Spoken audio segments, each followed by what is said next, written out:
Anyway, a couple of waves getting surfed there. The Japanese surfers are supporting their boy, who's currently sitting in third position, looking for a 2.04. Was that him on that wave? No. He got a nice that right-hander before. Yeah. Surfed it pretty well. So waiting for scores to get locked in. 9 minutes remaining. Here's a replay. This is it, Hoy. Yeah, right. Smooth. A little bit stuck there. Nice round of cutting at the start and a nice carve there. What has he got to finish? Oh, nothing. It's not going to be a big score as we see Surfer and Red up and riding. Good looking wave here. A lot of energy. Just trying to get things going here. Keep him busy, really busy. Prior to this wave was, I believe, in second position. There he is. So sitting in second. View, Mitchie. Yep. The drone. Oh, that was a good little bowl too. He just had to finish that wave. He's had a bit of a shocker. That ride in between sets is starting to turn on. Yeah. Really fun. Only when it's only the in-betweeners though, right? The big ones just wash straight through it. Connor Lee's made it famous this morning. It's such a bummer that there is the sand because these are the swells that would be, the rocks would be so fun without the sand. It'd be perfect. As we see, Surfer and Blue, who's moved up in a second position, now looking for a 6.4 to get into the lead. Pretty average ride there. I doubt that will go into the top two. Not even going to better a 3.1. No. I thought that other one might have been a bit bigger score than that. He did some nice roundies, but they don't, a bit flat, right? If you stay flat, they don't like it. They want you sort of finding vertical sections of the wave. As we see, Connor Lee just goes down there. And Harry Phillips in the red, up and riding. Up and out of that one. Not looking for much to move up in the second spot. Looking for a 2.37. Opts to kick out. And we'll keep on searching the area. Well, he's in the box seat, isn't he, really? 7 minutes to go. There you go, 4.37. Plenty of time. Oh, there you go. That was for that last one, eh? Yep. This is the goofy footer. Nice looking surfer. He's unfortunately fallen off a lot in this heat. Hoping to stick this one. That wave does run out of steam. Yeah, you'd think he'd be looking for those running lefts. I know, as we see. Oh, this could be a good one. Oh, he's got huge paddle. Using priority. Big snap.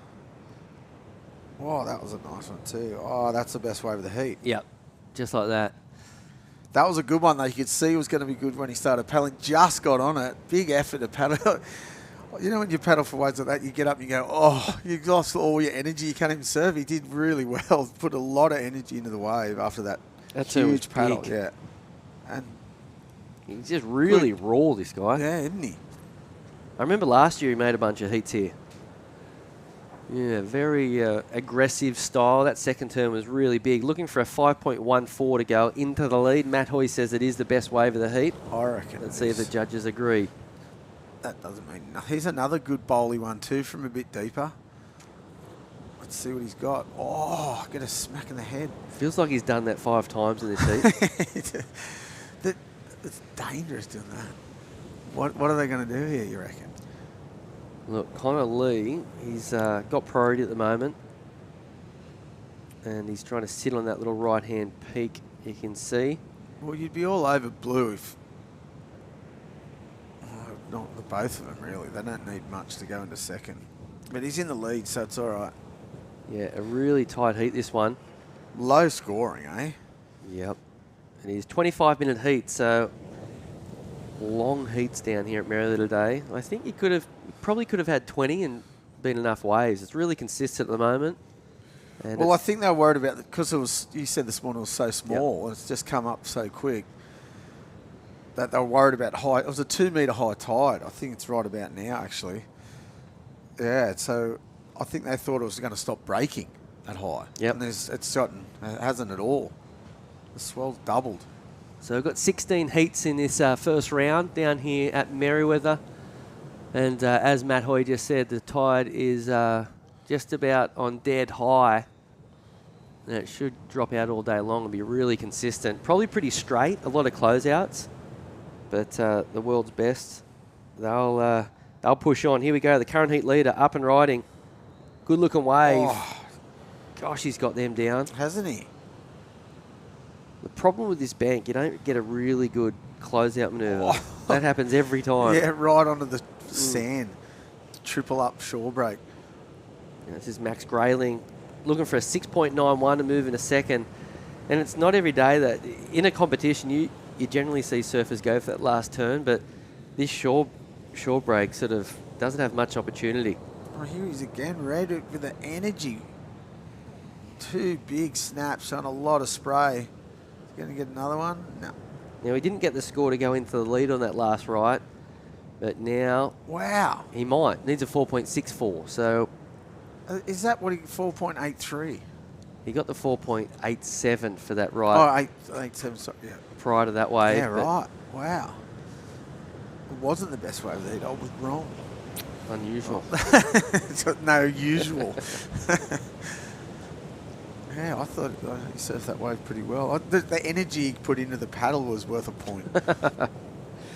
Yeah, very true.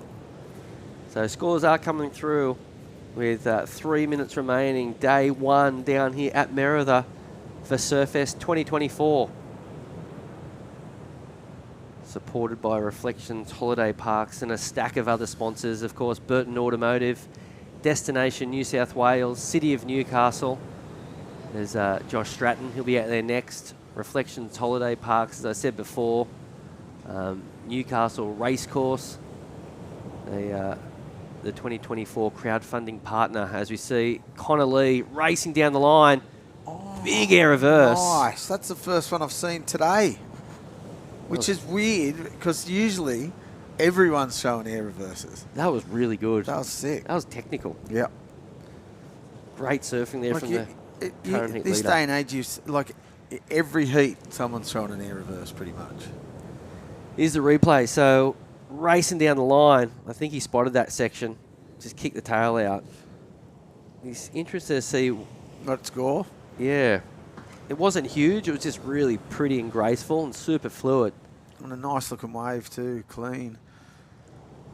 It was a clean air reverse, wasn't it? Yep. As you see, wide up and riding. This is Max Grayling looking for a 6.21. So pretty decent number required there for the man in white with 90 seconds remaining. A 5.83 for Harry Phillips' last ride. Pushed Or was Connor. was that the other one? I think that was the last one. And then Connor Lee now needs a 5.38 to move up into the lead. I think it will be right on that number, Connor's air, somewhere around that. But a lot of pressure on surfers in blue and white to make the jump up into a qualifying position. There's Connor Lee sitting out there in third priority at the moment. Be interesting to see what he does get for that. Then a lot of people see that and will go out and do air reverses to get their scores. No, and like I said, we've watched two. That's the only first one I've seen, which is really weird in this day and age. It's hundreds. Maybe the first couple of heats there was more lefts though, and now the high is high enough. Yeah, right. So you can go right. Yeah, true. As we still. But why weren't the Goofies doing air reverse on the left? Bit flat, going out to sea, not coming at you the waves as much. I think so. Well, here we go.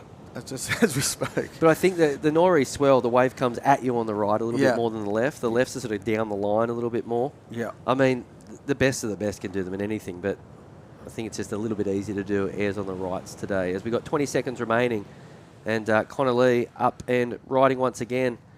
Not sure he got the score on that last wave to move up into the lead, so he might still be still looking for a number here to move up into the lead. We've got 5 seconds, so this heat is just about done.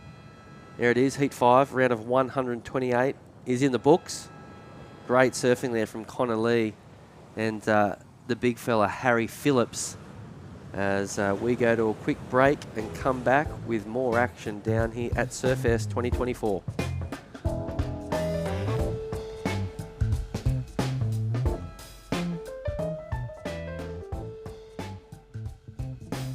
The racecourse is not just a place to watch the horses thunder. It brings generations together to share memories and experiences that are close to our hearts and runs in our veins. Newcastle Racecourse, home is where the track is.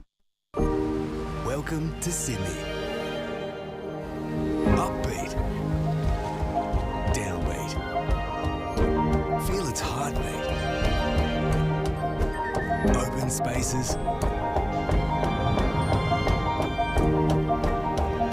arms. A place to feel alive. To feel free. Come feel it all. And feel new. Adam has taken a few losses at work this week. A loss out here, a little easier to take.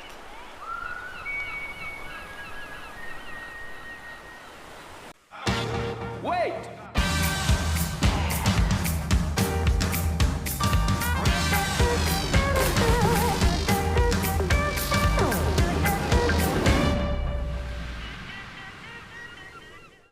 Holidays, Ironman, outdoors, Ironman, whoa, Uber, suspension, lights, roof race, camping equipment, recovery gear, Under Ironman, mate, and Under Ironman. I can't do two things at once, I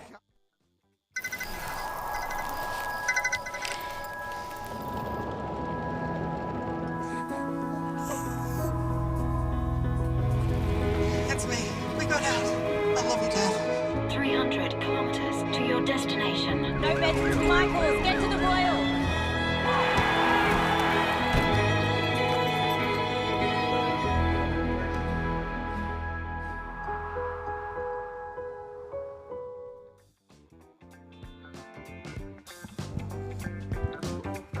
And welcome back to Mare of the Beach for Surfest 2024, presented by Reflections Holiday Parks. This is day one of competition, and we've kicked off with a cracker. 3 foot, fun, slightly onshore waves, plenty of section, plenty of opportunities for the world's best surfers to get some big numbers. And in this one, we've got 3 new faces. And out there at the moment, it is Heat 6. Xavier Bryce, Joshua Stretton, and Caleb Cutmore are out there. Of course, Josh Stretton, he's from up around the sort of Port Stephens area.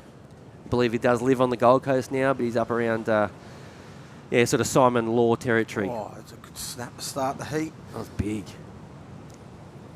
From Northern Beaches zone, I think, Xavier Bryce. That was a good-looking turn. Really pretty. As we're at that break, it was a 4-point ride that got locked in for the blue, and now we're seeing Surfer in white, Cutmore kicking out of that one. Josh has been to the Gold Coast, you said? Yeah, I think he moved up there a year or two ago. That's him up and riding. Could have nearly been an interference. Good surfer, really powerful. As he kicks out of that one. Yeah, he's from the Barooby sort of zone, 1 mile. But over the last few years, I think, because I saw him up there when we were surfing once, and he said he was moving up the Goldie. Might even live with Darren Burgess. Oh, Jesus. Yep. Burjo, what a legend. Yep.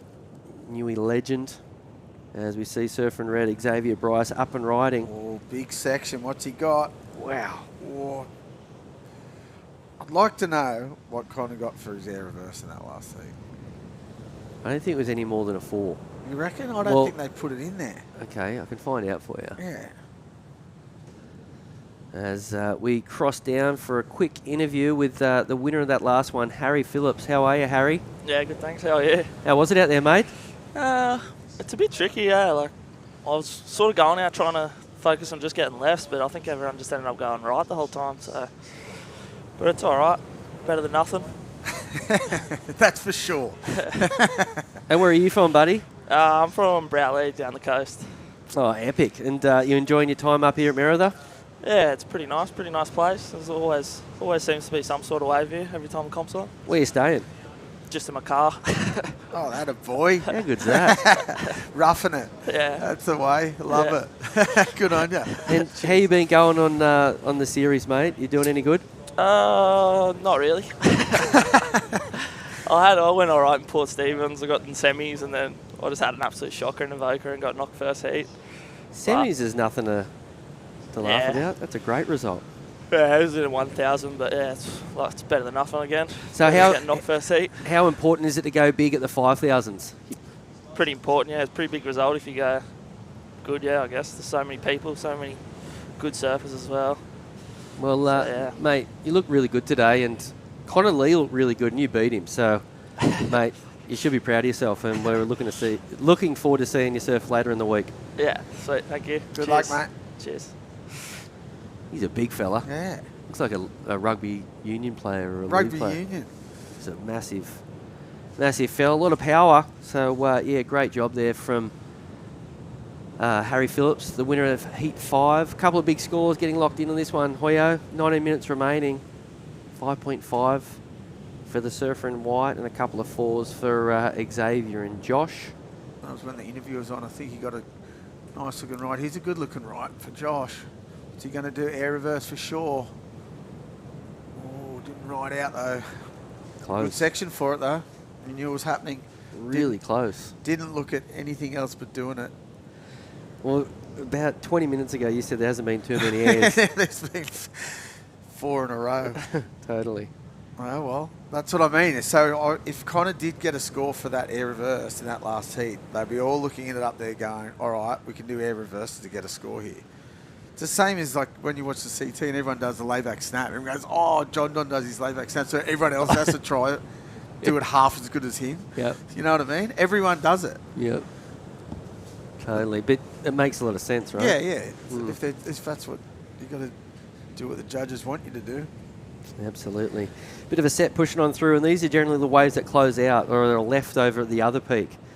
The tide being this high is good for the right-handers, we've realised, but as it goes out, this right-hander that you're seeing right now, it will disappear. As we see the surfer in white, current heat leader, well, he's in second spot, looking for a 1.77 to move up into the lead. He just got it. Yep. 2 nice snaps. Like you said, that on the rocks is going to go, isn't it? It's at mid-tide, it's finished. Yeah, absolutely. You only get that 1 hour, really, either side. As we see surfer in blue racing down the line, looking for a section. Nah. Oh, tactical flick out. Knew what for the priority.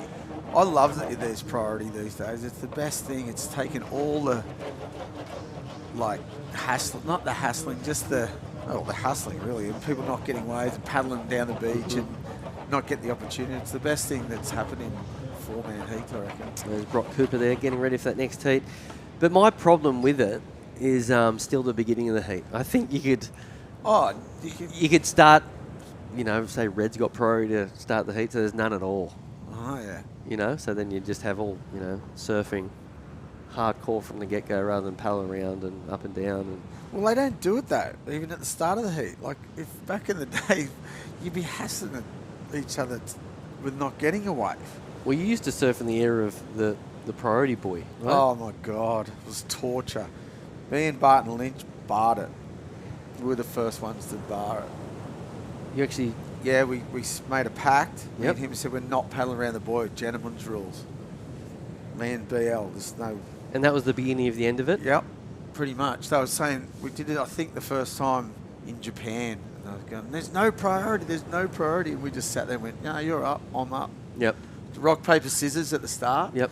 And then just from then on, just went boom, boom, boom. And we just did it like, didn't like... What did the next heat do? No, they were straight around the buoy. Uh-huh. Yeah, no one else did it besides us two. And then I think it just generated it. Yeah. Yeah, it was good. It was it sick. a long paddle when it was... Oh, it was torture. You'd miss sets. It was the worst thing ever. Most stupid thing ever, I reckon. Yeah.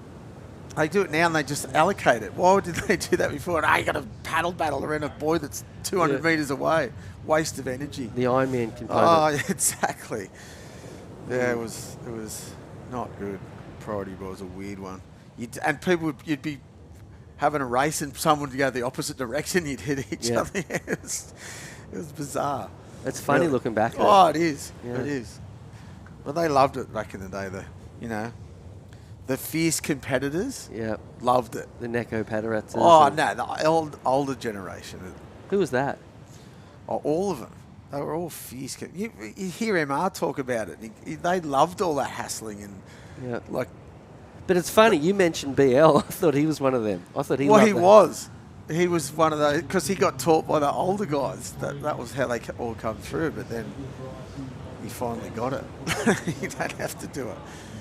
It was funny, we did it in Japan and the waves were 1 foot, and then we did it in G-Land, which is the next comp, and it was pumping speedies, and I was in the rhythm of the good ones, and I was going, sorry mate. Oh, it was heavy. So he beat me in Japan, and then I beat him at G-Land. It was pretty funny. Unreal. Yeah, just gentleman's rules. It was so good. I wonder if gentleman's rules was a thing now that it would get adopted, or they just look past it. Well, it is now anyway, because they just allocate the priority. And they're doing it in 4-man heat. So that hassling's all gone.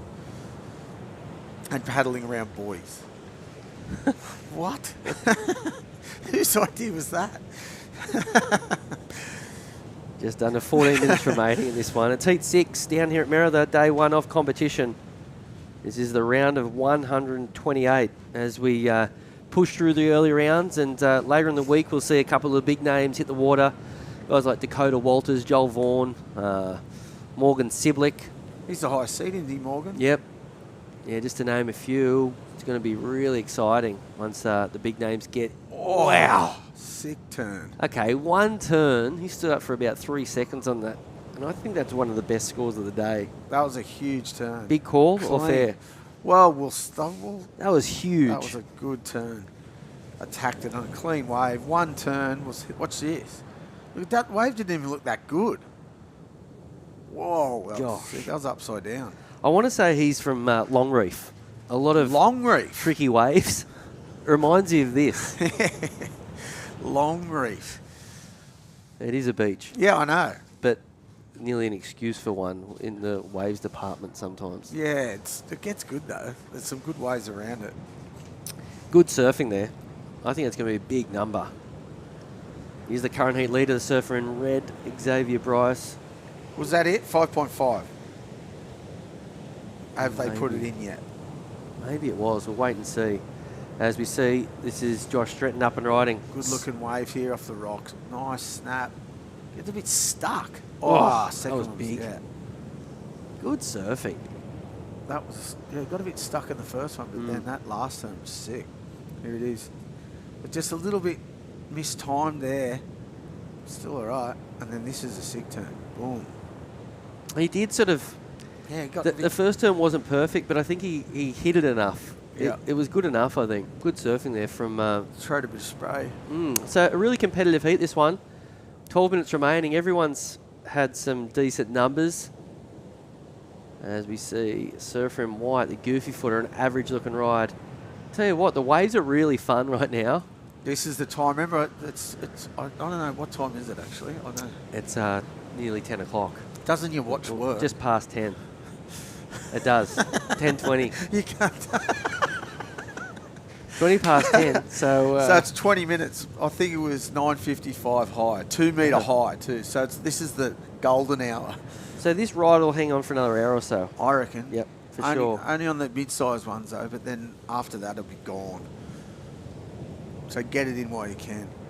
There you go, 6.03 for Josh for that last wave. They liked it. More than Xavier's, so I was wrong. Yeah. Okay, fair enough. Good surfing. So he did get a 5.5 for that. Yep. Here it is. Yep. And this is the 6. So first turn was pretty good. Second turn was the money. Yeah. Boom. That was sick. Yeah, that was good stuff. And here's I love this turn. Yeah, he's upside down. Look. That was sick. So you got a 5.5 for that. Wow, that was good. That's a good score for 1 turn.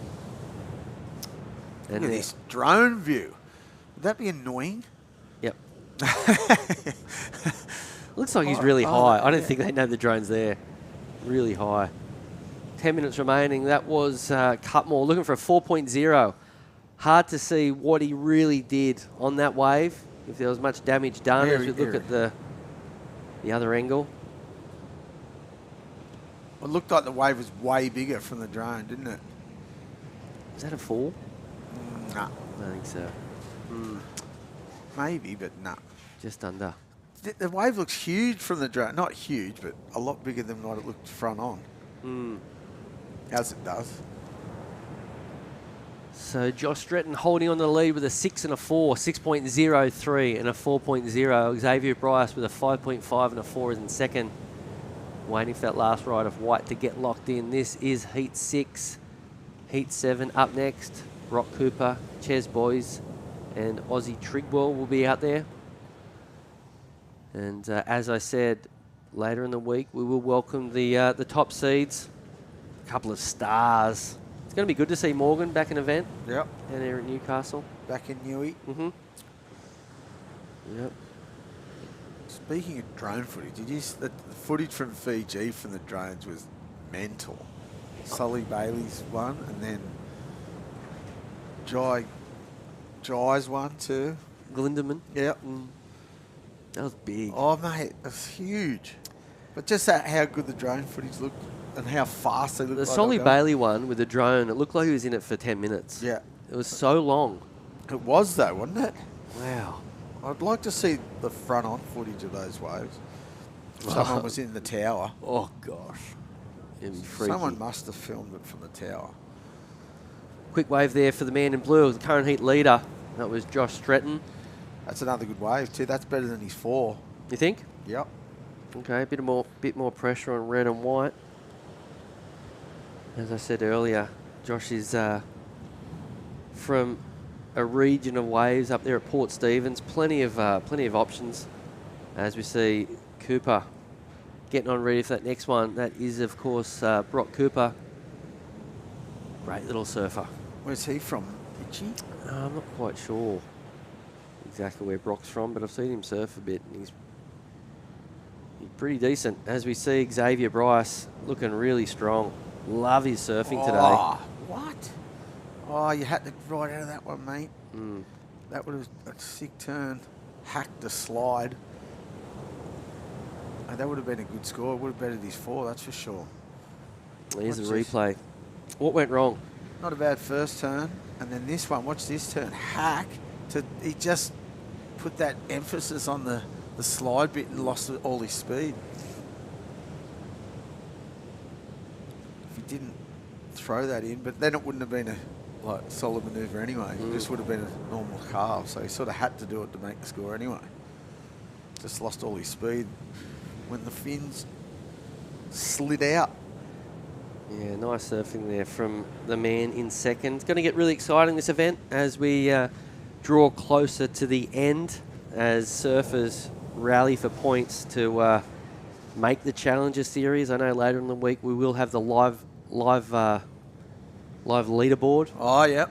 So it's a bit early now to have it, isn't it? Yeah, I We'll think be all so. over the shop. Yeah, but soon enough we'll see what surfers have to do to, book a spot in the Challenger Series. That makes it all the more exciting, I reckon, too, if they've got that. Yeah. Al Hunt used to do that all the time. It was classic. You'd be looking where he'd have the live ratings. Yep. Every comp, and you'd be going, hey, I've got to do this, and he'd have what you got to get in the next comp. It was pretty heavy. It put a lot of pressure on you. How would you obtain the information, though? Because it obviously didn't go on the internet. Was it just sheets of paper? paper? Yeah, all paper, yeah. That's cool. Faxed it to you. Wow. No, he just gave it to you, the comp. Just had a pile of everything. Yeah, lots changed now. And just plug the numbers into the computer, and they pop out what you need. But yeah, at the moment it is Morgan Siblick #1. I want to say Mikey Madonna's in the top 5. Georgie Pitter, Taylor Wally. I think the big names. It's going to be really good to see those guys get to town and attack Mirror of the Beach. Dakota Walters, of course. So then it's Snapper's the first one. Yeah. Of it, yeah. After Margaret's, after the cut. Yep, exactly. It's straight after Margaret's. So you got to, if you miss the cut, yep, which I hate. Yep. Anyway, you got to go straight down to get your head right. Oh, I've just lost there. Now I've got to win here. It's pretty gnarly. Yeah. To be able to change your headset, change your mindset in 1 week. Absolutely. Not even 2 days, probably. Pretty crazy. The disappointment to the, I've got to do well again. It's pretty full on. We've seen it happen a lot. Yeah. Obviously. Yeah. But I'd say about half of the CT guys have actually entered the Gold Coast, hoping that they don't need to. But then if they make it, they probably don't go. Well, you go to the Goldie to surf the waves anyway. I would. Mm. But you got to look at it from their point too. They've been on the road since Sunset, Puerto Rico. Oh, yeah, that was Portugal. Yeah, that threw a spanner in the works too, didn't it? Yeah. So, you know, Why did they have to go there? I didn't know. I didn't understand that either. Why they had to go there to qualify for the Olympics. it's just an agreement. You've got to go there if you want to surf the Olympics. Yeah, that's... I don't actually understand why, but you got to do it if you want to surf the Olympics. Yeah, right. And Medina wasn't even in the Olympics, right, till he won it. See, a lot of people have got different, you know, he had, essentially what happened there, if Brazil won the male point score, Yeah. they would be given an extra spot at the Olympics. Oh. Therefore, If they won, so if Australia won, would they have got it to everyone? Yes. Whoever won it. not everyone, it's really confusing, but but Australia were, France were in that, but Brazil were, and then it was actually told to them, I heard, that whoever finished higher out of Gabriel and Yago got the extra spot. And then Gabriel went and won the event, so he got it. But if Yago won, he would have got it. Yeah, right. So who's the other two? Felipe. Yeah. And so is he going to go though? Because he's Giauchenko. not surfing this year. And Zhao's injured too, so there could be more spots. I'm not sure. But wow. But right now, Giauchenko, Yeah. Felipe Toledo, Gabriel Medina. Medina's got the most winning percentage at Chopu too. Has he? I think so. It Out of makes everyone, sense. maybe besides Kelly. Yeah. He's won two, I think, made 4 finals. And ridiculous. I'm sure not all the other competitors were happy to see that he got in. As we saw a quick wave there for Red. Air reverse, there it is. Needed a 4.54 to move up into the lead. I think that's going to be right there, maybe a little under. 2 minutes and 50 seconds remaining in Heat 6, the round of 128. A couple of sets pushing on through here at Merriweather Beach. Oh, this is a solid set. Solid closeout set. That's what if the swell's coming up, obviously. So the banks aren't that good for a Norris swell along the beach. They're not good for any swell, really. No. Just all sanded up pretty straight, so it's going to be interesting when it does come up. At the end of the week with the south swell, I reckon it'll be pretty fun on the weekend. Good, nice air reverse. Kicks out. Like a fin jumps chuck out. air reverse. Really Yeah. good surfing. He's been impressive, Xavier Bryce, this morning. Yeah, good style, eh? Yeah, and he did get the score required there. He needed a 4.7, got a 4.9. So all of a sudden, Josh Stretton goes back in a second. And now Cutmore looking for a 4.54 to move up into second. So it's all happening here. Just under 2 minutes remaining. Well, Josh has got priority too, so you'd be all over him. I'd be a foot away from him. Josh is third.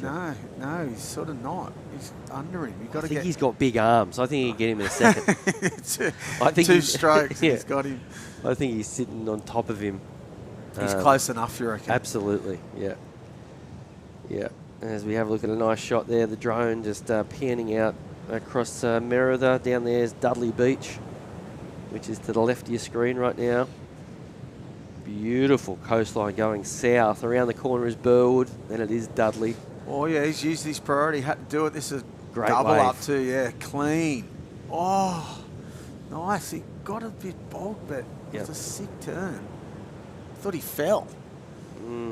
I think he got too excited when he saw did. that section. Yeah, I think he did too. It was a perfect looking thing. Wasn't it? Nice and clean. Well, he's given him an opportunity with a minute to go and didn't better a score, Yeah, which didn't is not... capitalise. Yeah. So here we go. Red's having a look at this wave. Not too much pressure on this wave at all. He's just... just bunny hopping people. He's looking to ditch a low score of a 4.9, and if he finishes it, he might... No, I doubt it. Here we go. Big opportunity here for the surfer in white. Oh. And I think he's a chance here. Oh, he's a chance. He's right. 4.54 he needed, and then Josh on this one, what's he got? Do something big. Oh, no. So he might have just blown his chance. 4.54. He did two pretty good turns. And he got a 5.5, and it was pretty much... Here we go. Here it is. Okay, square. Yep, That nice. was pretty good. That was... Oh, did he soft that a bit too much to get the score? They might go... It could be a 4.5. It could be a 4.7 for mine. It's right there. Heat over. So we're waiting for the score to get locked in. Will it be enough for the man in white, Caleb Cutmore from New Zealand? We want to see it. He's coming. Counting down. The judges deliberating. Hoy, what do you reckon? So what are you saying? Yes or no? I'm saying don't know. It could be or it couldn't be. Okay, well, whilst we wait for that score to get locked in, we'll have a quick break and be back with more action from Surfest 2024 presented by Reflections Holiday Park.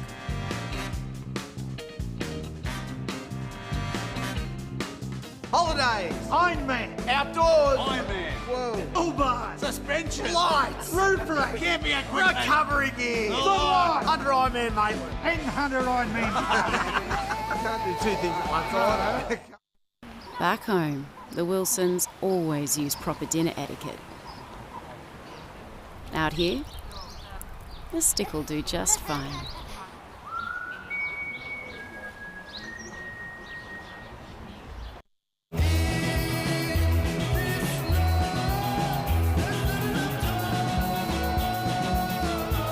Effortlessly refreshing.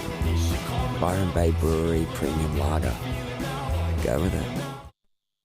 The racecourse is not just a place to watch the horses thunder. It brings generations together to share memories and experiences that are close to our hearts and runs in our veins. Newcastle Racecourse. Home is where the track is.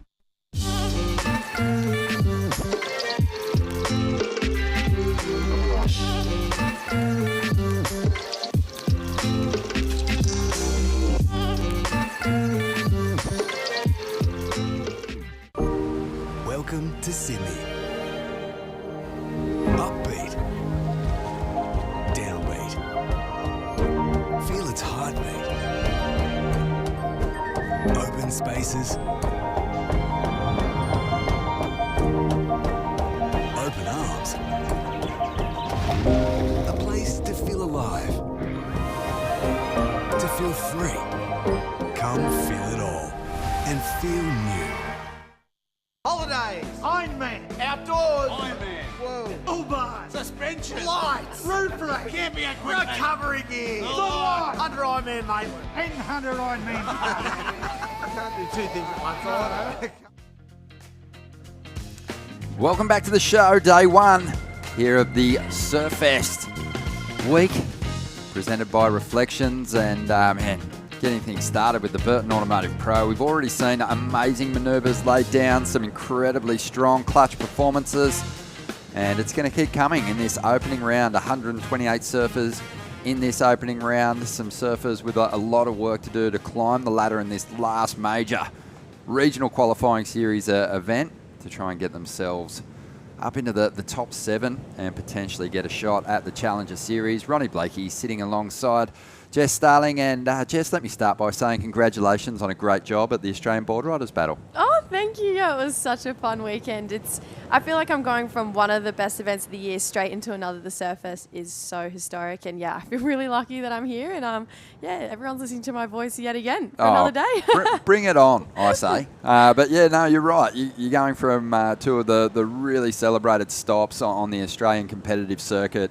The Board Riders Battle, it's something very unique, that team component back into these kind of, these individual contests now, and a lot on the line for these competitors. And for a lot of the competitors, they're surfing some of the biggest heats of their young careers, and we just saw a great performance in that last one from Xavier Bryce, who joins us now.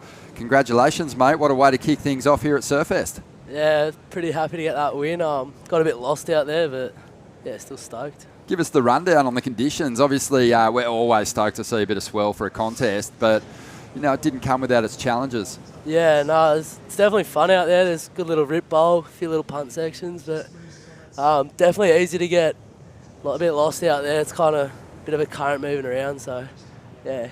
Xavier, just remind me, mate, where you're sitting currently on the regional qualifying series ranks. I don't know, I'm kind of sitting in the middle of the pack, I think. I haven't really had a good result yet, but I'm going to try do all right in this one. So not diving too deep into the mathematics of this whole situation in the last event, mate? No, not really, eh? What's the big end goal for you? I don't know. I'm pretty open about where I want to take my surfing. Like, I love doing comps and all that, but also love just, mixing it up and having a bit of fun with it. So see where we go. Mate, that sounds like a pretty glorious position to be in coming into this final event. I mean, it's a big contest. We were just touching on it there, and Jess and I, just the honour roll for this event is just unbelievable when you look at it. Like, all the greats have won here. Yeah, 100%. I was looking at it before, just picturing my name maybe up there, but we'll see how we go, eh? And Zave, you've actually made a big journey. I saw you wandering around at Burleigh Heads yesterday. how was the drive down? Yeah, it's been pretty treacherous journey, eh? I was like going 8 hours up for 2 nights, 8 hours back, so it's covering a lot of ground, but if you have like good mates with you, then it makes it all good. Oh, Zave, congratulations, mate. A great start to your campaign here at Newcastle, and looking forward to seeing you in the next round, buddy. Yeah, appreciate it, guys. Yeah, it must have been like a scene out of Mad Max last night after the Board Riders battle finished. Just a full cavalcade just hammering down the freeway to get to Surfest. It was absolute carnage. As soon as the heat was off, even Chris Smith, our producer, he was like, okay, it's go time. And as soon as we were off air, everyone was like, let's go. I heard our producer, he doesn't travel with his own bags, though. He puts them in other people's cars. Yeah, I am other people.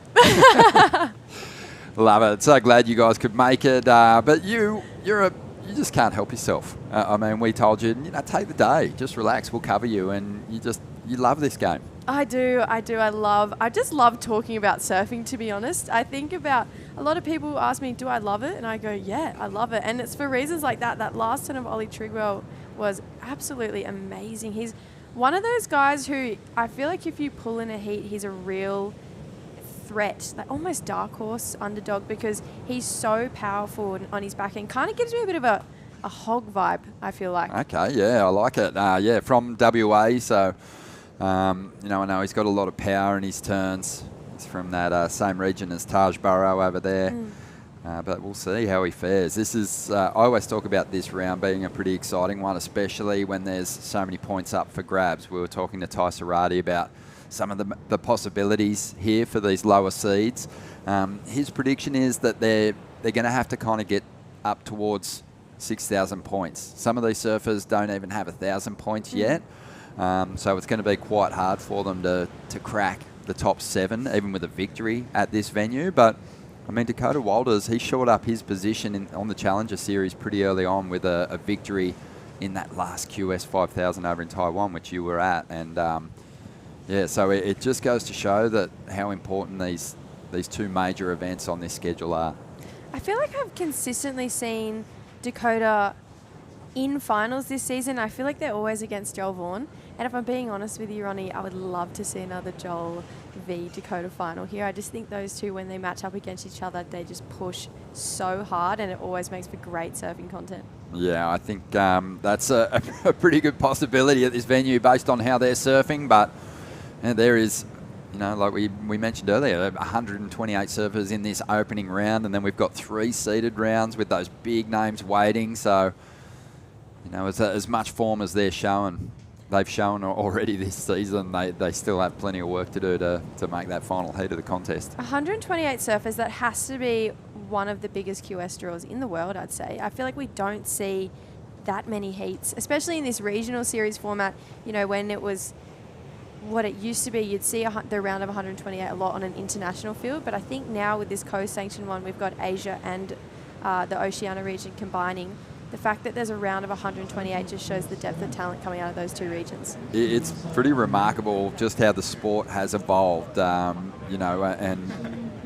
Burton Automotive is a company that's been involved for a long time now, celebrating their 20th year supporting this contest. But when I go back to those first few years that Burton was involved, when the QS was an international field travelling, trying to make the championship tour, like some of those draws had even more surfers in them. And, it wasn't unusual for a competitor to surf 8 heats just to try and crack the quarterfinals. So, we've had some big ones in the past, but in this new format, you're right, in the new regional qualifying series structure, it is a huge field, and with Asia represented here as well, it's a heavily stacked field, and you can speak a little bit to the talent of that region too, because we saw great performances through that run of events that you were working on?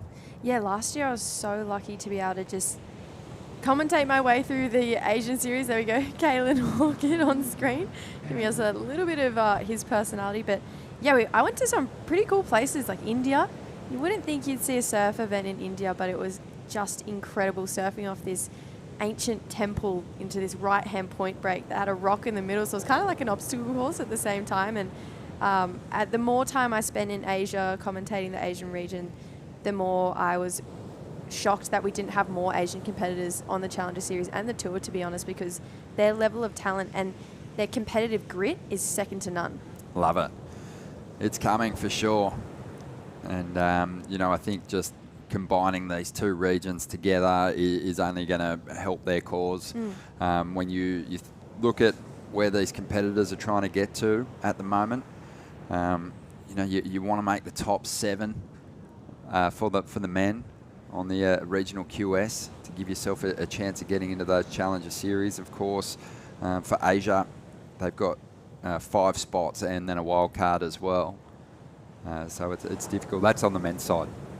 I feel like as well this event, I should say, it's really set the standard of some of the pros that we see even today. I remember coming here before I even started doing the QS events with Molly, and she got the wild card into this event. And I believe she made it to the 3rd or 4th round, and that's what set her up to get into the primes, which got her, by that time, back onto the Challenger Series and then onto the Tour. So this is a really pinnacle event for Australians, of course, but now the Asian region as well. And yeah, like you said, I can't help myself, and I definitely couldn't miss this event because there's just so much on the line. Already this morning, we've seen some big numbers drop. This is Brock Cooper from Mermaid Beach, currently sitting in 56th position on the regional ranks. Looking a little frustrated with how that wave finished there on the dry sand. He's going to kick out of that one. But, yeah, competitors just sizing up those conditions. And Jack Reagan coming up next. He's got a tough heat on his hands, that's for sure. Yeah, I feel like that's a really eclectic group of surfers coming up in that next heat. All of them have their own strengths and their own ability to create something out of nothing in heats as well. They're kind of similar to what we see with Aussie in this heat. They're all a bunch of dark horses. They're not the typical names that you see super deep into the draw, but recently, especially in the Port Stephens and Avoca event, we actually did see those names, especially Kalen. He springs to mind. He went really deep in the draw in Port Stephens, and it was his first solid event in the QS, and I think he's starting to find his groove, and I think in the next couple of years we'll definitely see him up in those higher heats. So a relatively low scoring start to this one. Just a 4.4 and a 3 for Brock, holding on to that number 1 position, still hunting out opportunities here on the inside. Bit of foam on the face, but this wave's starting to stand up. Oh, swings the tail. Looked like he almost copped the board in the back of the head there. I was going to say, that looked a little bit painful. But I love the determination. I think in conditions like this, I mean, correct me if I'm wrong, but if it was me personally, I just think the more time I'm on my feet today, the more opportunity I'm going to create for myself. There's no point being picky out there. I think you just got to be on your feet and trying pretty dynamic turns like Brock did on that last wave. And I think we'll see those guys who have the higher wave count in their heats definitely be the ones who progress.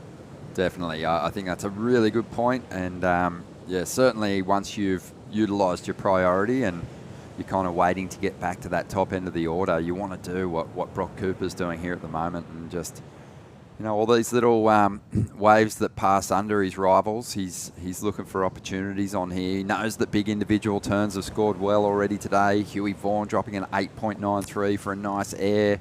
We saw Eden Hassan throw a really beautiful backhand snap and get himself a score right up there near the excellent range. So yeah, it can be done with just that one turn. That wave didn't pan out too well for Brock Cooper. Yeah, I felt like Huey was kind of showing us shades of 2023 Surfest Huey. He made the semi-finals. I think he got knocked by George Pitter in the semis. Yeah. And just for doing airs like he did in that first round. So I really hope that sets the tone of what Huey's going to bring to competition this year, because last year he was definitely one of the most entertaining surfers to watch. Definitely. And you can have an event draw that kind of basically rolls on for some time before someone does something mind-blowing and kind of shifts the level and lifts I think the performance of all the competitors in the draw. Like, we didn't have to wait long for that today. No one was pacing themselves. We saw people going all out, high-risk turns, dynamic manoeuvres, and, excellent scores dropped early. So the benchmark is set, and these competitors know what they need to do to get excellent scores too. As we see Brock up again, getting this wave under priority. He's made it count, but as always here at Merriweather, you do have a tricky shore break section to work with. And he's unable to add the extras on the shoreline, but got some work done. That really felt like the pinnacle of the more time on my feet, the more rhythm I'm going to create and the more confidence I'm going to have. We've seen him fall those last few waves, but this replay here just shows that he's starting to find his feet, find his rhythm in this heat, and that was a really beautiful 3 turns strung together there for Brock. I mean, that sure was always going to be a hard one to make, but I love that he went for it anyway, but that's going to be his best score for sure. So I think Brock's attacking this heat exactly how he should. Yeah. It's like, drawing a really nice picture and then ruining your signature at the end of it. It's like you don't lose points necessarily. It's just a bit of an ugly finish to an otherwise decent ride. But, his rivals surely were looking in there and seeing spray flying, going, oh, wow, we just passed up one that probably had a fair bit of opportunity on it. He did some okay turns. I think what we've learned already today is, quality, and we're constantly reminded of it, but, the number of turns isn't going to necessarily result in a huge score. It's the quality manoeuvres that are going to fetch you the big numbers, and even though Brock got a lot of work done on that ride, I think he'll probably have to tidy up some of those individual moves in order to get those bigger numbers. It'll probably be another mid-range score for him. Yeah, I feel like as well, Ches Boz, he's been a little quiet in this heat. He's one of those guys who I feel like is definitely a momentum surfer as well. And I believe a little interesting fact about Ches, he actually plays quite high up soccer as well. Yeah, right. Soccer player surfer. Yeah, well, Oki will be bummed that he missed this heat. Marco Luciano Occhilupo missing another fellow Italian out there in the mix, or a surfer with some Italian heritage. What? Oki's got Italian heritage? Oh, yeah. Oh, my gosh. You learn something new every day. Right, yeah, so, we'll see what Cesare can get done here. But he's out there at the moment, sitting in 3rd spot with a bit of work to do. Yeah, I just think he's... The more I've watched Ches over the last few events, over the last year possibly, he's definitely made all of his heats, surfing similar heats like Brock is doing. He's one of those guys who's just a momentum surfer, kind of like Oscar Berry. I feel like Oscar Berry is a momentum surfer too. So it gives me shades of Oscar, and he's definitely been playing the patient game out there. And I'm hoping in this last just under 7 minutes, he kind of turns his strategy and just goes, you know what, I just need to start creating anything for myself, because a 3.67 isn't a massive score to get into 2nd.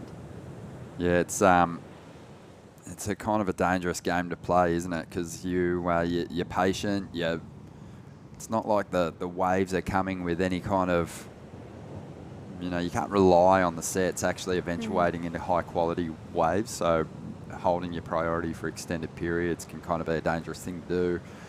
And also, you just, as that clock winds down, even if you've got priority in the peak of the waves, your rivals are able to just pile that pressure on. And 3.67 is kind of a tricky wave or number to chase down, because you sort of don't need to do a whole lot, but you can't do nothing. You can't safety your way necessarily to a 4.5. You've got to still do a quality turn or two. Especially out there today, I feel like you look at a 3.67, you're like, oh, it's a pretty easy score to get, but you're right, Ronnie. It's a certain type of wave. It's putting together at least two good, decent turns. We saw Brock Cooper get a 4.73 for those really nice string of manoeuvres that he put together. So a wave like that will definitely be Blue's best friend right now, but he does have 3rd priority, and they're all sitting pretty close to each other right now. And that looks like Zane Sylvester, so he is from the Gold Coast. And I always see him out snapper, actually. He's one of those So guys new up and who riding now, chairs currently. might not get the most waves out snapper, but when he does, he's super impressive. Looking forward to watching him come out here and have a crack at blowing our minds. Here goes Brock Cooper again. Has the lead. Has been the busiest surfer out there in this lineup, and it's paid off for him. Nice little release in the tail. Draws back into the white water there, just setting up for a finish, and this time he'll get it. Just under 5 minutes to go. Again, I think this one falls into that sort of mid-range scoreline, but certainly attacking the pocket on the outside. I just love the rhythm he's built in this heat. I just think the more time you're on your feet out here, the better. I don't know, if I was surfing out there today, I definitely would be surfing my heat like Brock does. I think if you look at the scores, as set aside the 8.9 of Huey, that's the kind of scores you need to make the heats today. You don't need 7s and 8s, you need 5s and 6s, and that'll get you through. Yeah, and he's, you know, what he's doing with his priority now, he's kind of played it smart, getting that priority. Even though I don't think the numbers will be massive, they're still going to be, it'll be a better number than what his rivals have posted. So he starved them of the opportunity to kind of track him down. He's playing a pretty smart game at the moment. 4 minutes remaining, numbers on the way, and look, our competitors just trying to hold that position. You can see how that little right's sort of reforming. Even on some of these bigger set waves, you see the opportunity to get one pump in and perhaps one big turn. I'd love to know, Ronnie, how many Surfests do you think you've commentated now? Well, this is where my commentary journey started, actually. Really? Well, as far as like major events go, worked on a bunch of junior events, and even back in the day, the ACC, Australian Championship Circuit. Oh, wow. They weren't live broadcast, though. They were just sort of beach commentary gigs. But, yeah, one of the first event broadcasts was here in Newcastle. I worked on it with Mitchell Ross, who's also working on the team here. And, yeah, I think that was about 20 years ago. Not proud to say it, but yeah, 20 years ago, believe it or not. Wow. That's pretty cool. Yeah. That this was the start of your journey. Exactly. What a That's why I'm always great happy to come competition. back. When Woz asked me, I'm just like, yeah, man, I'm in. It's I'm such in. a fun week. It's always, even though this is, you know, a regional QS event, I think it's one of those contests that's obviously been a CT event, been a major QS, high-rated qualifying series event for many years. It just has that feel. It's got an international feel to it. Same this year. And any time you have an honour roll like we do here at Surfest, then you're going to attract a lot of attention. Everyone's interested to see who's going to add their name to that list. I think as well, when we look at the quality of this wave too, it's so reliable in so many different conditions. Looks like we might have a paddle here. 2 minutes on the clock, needs a 367. There we go, great looking first turn. Gets the second, so that looks, that's looking pretty strong for the 367. We'll have to see. I've been trying to make some calls in previous commentary heats. I've been so wrong. What, like on numbers? Yeah, I'd be like, that looks about a 4.5, and it'll come through and it'll be not a 4.5. I'd be so off. I was like, okay, you know what? I might take this out of my commentary game.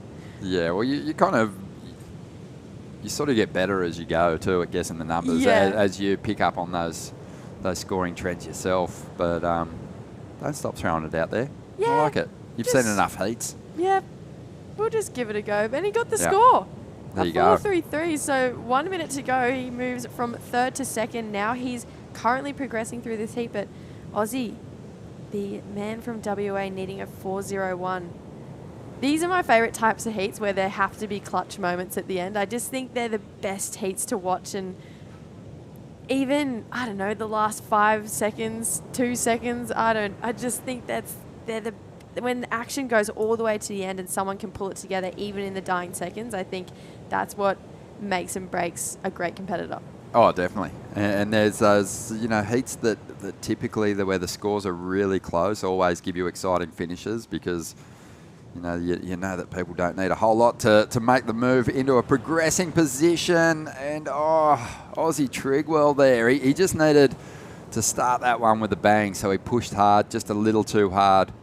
Lost contact with his board, and that's likely going to be his last shot at it. Yeah, it's one of those heats where you kind of feel, he was in second that whole time. You kind of feel like, yeah, you're safe. And then right at the end, not quite. And yeah, there we go. Brock just kind of saying sayonara to this heat in a pretty nice way.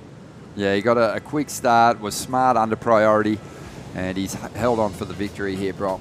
Well done. He's going to be marching through to the next round, as is Chez. So that's going to be a lot of fun to watch those guys move on through the rounds here. We're going to take a quick break. More to come from the Burton Automotive Pro right after this. The racecourse is not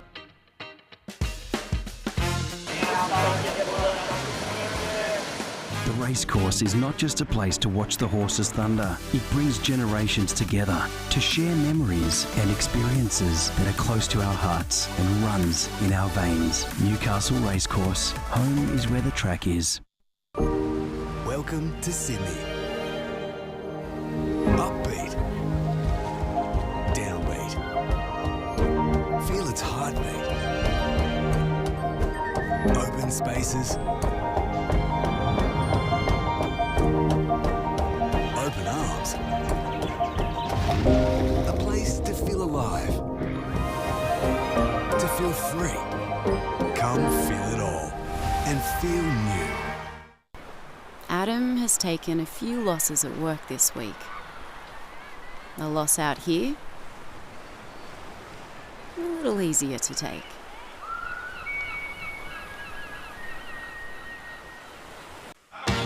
Wait!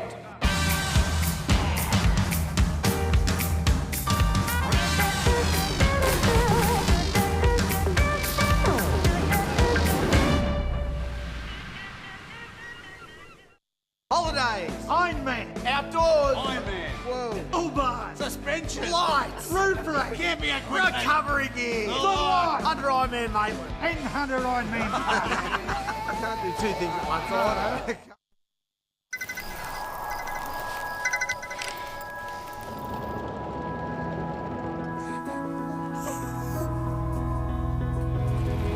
It's me. We got out. I love you, Dad. 300 kilometers to your destination. No beds to Michaels. Get to the Royal.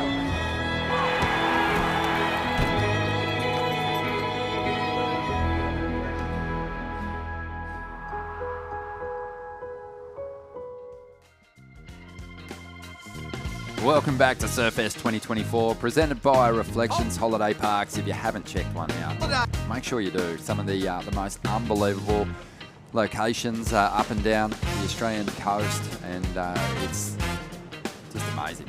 Perfect stop with the fam, and great to have them involved in the event once again. This is the Burton Automotive Pro into Heat 8 of the day, and we're seeing some of the rising stars step up here. Kalen Orchard gets things going here, and a bit of a character. He's had a pretty good run on this regional QS. He quarterfinaled at Port Stephens, but this is the one where he wants to make some inroads, because this is where there's some real major points up for grabs. Yeah, he's a real personality, and he's still a junior.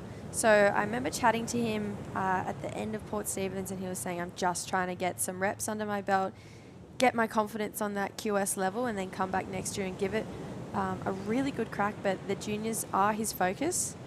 But he's actually dating one of my best friend's little sisters, so I keep a very close eye on him. Yeah, from the Northern Beaches, and working this one over, and yeah, didn't get a whole lot out of the end of this ride, but you got to take your chances on some of these waves. Some provide that inside section that gives you that nice little finish with the extra, couple of points increments on the inside, but yeah, big work on the outside is what's led to strong performances so far. I feel like this wave as well is super reliable. It's constantly, there's always a right rip bowl in the corner here. Yeah, Merriweather delivers. It's consistent, isn't it? As we see, it looks like Quinn Bruce here at the moment. Not going to get a whole lot out of that one. Let's catch up with the winner of the last heat, Brock Cooper. A really smart strategy out there, getting started early, busy under priority, and then using his priority to shut that last heat down. Well done, mate. Thank you. Yeah, it was. It's definitely trickier than it looks. There's a lot of lump and bump in the faces, so try to maximise the opportunity, get a couple, and if I make a few mistakes at least, sneak a couple under priority and then lock it away. How scary are those heats where you're in that sort of midpoint range, you can't find a big section to really sink your teeth into, and you know, even the person who's sitting there in third place can, you know, lay down one big turn and completely shift up the order of things. Yeah, definitely scary. Under priority, I was trying to find like sort of big double up and just crack it once, but yeah, found a couple fatter ones and managed to get the job done, so I'll take it. Brock, it kind of felt like you were surfing a heat against yourself out there. You caught so many waves and it just felt like each time you were trying to better your last performance. Was one of your, I guess, strategies going into that was just to keep turning waves and not sit still? Yeah, the first couple I took looked like real good ones and then they kind of fizzled out. So I figured out you can't really pick them unless it's a real good looking one. So just tried to take as many as I could that looked like they had sections, and then if I can find a good one and crack it, I'll take it. So yeah, just maximise the amount of opportunity because there's a lot that just fizzle out. Brock, we got a rider up at the moment, nothing, no keeper there, but mate, are you across how many points you've collected so far on the regional QS? Not really. I think I'm sitting somewhere around that 50th. I didn't do the Taiwan and the Indo leg, so just sort of the Aussie ones and yeah, just travelling around on the road. But yeah, not too worried about it, more just trying to get some experience and have a good time. Awesome. So not really feeling too much pressure coming into this one? Nah, definitely not. Just have fun, make a few heats. Does it creep in a little bit though at these sort of major QS stops? How did you sleep last night? Last night I didn't actually sleep much. I was watching Portugal, which probably wasn't a good idea, but so hard not to though, isn't it? Yeah. So I was up pretty late watching that, trying to see if Lobby got through his heat. But yeah, no, not too nervous. Just take it as it comes, have fun, and make sure I enjoy it. And mate, what about Newcastle as a destination? You enjoy your time down here? Yeah, it's absolutely nuts. There's so many waves and just such a beautiful place. Everywhere you go is like well set up. Beautiful parks, heaps of parking. I love it. How good. And what about the standard of surfing during the this regional run of events? How have you found it? It's nuts. I mean, I don't know if you saw the free surf this morning and the last couple of afternoons. It's just absolutely crazy. There's people just ripping left, right and centre and people you've never heard of just pulling full rows in front of you. It's pretty crazy. Well, it must be amazing then, mate, to get a victory in your first heat here at Surfest. Thank you. Cheers, guys. Thank you, mate, and congratulations. Moving on through to the next round, Brock Cooper from Mermaid Beach. Yeah. Great performance. I know I spoke about it in that last heat, but I really love the way he attacked that heat. I just think he's probably watched the heats prior to him and thought, you know what, just got to create some momentum out there. The more time I spend on my feet, the better. And yeah, it's definitely paid off as we see the replay. I believe this is Jack Reagan from the Central Coast, so not too far away. And 3 very nice backhand Rios there. Oh, he liked tidy, it. I believe. There's a little bit of body talk in there. Yeah, definitely. Yeah, I think, you know, we saw earlier on, might have just been something to do with the tide, which has to be close to on its way out now, slowing things down a little bit. We saw a few more sets, a bit more regularity in the set waves coming in, and as a result, some bigger sections. But in that last heat, you know, I think it was just great strategy, good adapting from Brock just to get the victory there, because there wasn't a whole lot of, you know, powerful sections to lay into, as Jack looks to back things up here. So another low-scoring start. And look, he's just giving it everything, just looking to add some extras wherever he can. Doesn't get anything out of that shore break. I feel like that shore break is going to be either your best friend or your worst enemy today. If you can get the finish on that shore break, it's definitely going to be one of those impressive end turns. But it could also be your worst enemy and take away from the performance you put on out the back. But Zane Sylvester just finding a perfect one. But yeah, I think that was a good call. That shore looked very hard. Yeah, well, it's a gamble. It can lead to some pretty embarrassing moments. And we've seen a few here at Merriweather over the years. You know, one of my favourites was local boy, Warren Smith's son, Reese, driving the jet skis, water patrol during the Championship Tour event, having a bit of a wipeout with Steph Gilmore on the back of the ski. you're That was a kidding. beauty. Right on the shore break. I enjoyed that as a friend of Reese's.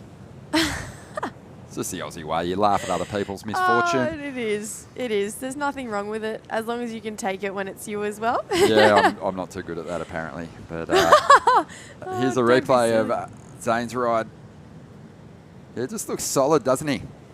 You can definitely tell he's from a right-hand point break. Should have hit that last section though. Yeah, I think so too. And then Kaylin as well on this one. This right rip bowl is just looking better and better as the heats go on. And I feel like these guys are definitely building momentum down the line, but watching both of those last waves, it could have been one of those moments where potentially less could have been more. This one looks pretty good. Lining up for Kaylin, smashes the Wow. first section. Oh, I just couldn't get it back up there, but you could just tell it was sort of backing off. The wave looked like a closeout on the outside and then sort of connected with this little rip bowl. And unfortunately wasn't able to thread those two turns together, but he does have the lead at this stage of the game. Yeah, I feel like that wave prior to Kaylin's, you could tell maybe a little bit of frustration. He wasn't connecting with the wave as nicely as he would have, but that first turn on that last wave, that kind of felt like a bit more familiar from what we're used to seeing from Kaylin in a jersey. So I'm glad he's finding his feet. But yeah, Quinn Bruce, not really finding too much at this point in time, but I love the way this guy surfs. Yeah, Quinn's great. He's got priority now, though. He'll get his shot at it.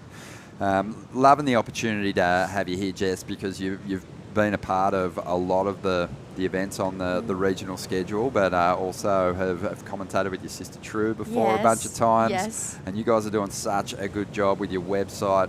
It's one of my favourites. Murmur is incredible, so congratulations on that. Thank you so much. And one of the things that I loved, a feature that you had, I think it was a couple of years ago now, but you know, once the new regional qualifying series, Challenger series came into play, you guys did a budget breakdown of what it cost to attack this regional circuit.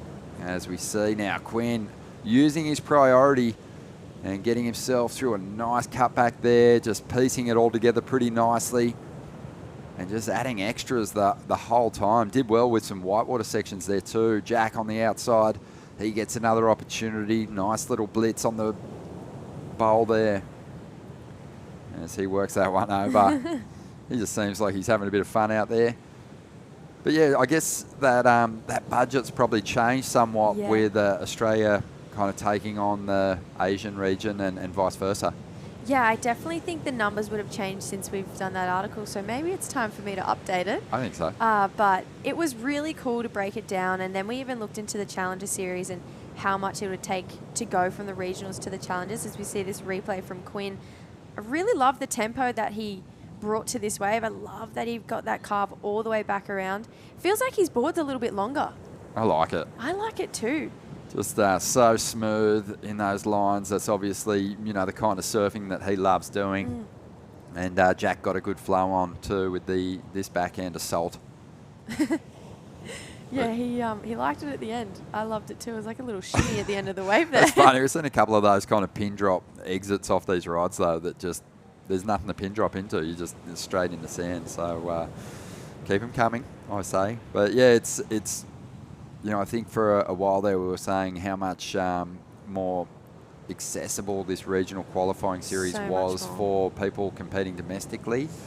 Just to chance their hand at these events and see if they can actually get on the Challenger series while they maybe work another job, and you don't need a whole lot of backing. It's a little different now with those that run of events over in that Asian region, but still really cool to work it out. Yeah, I think as well, the WSL, well, that was really unfortunate. That wave was looking good from the get-go, but I think as well, even events like this one where we are merged with the Asian region, it's all within 6 months, all of our events. They basically are back-to-back from August to now, maybe a bit over 6 months, but it gives you a good chunk of time off as an athlete and a competitor to A, work and save for the next season, and B, get better as a surfer. And I think that's the most important part is, we've just had a bit of a slip there from Jack. Johnny Cockroach, we call that. But I just think it's such a cool way for all the competitors to be able to take time and get better when they come back. Yeah, that's what I love about turning up to this event each year. It's generally kind of been, for me, usually like close to a year before I've seen some of these surfers make a competitive return in this last final major QS event, and you just see the evolution in the performance. Yep. But I think it's a pretty good point. You get some time to really work on your surfing, and if you are employed and not able to just chase the surfing dream, you can get back to work and fund another campaign, another regional campaign, if you like. As we see, Quinn, that's a nice wave. Wow. Really threading the moves together beautifully there. Nice little mix up in how he approached it.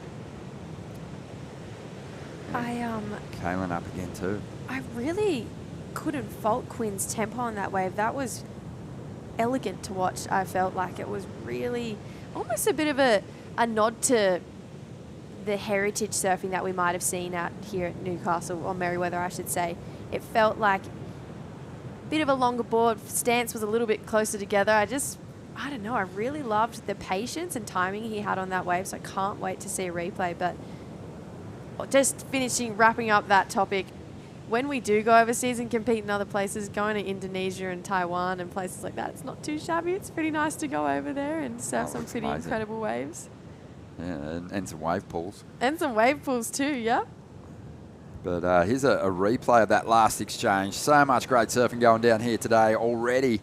As we see Kaylin there, just really flexing the variety on this ride. Does well squeaking that final turn. Zane got in the mix as well.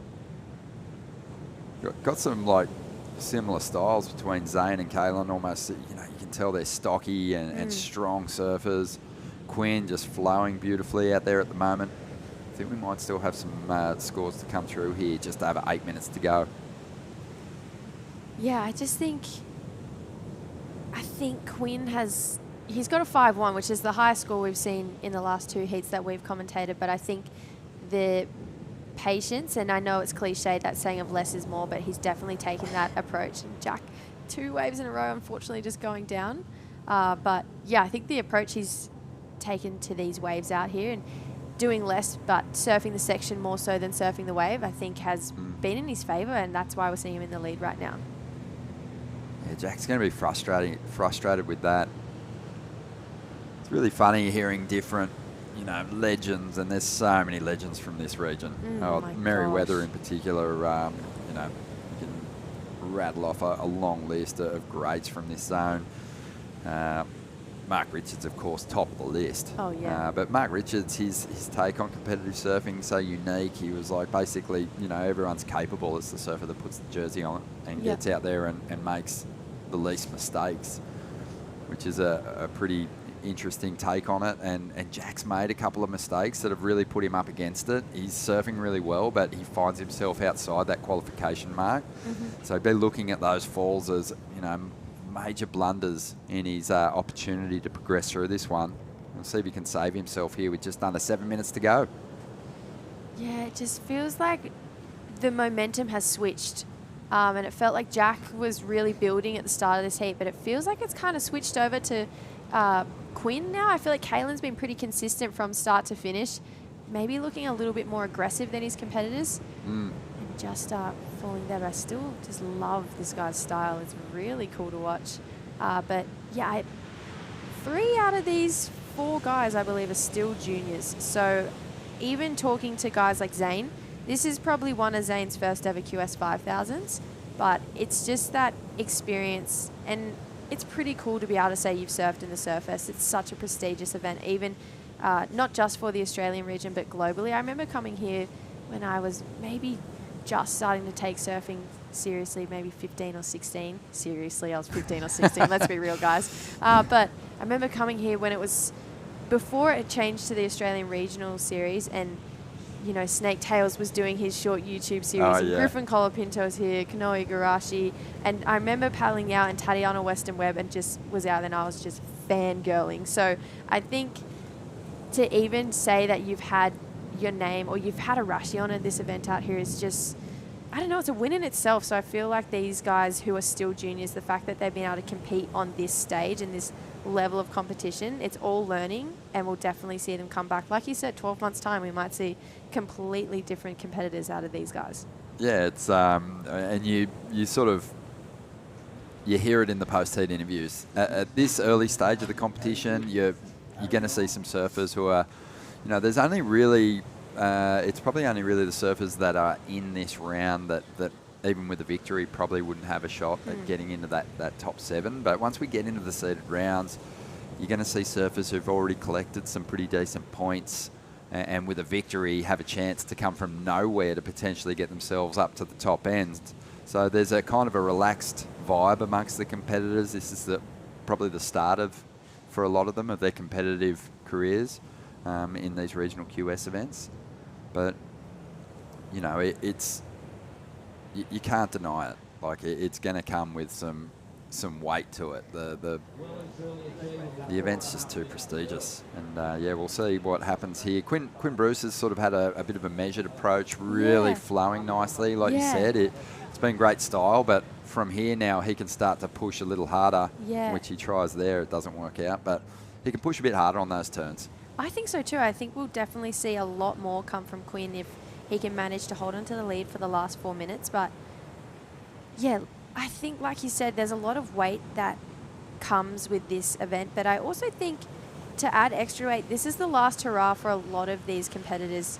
There's not an event coming up shortly after this. You know, this is the last comp of consequence for a while. So people just, it's their last run to try and figure out this year's competitive strategy, what they can take away from it, probably jotting it down in their journal afterwards. So maybe a bit more mental, I don't know, confusion added to it as well if you're thinking about it too much. So yeah, like you said about MR, it's the guy who goes out there and makes the least amount of mistakes. So I don't know, maybe we should all be listening to MR.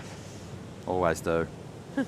Here we go, is a replay of Kaylin's last ride. Don't really see this one factoring in at all. Just doesn't really connect with the section. Kind of laid down on him in actual fact. 3 minutes to go, and Zane Sylvester looking to make a big move, and certainly capable of doing it. This heat's not out of reach for Zane at the moment. He's where he needs to be priority-wise, but needs to make something stick. Paddling for a wave. He does get into it. This one's standing up, loading up some speed. Just a little cut-down carve to set up this inside. Transition turn there, goes to the cutback. Still needs some fireworks on the end section, you'd think, and that wasn't the move that he was looking for. So needed a 5.24 to get up into the lead. He's looking for the best wave of the heat so far, and you know, you compare that to the 5.1 of Quinn Bruce, and yeah, I just don't think it even gets him in the second spot. I don't think so either.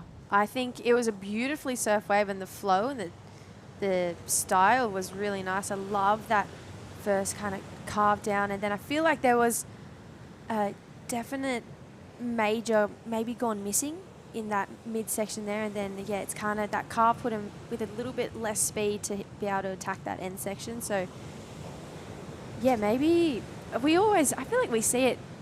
Even myself, I've recently relocated up north, and I surf with Zane a little bit.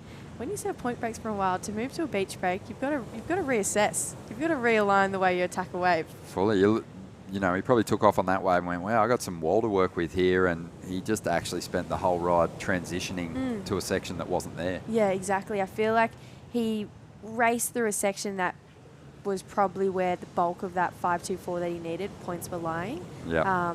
But the beauty of living up the coast is you can race down the section at Snapper, and there's just another section waiting for you at the next, just around the corner. So yeah, maybe a bit of Gold Coast mindset on that last wave for Zane, but yeah, hopefully in the next minute he can reassess and try and get, I don't know, some action under his belt just for one last shot at that 5.24. Oh, we might sneak into one here. 1 minute remaining, and Zane Sylvester chasing a 5.24 to get the second, pulls into the pit, and that one doesn't open up. He just swallows him whole, and he doesn't re-emerge. So he's running out of time. Jack Reagan also looking for just a low score, 4.84 to get into second place. Kalen's holding on at the moment and looking to get rid of a 4.17 with this wave. It's a clean combination. Needs to hang on for the finish, and that one likely will go into his top two, I think. Yeah, definitely. I think those two backside rears were very nice. I know he spent a lot of time at Northern Arabine recently, so maybe the Ali Left's coming into play there here at Merriweather, and that just looks like a bit of a closeout for Jack. So, wow, 5.17, best wave of the heat, goes to the lead. So 3 seconds to go. It looks like we might be having an interview with quite the character. Looking forward to it. As we see Jack there, well, he needed a 5.7 just to get to second spot. That's not going to do it. And Kalen's going to hang on for the victory here in what was Heat 8 of the opening round here at the Burton Automotive Pro. We'll be back with more from Surfest, presented by Reflections Holiday Parks, right after this.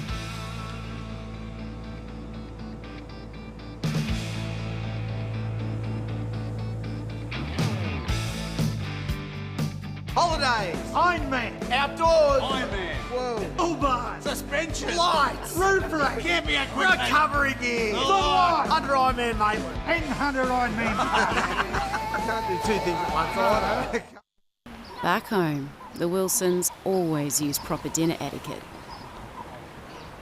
Out here, the stick will do just fine.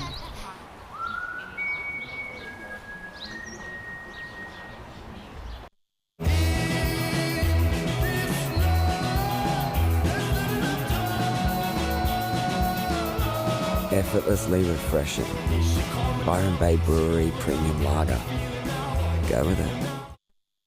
The racecourse is not just a place to watch the horses thunder. It brings generations together to share memories and experiences that are close to our hearts and runs in our veins. Newcastle Racecourse. Home is where the track is.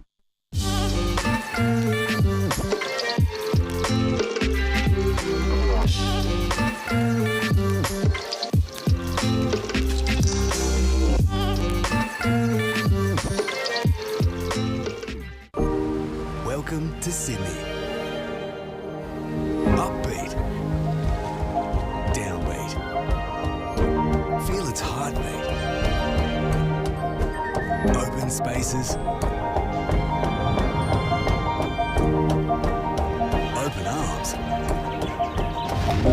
A place to feel alive. To feel free. Come feel it all and feel new. Holidays, Ironman, outdoors, Ironman, whoa, Uber, suspension, lights, roof rack, camping equipment, recovery gear, under Ironman Maitland, and under Ironman. I can't do two things at once, I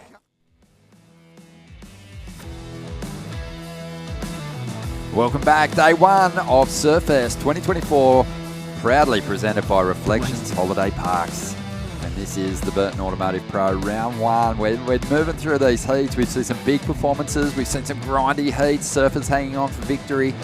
And now we've got another stellar lineup for you here. And yeah, excited to see how this one plays out. Ronnie Blakey sitting alongside Jess Starling. And Jess, who we got?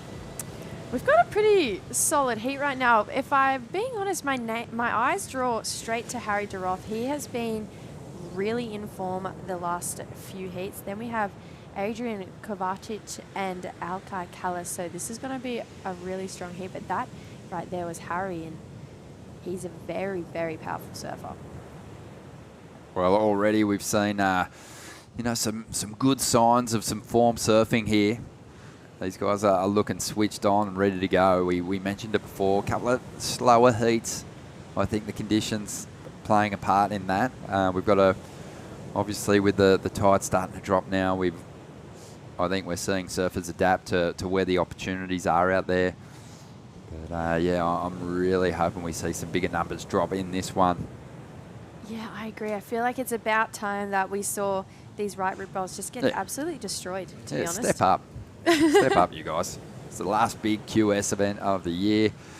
And, yeah, we are keen to see if any of these lower seeds can fight their way through this stacked field and give themselves a shot at glory here. We've seen some magic performances from low seeds at this venue over the years, so bring it on. Yeah, I'm a huge fan of an underdog story. Bring it on. I'm not scared. City of Newcastle welcomes us back once again, and they're a founding partner of Surfest. It's just been awesome to return each year and just see, you know, all the new restaurants. Obviously, the beach is always a beautiful place to visit. So many great breaks in this location, as we see. Red up and just on the attack there. Alcicalis, and now we're seeing what he can do with this inside section. This is a name I haven't seen in competition before. No. But that first wave was, yeah, it was really tidy. It was nicely put together. I'm thinking maybe an underdog story. Right on cue. Perfect. Yeah, waiting for Adrian's number to come through too from his opening ride. But yeah, the City of Newcastle, just so many good spots to check out at night as well. Great restaurants, good pubs. And the cafe scene here is second to none. The food here is incredible. I'm actually going to give a bit of a shout out to one of my favourite restaurants here, and it's called Etna on Derby, and it's in Derby Street, and it's maybe the best Italian food I've ever had in my life. All right, I'm going to check it out. Yeah. Yeah, there's some good ones for sure. Let's get caught up with the winner of that last heat, getting the job done with a ride in the dying stages. Kalen, well done, mate. Thank you. How you going? Yeah, pretty good. How's life? Oh, life's good when you're making heats. Making heat. So did you wrap up school this year? Yeah, I finished last year, yeah. Oh, perfect, mate. How good's that? Living the dream, just travelling and surfing. Real focus on these regional QS events for you too, mate? Yeah, just trying to get some points so I can do the international comps at the start of the next season. Mate, we got one of your good friends here. No doubt has a question for you. Yeah, hit me. So it's Jessie Starling here. I Hello. feel like I've surfed with you out in Narrabeen a bunch of times. Obviously, keep my eye on you. You date Ellie. Yeah. But I got to know, how's it going transitioning from these junior events into these QSs, and especially now, would this be your first co-sanctioned event? Oh, well, this is my first 5,000, but I'm just still trying to break over like a 6-point ride or something. Because it's a bit harsher scoring in these compared to the junior ones. And I've got to know, I feel like as you progress through the draw, you're going to come up against those Asian regional surfers who, for me personally, when I pull heats with them, I learn so much from them. Is there anything that you're already looking forward to competing against those guys? Oh, I'm just keen to surf some comps and some good waves. Yeah, you don't really seem like the kind of guy who gets phased by who's in his heat. Oh, yeah, well, I'm still only young, so there's no point in getting all worried about who's in your heat. May as well just have a crack. I love it. Mate, congratulations on your quarter-final finish at Port Stephens. Big result for you. Yeah, I was pretty stoked with that. Bit of money. I love it. Yeah, can you tell me a little bit more about the hashtag Hungry Pug? Oh, so I've got a nickname called the Pug. I don't know if you heard. Yeah, you've probably seen it. And yeah, the Pug was a bit hungry to make a few more heats, so that's where that came from. How did you get the nickname Pug? Is it because you're stocky and you've got no tail? Yeah, you're going to have to ask Zave Bryce that one when he makes his next heat. He'll tell you all about it. He came up with that one, and it's kind of just stuck, so yeah. Oh, mate, I think you're a bit better looking than a pug. But we love it. Congratulations, Kalen. Well done, mate. And thanks, guys. Good start to your campaign here. Cheers, thank you. What a unit. I said it. He's a character. He's a really, really funny guy. Even barking on camera. So I don't know how many post heats you've had someone barking, but I love it. I hope the Hungry Pug can get through a couple more heats. Out there in the lineup at the moment, Adrian Kovacek has been busy. He got himself a couple of backhand hits on a previous ride. But we've got a similar scenario to that last heat. We got a lot of scores in that 4-point range, just under. So it's pretty compressed at the moment. And as long as that trend continues, first place is never safe. We just saw a pretty decent number lock in for Adrian, 4.83. Saw him just outside prior to him putting the jersey on. Big, strong unit. And he showed that on his backhand. A couple of nice hits from him. So, yeah, we'll keep an eye on him. But, yeah, it feels like the levels may be coming back up. We're starting to see a couple more scores. I feel like we're starting to see a little bit more push in the ocean as well. And I really love that Adrian has kind of broken away from the pack and the repetition that we've seen on that right rip bowl, which, yes, has been great in those last few heats, but I love that he's moved himself down to the next bank over, which is that left, and he got a 4.83 for one really strong backside rear. Oh my goodness. I feel like if he can find one of those lefts that allows him to get two of those, we're well on our way to seeing a score above a 5 and maybe even to the 6 range. Well, that's what we want. That is what we want. That's what the crowd wants, and we're asking that of the surfers. Yes, please. Give us more. No, it's hard. The tide, hopefully, as it starts to bottom out a little bit, we get to that mid-tide range and into low tide, we get some steeper sections. But already we've got the highlight reel. We've started collecting them. It's all going to go down this afternoon. We'll see those highlights unfold. But, yeah, I think for me, Huey Vaughan, Eden Hassan owning the highlight reel at the moment. Big backhand snap from Eden. Fins free on a nice big chunky closeout section. And Huey with the big rotation reverse. That was a beauty, as we see now. Harry de Roth. Look at the flow here. It's almost Ethan Ewing. Oh, I feel like that's exactly what I was going to say. I love the way he surfs. He always matches. Sorry, doesn't match. He always just brings power to every wave, no matter if it's backing off 1 foot or 6 foot. You can always rely on the fact that Harry de Roth is going to give that wave 110%. That's why I said at the start, my eyes go straight to that name because he's one of those guys that I really love watching compete. Yeah. Any idea where Harry's from? Well, it's saying that he's representing Great Britain. Oh, there you go. So that might be heritage. Yeah. I don't think he's living there. No. I believe he does spend a bit of time with Jamie Thompson, so I'm thinking maybe the Sydney area, but yeah, don't quote me on it. But yeah, I think we're on for a good heat running. I'm just intrigued to see which one of these three powerhouses will just capitalise on the best waves out there. And this tide is definitely getting better. Conditions are definitely improving. And I think, we've got 7 more heats after this. I just think we're just going to be on the up and up for the next 7 heats. I agree. Have a look at this one standing up on the outside. Alki Callis, he can't get into that one. He's after a number 2, 4.79, just to get himself up in the second spot. Harry having a scope, willing to have a look at a couple of these rides as well. It's a really interesting heat if you're the two competitors on the usual bank with blue and white. When you're seeing the guy who's in first place sitting on a different bank, it's one of those heats where as a competitor you go, do I move? Am I supposed to be on that bank? It's a really cool challenge, I think, when you're in a position like this, whether you back your decision that you've watched and chosen on the beach, or do you go, okay, he's got scores, he's in first place, I should be down there. I think it's a big test, it's a big learning curve as a competitor, because whatever decision you make, you can't second guess it, Yeah, you got to commit, most definitely. Reflections Holiday Parks involved again, presenting sponsors of Surfest 2024. So many amazing locations. We mentioned that earlier, all over the Australian coastline. But in this sort of region, mid-coast, you got, Bonny Hills, Foster Beach, Hawks Nest, Jimmy's Beach, North Haven, Seal Rocks, Tuncurry, just down the coast. Here you've got Nora Head.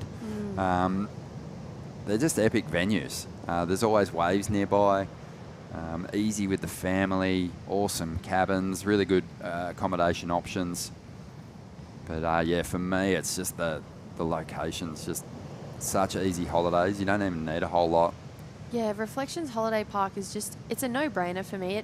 It's so nostalgic as well. You know, when I was doing the Grom comps growing up, that's where we stayed, Reflections Holiday Park. And the best part was there was, you know, we were Groms doing all these Grom comps, but there was still these fun activities to do for everyone, even the younger kids who came just to, I don't know, go on a family holiday and go to a surf comp. There was just so much for everyone at Reflections Holiday Park. And yeah, definitely spent a lot of time up and down the East Coast, everywhere at those reflection parks.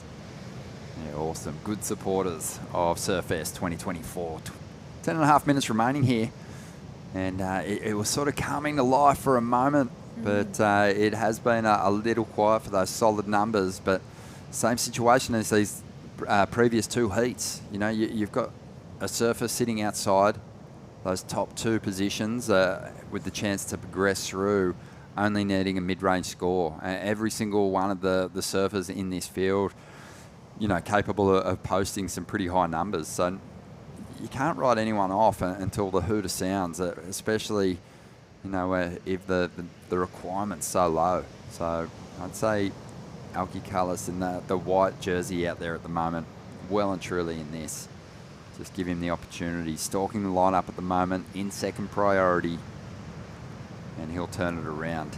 Thinking about this event and what we've seen here over the years. You mentioned coming here as a Grom and seeing Tatiana Weston Webb in the lineup. But performance-wise, what are some highlights for you? I just... Well, here we go. It's hard to pick. You think about it for a moment let me here. think about it. Adrian up again. He's got the lead at the moment and only really looking to get rid of an average score. Below average, in fact, a 3.47. Okay, maybe I'm being biased, so give it to me if I'm being biased, but the year that Hogg got second out here... Oh, it was a couple of years ago. That was one of the best events, best competitive... He is still, to this day, one of the greats. Yeah. And I obviously come from the same beach, Yeah. so maybe I'm a little bit biased, but when there was a wave that he just absolutely belted and was on the rocks claiming it, I just thought that was it for me. That is the epitome of a competitor. Love it. Even though he got second. I know. He got second to the local boy, I believe. Jackson Baker breaking through. That had to be a highlight for the locals. Big time. As we see now, Alki making his move. Can he hang on for the combo? He does. Gets out of there quickly. So only after a 4.79 to jump up in the second spot. Got some numbers on the way here with just over 8 minutes to go.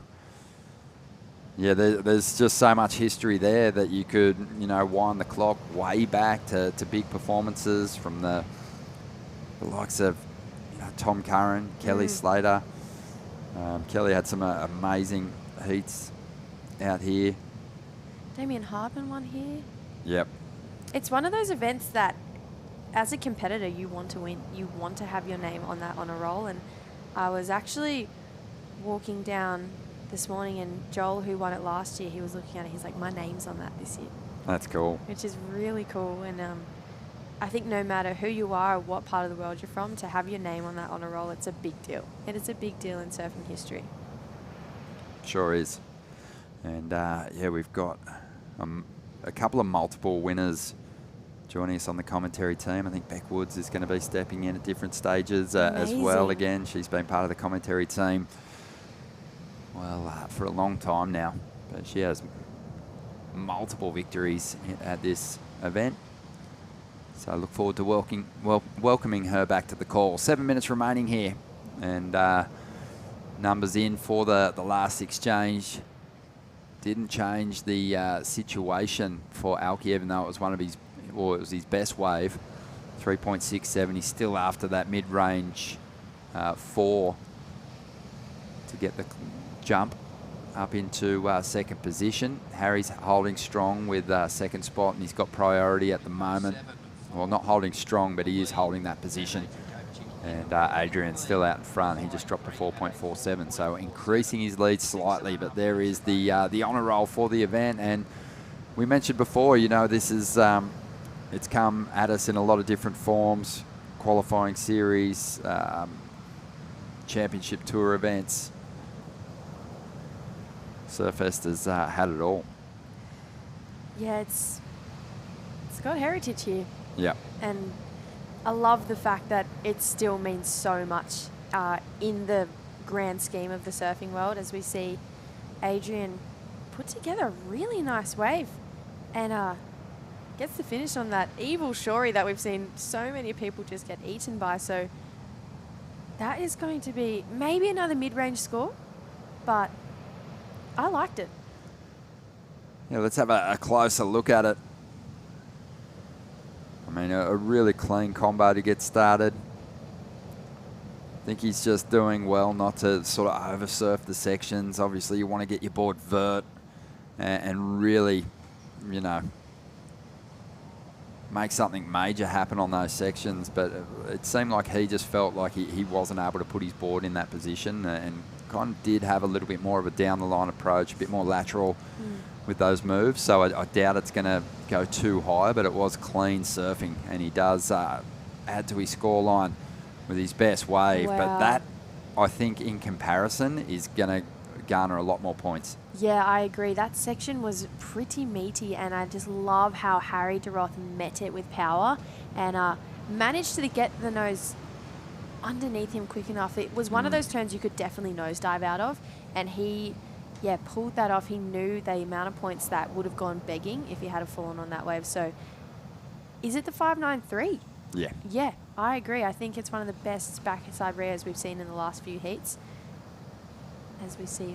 Yeah, Felix Burns gearing up for the next clash. I love the juniors we're seeing coming through. Yeah, it's good, isn't it? Seeing them come and just give it a nudge. Yeah. Here in this this last big major regional qualifying series contest. He's going to be up against Cooper Puttigal and Ryan Slattery. But here's the replay of that last ride for Harry. Beautiful. Yeah, really whipped it up there. And the scores come through at a 5.83, so it is the best of the heat. Doesn't get him into the lead, but extremely close. Yeah, just short, but I really love it. And now with 3 minutes 45, Alki looking for a 6.39. So that would be the highest score we've seen in the last few rounds since Huey, I believe. We haven't seen anyone break into that 6 range since Huey with his 8.9. But I want to know, forget about my favourite moments. What's yours? You've seen more Surfest than I have. Yeah. It's a great question. I mean, I think we were pretty lucky in 2021, just the way Australia had kind of opened up. We had 4 championship tour events that season. We had Newcastle, Margaret River, Narrabeen and Rottnest. Yeah. But that event to see CT surfing again here at Merriweather was awesome. Morgan Siblick had an amazing run in the contest that year. The Medina Italo Fiera final was amazing, but Carissa Moore did a fantastic air and put on a great show to get a victory in the women's event. And I think it's her for me. Yeah, I think so too. That air was, that was a really pivotal moment in female surfing. We've obviously seen female surfing have a lot of pivotal moments recently. We've seen the likes of Molly and Katie. Next level. Just absolutely, I still just feel flabbergasted by it all, to be honest. It was game changing for female surfing. But yeah, Carissa definitely did it herself multiple times, and one of the times she's definitely done it was here with that air reverse. And she seemed shocked too. I just love the footage of her. Great reaction, wasn't it? It was just amazing. I still think one of the best female airs in competition ever. Oh. Maybe the best female air in competition ever still. Yeah, it's right up there.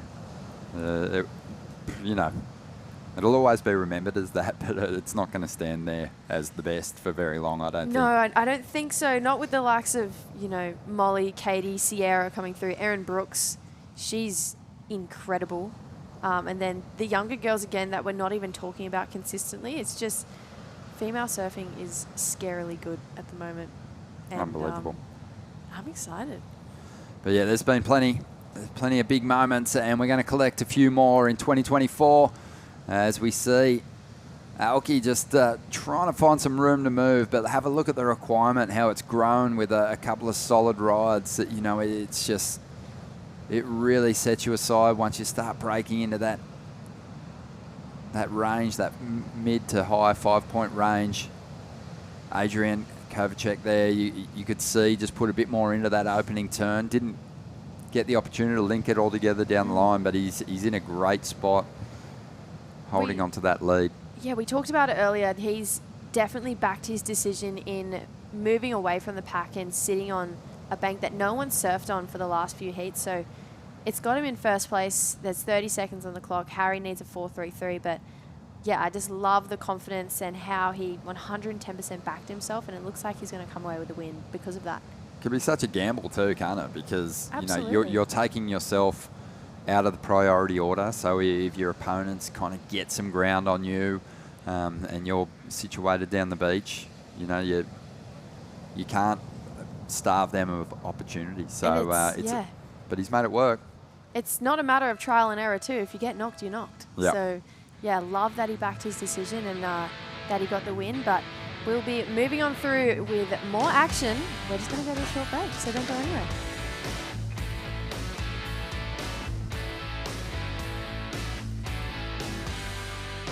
The racecourse is not just a place to watch the horses thunder. It brings generations together to share memories and experiences that are close to our hearts and runs in our veins. Newcastle Racecourse. Home is where the track is. Welcome to Sydney. Upbeat. Downbeat. Feel its heartbeat. Open spaces. Open arms. A place to feel alive. To feel free. Come feel it all and feel new. Adam has taken a few losses at work this week. A loss out here, a little easier to take.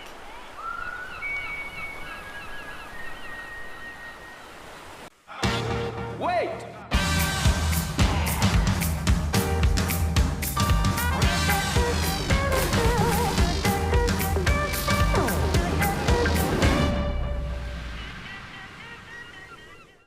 Holidays, Ironman, outdoors, Ironman, whoa, Uber, suspension, lights, roof rack, camping equipment, recovery gear, under Ironman, mate, and under Ironman. I can't do two things at once. I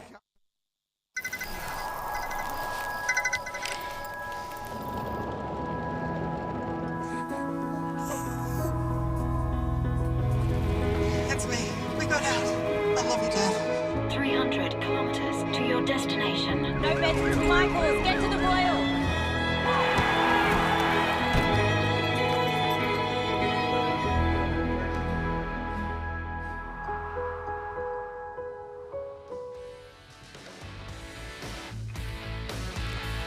And welcome back to Merriweather Beach Surfest 2024, presented by Reflections Holiday Parks. As we see a lot of love down there. That was the man in blue in that last heat, checking out his young boy. Beautiful day down here at Merriweather. As you see, a lovely shot there. The Surf Club. Big score in. 5-point ride for Ryan Slattery. When I say a big score, it's a decent score, decent number today. There hasn't been too many scores up in the excellent range. So when you get a 5, it will generally go into your top 2 as we see a replay of that wave. Well, look how nice it looks. Maybe that was a 2.57. Sun's out. Yep. Beautiful. The swell looks amazing. Look at this beautiful day at Merriweather. The wind stayed nice and light nor'easter swell picking up by the hour. Mm-hmm. And picturesque. Picturesque it is. Down here in the booth with Matt Hoy having a chat, and one of your fellow Mirror of the Board riders is out there in the red, Felix Burns, and in this one it's Cooper Punningill in the blue. Nice. it's good heat. And right now we're going to go down to the winner of that last one with a combination of 10.16 points. Adrian, how you doing, buddy? Oh, mate, good. How was it out there? Mate, it was a little bit tricky, but throughout the morning the tide was really high, and so I kind of I've surfed here a bunch before, and I knew the tide. Once the tide starts to run out, the banks can change really quickly. So I tried to make a little strategy before I went out, and it kind of paid off. You did your homework. Matt Hoy, have you got any questions? Hey, Adrian, how are you, brother? Yeah, good. Yeah, good to see you, mate. Good to see you back in Newey, brother. Yeah, I'm frothing to be here, mate. Yeah, sick. Good on you, mate. Good heat. I didn't see much of it, but you must have done pretty well. Yeah, yeah. All the past heats, they were surfing the little reform with the rights, like just right on the shore, and I didn't think in my opinion that there's going to be much scoring opportunity, and I knew once the tide starts to run out, it kind of goes out really quickly because the tides are really big at the moment, and so I try to go onto the lefts and try to get some vertical turns done. Perfect, mate. That's the go. As the tide drops, those lefts are going to get good, mate. Yeah, exactly. There's only an hour of each side of the tide that the rocks is going to be any good the whole week, probably. So you're onto it. Good to see. On a Warner too, mate. How's that going? Freddie's looking after you. Oh, mate. Of course. It's been almost 18 years I've been riding Warners. So I've never ordered I've never ordered another board since. So, mate, it's. Is your Warner ready yet? Oh, mate. Well, mate, I've literally only got this one board, and then I've got an old relic for a backup that I barely ride. So I've just got this trustworthy one here, and hopefully it can see me through the week. Yeah, mate. Good on you, mate. Well, good luck for the rest of the week, mate. We'll catch up with you. All right. Thanks heaps, Hoyo. Thanks heaps, guys. See you, mate. See you later. Brilliant. Good surfing there. Yeah, I didn't see.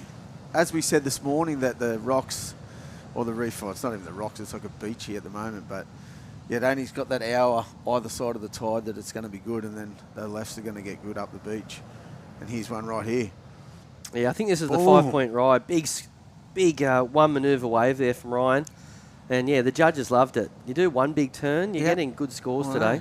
You get that. That's the new thing. It's like, I like that they've gone from just doing the aerials for big manoeuvres. Like a few years back, you get a 9 to do a big air reverse. Now they're going back to manoeuvres. It's like the same scoring. Yep, but I think it's even on top of that is like if you get a little wave and you did 3 turns, now the one manoeuvre big wave is beating that. Yeah, 9 times out of 10. But it's good, I reckon. You know what? I think the girls have been getting scored like that for years, but now they're scoring the males like that too. Yeah. You know, just I don't know, when I worked with Carissa over the last decade or so, it was just like, just do one big turn. The judges will love it. Yeah. But now they're doing it for the men too. Yeah, which is good, I reckon. Yeah. And it's not just on aerials, it's like on proper turns these days. Yeah, totally. It's good. And it's better to watch, isn't it? You'd rather see someone do a huge send three of the beach. Absolutely. Yeah, like that was exciting. Yeah. It was a big backhand turn. It was. And the heats we did this morning with the big floater, backhand floater, you know, tacking the lip. We only did 2 turns on that wave and got a good score. Better than 3 to the beach. Yeah, a little bit more exciting for sure. But they've got to leave room too, in case someone does do 3 big turns. What happens then? That's their problem. True. You have to worry about it. I'm not that worried about it. But. So what can you tell us about Felix Burns, Hoy? Felix Burns, little Grom, mate. Yep. Pesky little Grom off the rocks and going everywhere. He's done some travelling. I know that. I think he's been to G-Land 3 times maybe. His dad's a legend. Yep. Local board shaper. Yeah, with SLD. He's just moved into him. Superpower of Newcastle surfboard manufacturing. He is. There now. Yeah, both of them together. It's good. So what? You got Jai Burns and Steele Lewis. Yep. And then Sam Egan's over there too. Yeah, it's good. So, of course, Felix's Bruce father. Hart, that makes all the knee boards, is there too now. Oh, yeah. That's super. It's good. They're all together. They're all good at what they do, and it's good business. Unreal. Hopefully Newcastle looks after them, you know what I mean? Order local shapers surfboards is what I'm trying to say. Perfect. Yeah, of course, Felix Burns, little goofy footer. Dad was a really good longboard rider. Won a lot of events back in his day. And yeah, Felix does really well. He's a part of that next sort of generation out of Merida, along with Ocean Lancaster. Those guys are always surfing, pushing each other. They surf a lot together, don't they? Yeah. We ride down on the Gerodes. Yeah, everyone flying around in those things. Yep. Mayhem down here. Yep. So only a 2.5 for Felix as yet. Current heat leader is the man in white. There he is with the bald scone. That's Ryan Slattery, 5.0 and a 2.57. Bald scone. There's a lot of that going on these days, isn't there, Mitchie? It's in the water. It's in the water, you reckon? You haven't taken a sip, though. No. Different water, I sip. This is, of course, Heat 10 of the round of 128, the opening round of the event down here at Surfest, presented by Reflections Holiday Parks. A whole lot of supporters of this event. Of course, Burton Automotive, it's their 20th year. They kicked things off in 2004. Kim Burton has supported this event through thick and thin. And if you ever need a car, a Toyota or a Haval, they sell a lot of them. Maitland Toyota, Newcastle. Yeah, Cardiff. Yeah, Kim Burton, we owe... Port Stephen. Mm-hmm. Yeah, we owe a lot to the Burton family. So thank you very much supporting the event. 15 minutes remaining in this one. There he is, Matt Hoy, Newcastle's very own. Mitchell Ross. Yep, going to be a lot of fun. This is day one. We're going to be down here till Sunday. We will crown a champion Sunday afternoon. Yep. Could be a local. Could be a Morgan Siblick. Could be anyone. Could be anyone. It's a long week. Yep. And like I said, there's going to be swell all week, which is a good thing. And then it goes southerly on the weekend. So I think, like you said, that last southerly swell was pretty good, eh? Yeah, really good. Yeah. Yeah, if the angle of the swell changes a little bit, we'll see sort of Merida come alive. Hopefully we'll see some third reefers as we see Surfer in Blue up and riding. Moving through the inside on this one. This is Cooper just trying to get some sort of finishing turn. Unfortunately not. We have moved past dead high tide, Hoy. And you can see that there's a lot more whitewash now. It'll be a little bit more difficult, a little bit more, lot more straight. Yeah. There it is. There's a good view of it all. Move down the beach a bit more in front of the Pogo's pipe. That's probably where the bank is. There was actually a good ride off it the other day when we were down at the beach. Little right rip bowl, but they're surfing the lefts off it today because it's a bit bigger. As we see Cooper, this is his last ride. Scores coming through. It'll be around the 3 to 4 range. Not going to be a great score, but it will be his best. Cooper Puttengill. And Felix Burns hits back. Nice first turn there. If he got a second one in, it was going to be a solid number, but unfortunately just the one manoeuvre on that one for Felix. Of course, a part of the Merida Surfboard Club. A nice shot here of the setup. There it is, Merriweather in its finest. You can see the rock shelf just in the background there. That's where they're usually sitting on days like today, but there's just so much sand on the beach, isn't there? It's straight. There's so much sand on all the beaches everywhere. It's funny that if it's a beach, but you know what I mean? There's a lot of it. Yeah. Sometimes it's all washed out, but not at this stage. Look, it's huge. That's like the rock shelf is usually another 50 metres in. As we see another wave here for Felix Byrne. First turn was good. He'd love to finish this strong. Second turn. Might even get a closeout down the end here. Sticking with it. And here we go. A nice turn. So didn't look completely in control that whole ride, but at the same time, it's going to be his best number.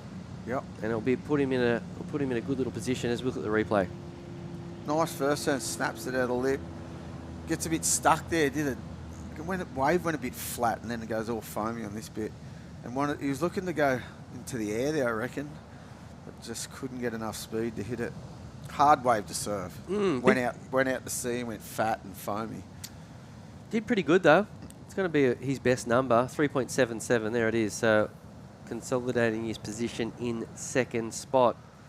As we see the man in red getting ready for that next heat. That is, of course, Josh Vanek. I've actually seen Josh surfing at Merida the last maybe week or so. I think he came to town really early. Really? The reason I can remember him is that surfboard. Yeah, He can't miss it. Yeah, he was doing a lot of warm-ups down here at Merida. Can't miss it. He's got double. Different tones though. Yeah. That's confusing. You must love pink. Hot and bland. Yeah, he's frothing though. He's smiling, super smiling. No nerves showing anyway. Ready to whiskey a go-go. Yeah, he'll be joined by Kyan Falvey and Kobe Johnson in the next heat as we see a bit of a set rolling on through. Well, this next one looks good down the middle. Look, Felix has seen it. Look, this could be a good... White's onto it. Good looking right here. If he gets it, oh, he's missed it. A good looking wave. Here we go, the goofy footer up and riding. What happened to that wave? It looked like a good one. It looked like it was going to have a corner to it. Well, the thing about the sandbar out here, it's really straight. Yeah. It's super straight. So no rip running out. Yeah, I know. It's a hard one. Be on your game. Just because we've had that many nor'east swells, it just pushes all the sand into the corner here. No, not much rain, so the drain pipe, as you can see on your left there, it's sort of, it's got a puddle there, but that's all it's done. It hasn't gone into the ocean. Just under 10 minutes remaining in this heat. 10 minutes remaining, and I've heard that this will be all we do today, this round. So 16 heats in total. We will see a lot of local surfers and also a couple of surfers that have come from far in this opening round. I saw in that last heat someone from Great Britain. That's he had his family here. I'm sure that was him on the beach. That's a family awesome. holiday and competing. And yeah, that's super cool. Called Harry de Roth it was. Yeah, right. That's cool. There's the competitors area down here. They're all hungry. I'm hungry. It's 12. It is lunchtime, Hoy. Always hungry. I heard Jess Starling in that last one say she loves the local restaurants. Oh. There's some good ones. We are lucky with food choices in Newcastle. You got any favourites? Yep. Care to share? Care to share? I forget what they're all called though. What's the one in King Street? McDonald's. Oh, that's right. And that other one. KFC. Yeah, on Hunter Street. I don't know what you're thinking. But Domino's deliveries. Yeah, there you go.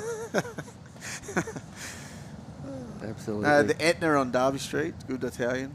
That's exactly what she said. Yeah. Did she? That was her. That was it. Wow, see? I promise. Great minds think alike. It's really good. She mentioned one restaurant, and that's exactly what it was. Really? Yeah. Nice. It's really good. I haven't eaten there. Oh, it's really good. Yeah, big shout out to all the sponsors that are making this event possible in 2024. Of course, the City of Newcastle. It's a founding partner of Surfest. Really appreciate those guys. Of course, Reflections Holiday Park. You said you've spent a bit of time at Reflections Holiday Park. Yeah, up at Seals Rocks. Yeah, it looks beautiful in that photo. Yep. No one knows where it is. Probably they're just looking at that photo. You go, whoa, where's that? It's like a perfect right point there. But yeah, we've got parks everywhere. Yeah. Totally, yeah. And of course, they are presenting this event this year. So thank you, team at Reflections. Where's your favourite one? I'd say there. Oh, yeah, right. Yeah, Seals for sure. Yeah. Just not on the nor'easter. Yeah, exactly. You go around the back. Yeah. Yeah, for sure. 7 minutes and 20 seconds remaining in the heat in the water. Still waiting for surfers in red and blue to get decent numbers. Ryan Slattery is out in front in first position at the moment. Pretty slow heat, isn't it? It's pretty slow. I know the last couple of heats were slow too. Yeah, right. That's what they said, eh? Bit of sport over the weekend, Hoy. What'd you get up to? Did you watch NRL, ABB, the CT in Portugal? I didn't watch that. There's a lot going on. Was that on last night? Yes. Yes. How did Calahouni go? He lost. Did he? Yeah, he's out. Oh, no. Yeah. Who did he lose to? 2 other people. So you don't know. One of them was Gabrielle. Oh. The other one I can't remember off the top of my mind. But so that was the first round, though, wasn't it? No, he's out. Oh, he's gone. Yes. Oh, in the losers round. Yeah. Holy dooly. That's what I was thinking. He could nearly make the event here yeah. at Merida, but not quite. Oh, wow.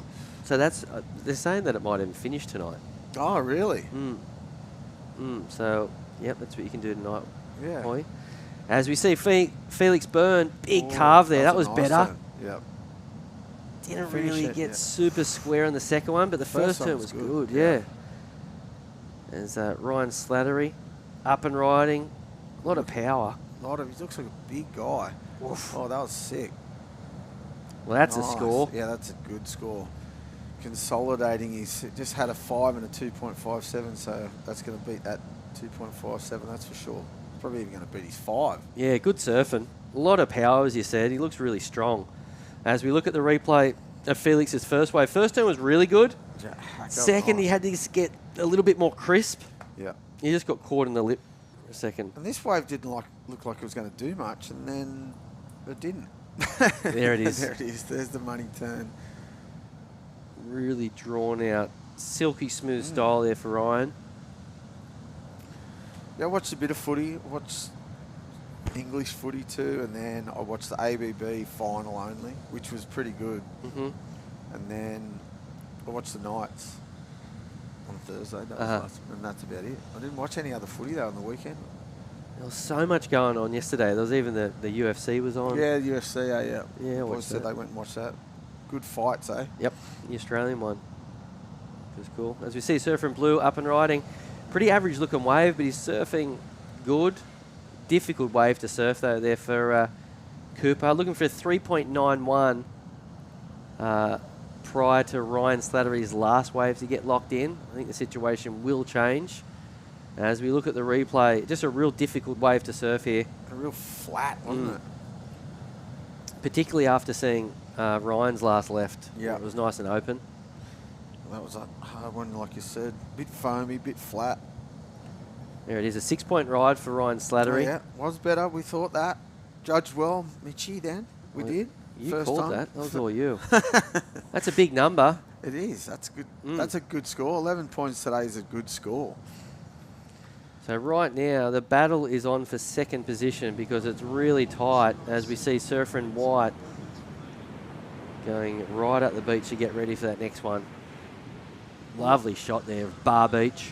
North Merriweather. Yep, here it is. They love it. They'll be into me all arvo, don't worry. That is, of course, Kobe Johnson about to make his way out into the lineup with 3.5 minutes remaining. This, of course, is a QS 5000 men's event. And we will complete this one on the 17th of March on Sunday. So a nice big week of action. What's the prize money, Mitchie? First in these. Do you know that? No, not off the top of my mind anymore. It changes a little bit. Yeah, it does, eh? The thing about it, the money's one thing, but I think the points are the most valuable thing for these surfers this week. Yeah. I know they all like money, but they all want to make the Challenger, so there's only a certain number of spots up for grabs for that, so they're all gunning to make the Challengers. How many spots? Is it 8? I'll clarify all that. Yeah. I'll come back tomorrow Yeah, with all with the all correct the info. Here we go, Phoenix. He's looking for a big number to move up into the lead. Didn't really attack that wave the way I would have liked to see. He needs a 7 to move up into the lead. It's not going to be a 7, but will improve on a 3.77. Doesn't look happy with that wave. No, he doesn't. You've seen him out in the lineup too. He gets cranky. Yes, he does get cranky. He looked cranky then, didn't he? He does. He looked cranky. That's not a good thing if you're like flicking out of a wave and you look cranky. Well, here's a good set. Is he going to get it? Nah. What do you Bit think? quick. Oh, yeah, look. Not a bad wave on the end, but probably hard to surf too. As it gets lower, these lefts are going to pump. I reckon you're down even further too. There's more of it. There's a rip running out on the right-hand side, on the left, far left, as you're looking at it. Yeah, I think And it's all afternoon Yeah. will get better. I think so too. Down further though, this is like the straight bit of the bank.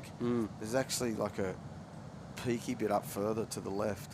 Up where the next heat was paddling out. I reckon they've seen it and gone, well, like a little rip bowl. Yeah, okay. Yeah. Yeah, all afternoon it's dropping.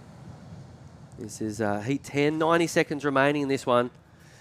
We've got 90 seconds on the clock, and it looks like the surfer in blue is making his way out into the lineup, still looking for a 4.07. 1 minute on the clock. It's Ryan Slattery who's got priority, but it looks like he doesn't care about the situation. He's quite comfortable with 11 points. Doesn't look like he's going to sit on the boys.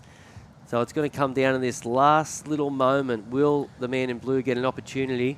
Felix is stalking him too. Like of course, and he's got third priority. Yeah, but he's going to try and get him to go one, a terrible one, I reckon. He's not. Yeah, he's not. He can't even use his priority. Well, that's all right. I like it. So the clock's ticking. 48 seconds remaining. Couple of waves rolling on through. You can see there's a little bit of a pulse right here. I have a feeling there might not be much more than maybe this wave or the next. Doesn't look like there's much, does there? If it doesn't eventuate to anything this next wave, I think it's done. Well, that wave did nothing. It'd be a big heat win here for, well, he's second place for Felix Burns. He's a grommet. This is the beginning of the journey for Felix. So if he can get through this one, it'll be a massive step forward and a big confidence booster for the little goofy footer. We've got 10 seconds remaining, and it looks as though there will not be another wave surfed. And it will be Ryan Slattery winning this one ahead of Felix Burns. Unfortunately, Punningal will go down. Good surfing there from the man in white. Yeah, where's he from? Do we know that? Central Coast, I want to say. Yeah. Okay. As we go to a quick break, and we'll come back with more action down here at Surfest, presented by Reflection Holiday Parks.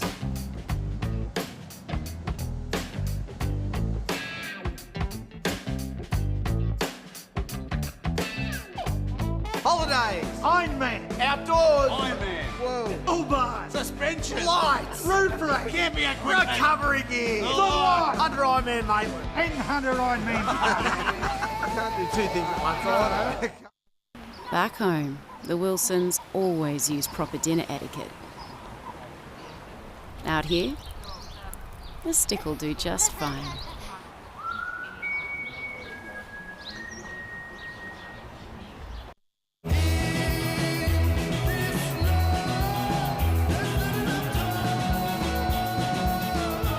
Effortlessly refreshing. Byron Bay Brewery Premium Lager. Go with it. The racecourse is not just a place to watch the horses thunder. It brings generations together to share memories and experiences that are close to our hearts and runs in our veins. Newcastle Racecourse. Home is where the track is.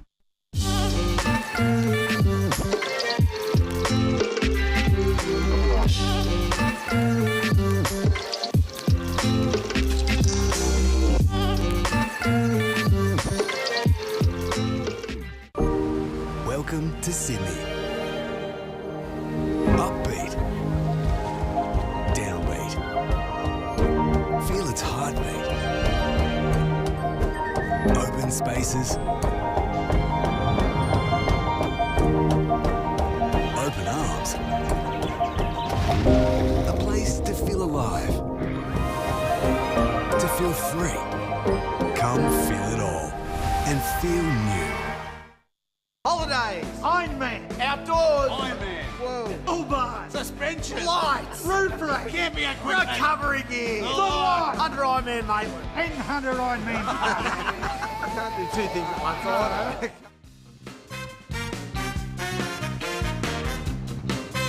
know. I know that guy that was in the commercial. I do too. That's, of course, Matt Hoy, who's a part of the commentary team, along with Mark Occhilupo, Ronnie Blakey, Jess Starling. What a team. Oh, absolutely. The best. As we see Surfer in Blue up and riding. First, second wave of the heat. Nice carve there. There's no end section on that little right shorey. I'll tell you what, it's so much easier to get through heats if you get a big set left. Yeah, I agree. That's the recipe. Well, but you'd think, like I said earlier, that most competitors look what the judges are scoring, and just keep doing that. Like the air reverse, they'll do it and get the score. Layback snap, they'll do it. So everyone's been getting the scores on the big left. Here it is. Look, boom. Oof. Wow. That board is bright. That was a good turn. Wasn't it? Oh, that's not too bad either. Tail off, and then he looks for the right. Got busy. It's just so much steeper the left out here today. You can get more vertical sort of apparatus. So Apparatus? decent number, 3.33 for the red. Yeah. Would have been a huge score if he got anything to back it up. Well, we saw earlier too that one big backhand turn and got a bit more than that. But that wasn't as crisp, I don't suppose. Not quite. You can see there's the bank, what was I talking about? Ah. There's a right off the other side of it, and that running left is where it's a bit steeper for sure than where they're sitting on the like it's pretty straight down this end of the bank. At least it's got a bit of a peak there, and there is actually rights off that. But I think it'd be too far north to be able to be judged. Here comes a set. Let's see what this does on the bank. Can we leave that view for a bit just to see what this set does on that other bit of the bank? Yep. Do you want a coffee as well? Lunch. Matt Hoy's personal film crew. Yeah, good. Yeah, that's good though to have a look. It's good to just have a look at the lineup to see what's going on out there. I think this set's going to close out the whole beach. Strong looking turn there. We missed the beginning, but the end looked pretty powerful. Because I was controlling the filming. Yeah. As we go down to have a chat with the winner of that last one, Ryan Slattery. How are you, mate? I'm good. How are you? Not too bad. How was it out there? Well, pretty straight. But no, it's when the sets come through, there's some sick ones. Just got to find yourself in the right part of the right bank. So It seemed like you're one of the smarter surfers of the day because it's a no-brainer to look for those, steep lefts, right? yeah, well, I'm a bit bigger than some of the boys, or some of the men in my heat. So I sort of need a bit more power to get me going. Did you identify those lefts at the beginning? Yeah, well, the heat before mine, there was some bombs coming through, so I was like, oh, I'll just go chip in and just try and do one big up-down. But, yeah, I sort of only got one clean one and then just sort of grovelled the next one, but that's good. They loved it and gave you a 6. Yeah, I've seen that, so I might have to do some more steep turns on little waves. Mate, from the Central Coast, right? What beach you from? Soldiers. Oh, in Norwood Head there. Sick. Yeah. Gets sick, that beach. Don't tell anyone though, eh? Don't tell anyone. No, it's fun. It's everyone gets waves. It's, pretty good community down there. Norwood Head surfing fraternity. So yeah, some good. we're on. Yeah, it's a good spot. We used to go down there a fair bit. Unreal, mate. No. Yeah, you've done well on those lefts. That's the go. I reckon all week's going to be sort of like that. So Yeah, keep chipping away. Yeah, that's it. I'll just try and get myself on the bigger ones and do some big turns. See how I go. Perfect. And what's the plans this week? You going to stay here or are you going to drive home every day? What is it, an hour from here? Yeah, it's an hour. Yep. Some of the boys, Cobb, Bell and Cone Dog live up here, so I might crash at theirs and get some good hospitality by the boys. Yeah, perfect. Yeah. Unreal, mate. Is there anything that you like to do in Newcastle when you're up here? Any restaurants you like to visit or waves that you like to surf? Pubs? The pubs up here are mental. Yeah, that's about it. Just go to the pub with the boys. Newey races. Should have a Surfest Cup. Yeah, Surfest Cup. That'd be pretty mental. Unreal, mate. Well, congratulations, and good to see you ripping today and some of the more powerful surfing we're seeing. So, good stuff. Thanks, mate. Appreciate it. Good luck. Cheers. How good's that? Yeah, loving it. And he said, he identified those lefts. He's a bigger bloke. And he's like, I have to get those lefts to do the turns on it. And he did it. Perfect. Little run around. That's a... Back to the ABB. Well, yeah, look there. Yeah, there's a big view of the overview of the beach. And you can see where the bank is. There's a little channel on to the left there. And then these running lefts is a spot. Here it is. This is what he got to do the run around. It's a fun-looking little left. Kobe just finishing this off. Oh, yeah, he's going to get this to the beach. Yeah, milking this wave all the way through. This is Kobe Johnson as see him come back right to finish with a nice little floater there and race off to do the run around. Wow. And with the nor'east swell, it actually makes a lot of sense what he's doing. Yeah. Because paddling against that, it's a little bit difficult. So. And the rip running out there, so there's even more water moving. Yep. Tide going out, everything about it. You can see it there where he's ended up. on the far left there in that channel. So, yeah. Yep. That's your little bank that you've been talking about. Yeah, that's where the best lefts are too, I reckon. That bank's a bit straight down the end here. That's a good run. That takes it out of you too, I reckon. Coming out off a wave, then running the beach. Yep, soft sand. Oh, yeah, soft sand. Just going, what do they call it? When you go from one thing to another. I forgot. Lactic acid? Lactic acid, that's it. Here we go, man in red getting ready for the next heat. Oguri from Japan. He's hiding from the cameras, but he will. He looks like he's 10 years old. He does. He probably is. Yeah. He's probably 30. Yeah, we up next. Here's these lefts, Mitchy. Look. Red's on a bomb. Tricky takeoff up and into this one. First turn's good. Love to finish this. It'll be a nice score. Oh, he's ripping. Good surfer. This is Vanderkerk. Not a bad wave. You'd love it to close out it into the bank though, so it can finish with a big jam rather than into the channel. Yeah. But it was some nice surfing at the beginning of that one there. Pushed out to sea a bit, didn't it, that Yep. one? It looked like it was going to be a bomb, but maybe second wave in the set too cleans it up, like a bit more top to bottom as well. Yeah, absolutely. But it's going to get better all over with the tide dropping, I reckon, that left for sure. No more rights. Everyone should just go on left. It is day one of competition down here. We've got the nor'east swell. Winds are light nor'easter too, I want to say. The tide's going out. It is heat 11 of 16 heats today.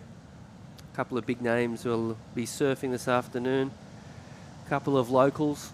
And there's a couple of locals right there. Cade Kelly and his brother Jai. From Newcastle Beach, just around the corner. They call that Town Beach, the East End. Yeah, East End. Royalty, Newcastle royalty, these kids. East End board riders, mate. Yep. Of course, Cade, yeah, he'll be out there next heat. Really good little surfer. Obviously, he's young. What are they looking at on their phone right there before you heat? Tell me that. Something to do with YouTube, maybe. Oh, yeah, something.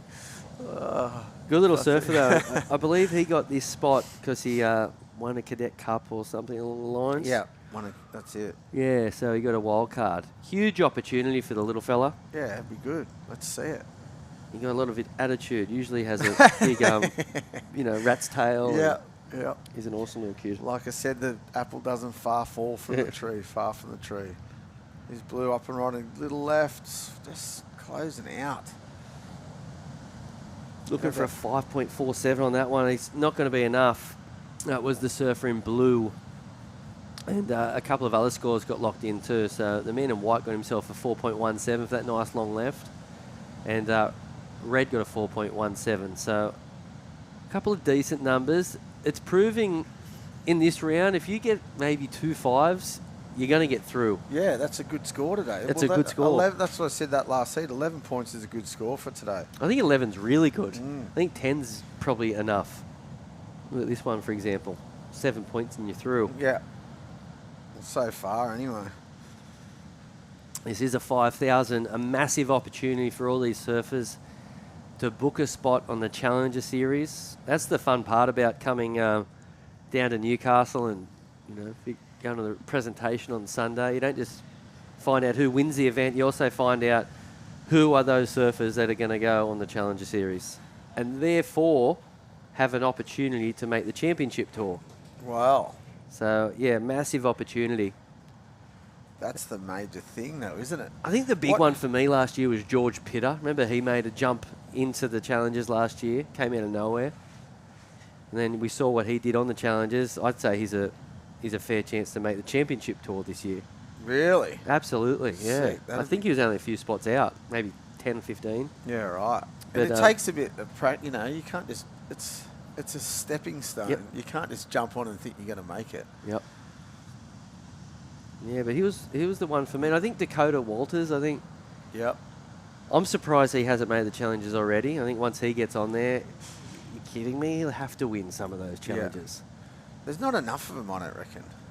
How many events were there last year to qualify? Like, if you got the cut and then there's only 5 events, it's not enough, I don't reckon. You can win one and you're in. You should have to be a little more consistent, if you ask me. Yeah, it's a fair call. But, yeah, that's how it is at the moment. And I don't know. I just think you look at the schedule too. It's like Snapper, it's Manly. So Manly's... Well, Narrabeen, sorry. Oh, yeah, Narrabeen, yeah. Even those two events by themselves, though, if you've got the tricks that a Dakota's got, I don't see how you can't at least, qualify on those two events. Yeah, true. Right? Then where else? Brazil, Portugal. Yep. That's the hard ones. South Africa. Oh, South Africa, yeah. There's a lot of travelling too. That's the hard part. That's a big cost to go to all those. They're all everywhere. It's all over the world, and there's only 6 events. It's pretty crazy. Yeah, just picking all around the world. That's a 30 grand travel bill. More. Yeah, right. I'd say.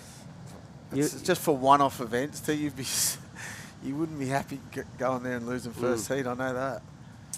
Which is absolutely possible. Yes, it's very possible. Especially with the amount of the talent. Yeah, exactly. A lot of money spent. A lot of investing in yourself. I think they try to make it. They changed all these tour events to make it easy to get around, but they've made it harder. Yeah, I think so. As we see Surfer in Blue, just a quick wave there. Falvey still looking for a decent number to move up in a second spot. As we see a quick wave there for Johnson. So, yeah, still a low number. Yeah, low scoring heat, isn't it? Not many waves in this heat. Rideable ones, anywho. Just over 10 minutes remaining in this heat. Heat 11. A whole lot of sponsors get behind this to make it possible. Big shout out to Byron Bay Brewing, Newcastle Herald, NBN News. They're the 2 media outlets that you should stick close to get all the updates. Of course, Department of Regional New South Wales, Modulate, Solved, Alpha Safe, Trax is another media partner, Hit 106.9 UFM. It's not New FM. Typo. Yeah, typo. Big shout out to everyone that makes this event possible. 9.5 minutes remaining. As we see a little bit of a bump to the left of your screen here. It looks like the man in red has spotted something. It looks like the whole beach is going to close out on this set. Oh no, maybe this corner on this first one. You just got to be right in this. Here we go. He's on. Little runner. Pretty flat. He's done well there to get some steepness out of it. One turn, not big enough for that. Get those good scores. That was sort of a runner on the end, but it's just bending out to sea a bit too, isn't it? But closing out at the same time. Closing out. Fat closeouts. It's very straight, the bank down this end for sure. As we see a bit of a paddle there, Surfer in Blue. He's all over the place at the moment. Kine is, but he's looked at so many average-looking waves, and if you look at his scores, he's had a 1, a 2, a 0.6, a 1, and a 0.2.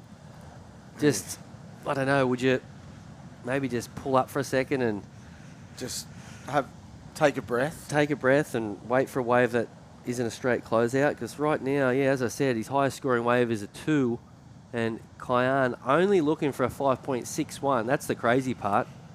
Yeah, because it's that low scoring a heat. Absolutely, he's still in it. Here he's going to go this, a little right. Looks like a closeout to me. Okay, I think you're let's right. hope he gets something going. Oh, yeah. There you go. There you go. He's bouncing back. Yeah. This might even be a 5 right here. Finish it, son. Oh! Good surfing there. Look at that. We knew he had it in him. He just needed the right wave.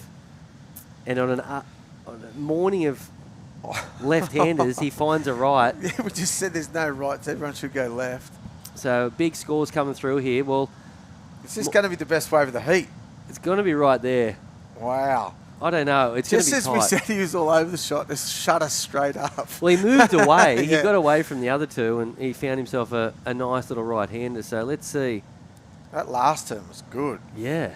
About 4 or 5 turns as well. So good stuff there for the man in blue. Chop hop on the inside.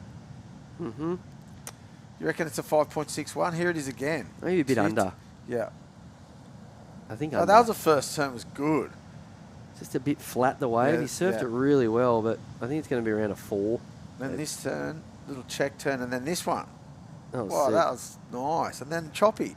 Look at that. To 4. I liked it. 4.23.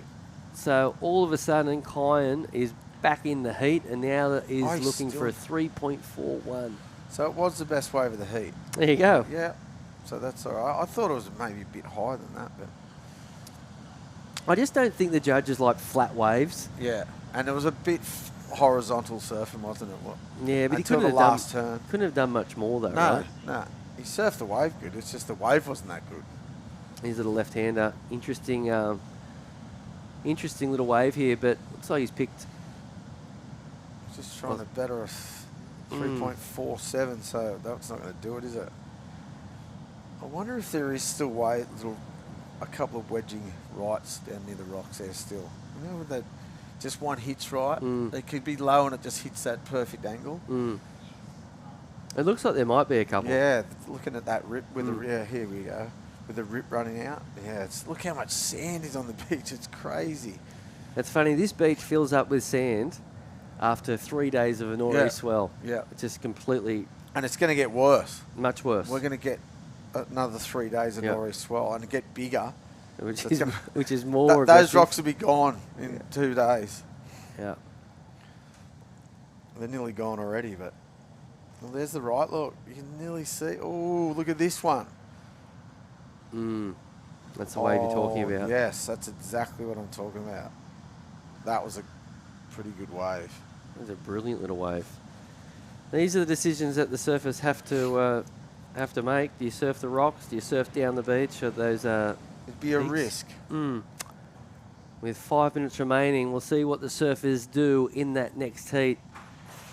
It's Agari, Jimmy Wallace, Lee Brusick, and Cade Kelly will be out there. Looking forward to watching the local surfer, Cade Kelly. I believe his big brother's a part of the board club, but he's not. Yeah, he's East End. Yeah, he stayed in town and his bro came around. Yeah. So AK's like in between. Yeah, exactly. Doesn't know He's what Bar to do. Beach. He's in the reef rats. North Merriweather reef rats. Be hating it. Yeah, so he's torn, isn't he? Absolutely. You've got 4 minutes remaining in this one. It looks like the man in red just sitting really close to Falvey, who's looking for a 3.41 at the moment. Not much of a tall order at all to move up in a second spot. Plenty of waves out here. If I was red, I'd be just looking to bet him a 3.5. You weren't one to really sit on people, were you? Nah. Not unless Nah. it was... I've lost a lot of heats for not sitting on people too. Heavy. Letting people go waves and just they get the score. I'm like, I had priority and I let them go. It's like, you can have it, mate. Like, you're not going to get the score there and just get the boom. I've done it a lot. It's not a good feeling. Not a good feeling at all. You giving them opportunity, and most of the other boys that we competed against in the day had no chance they'd let you go a wave. They'd paddle you to the beach before you got a wave. Here we go, Surfer in Blue. Having a look at this one. Oh, this is what he needs, 3.41. He got it right in the last one and got his best score. No, what's he not going to do it on this one? He has to go big here. That was pretty good. If you compare this to the 4.3 though, 4.23, is it a point worse? What do you think? Oh, I don't know. Did he give himself a clap there? Did he? I think he did. Oh. You got to will it on. Yeah. Okay, 3.41. What's your thoughts? It could be a 4, no, but I reckon that other wave was at least a point better. Oh. No, nothing's changed. That was... Yeah, right. That was the other... That's white. I White, think, yeah. flipped it. Yeah, okay. Going to be really close. Here we go. Here's a replay here's- of white. That was a nice turn. That's an easier wave to get a 3.5. Yeah. You The know? other one, yeah, He's going to for sure. stand up and Here do it is. Foam floater. Little cutty. It's a 2.77. Oh, yeah. to 3, isn't it? Yeah. Well, Sorry, the mate. judges have said 2.7. Oh, they've already done it. Yeah, so it's not it. And you need that one moment of, you know, like... he did. Yeah, you got to will it on. Come on.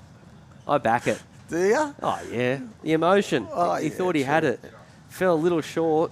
So still looking for 3.44 is the man in blue. Oh, they hammered him, really, didn't they? They didn't like it at all. Oh, well. There's a wave for the surfer in white. And I believe at the other end, it was the man in blue again. Here we go. Oh, what did he do there? Well, he didn't see the start. So it'll be your last opportunity for Falvey. Will he get the score required? From here, we couldn't actually see it either. So a 3.44 is the requirement. And we're having a look at the replay. Oof. No. That's probably closer than the other one. Probably, yeah, because he...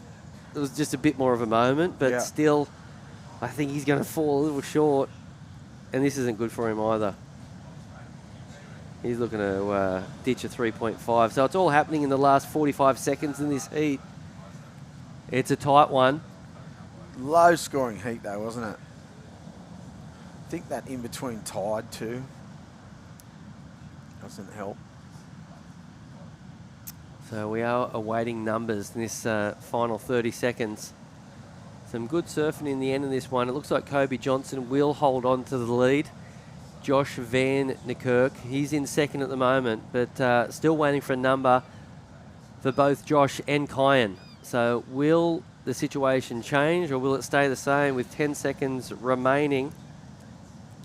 As we see the man who is currently in the lead making his way up the beach.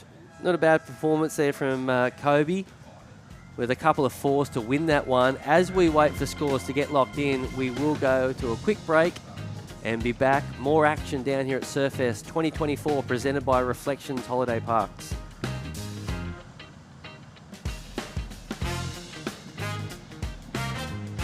The racecourse is not just a place to watch the horses thunder. It brings generations together to share memories and experiences that are close to our hearts and runs in our veins. Newcastle Racecourse. Home is where the track is. Welcome to Sydney. Upbeat. Downbeat. Feel its heartbeat. Open spaces. Open arms. A place to feel alive. To feel free. Come feel it all and feel new. Adam has taken a few losses at work this week. A loss out here, a little easier to take.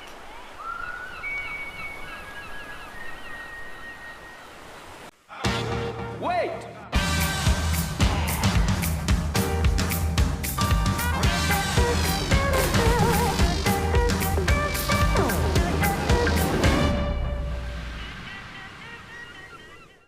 Holidays, Ironman, outdoors, Ironman, whoa, Uber, suspension, lights, roof rack, camping equipment, recovery gear, under Ironman, mate, and under Ironman. I can't do two things at once, I know.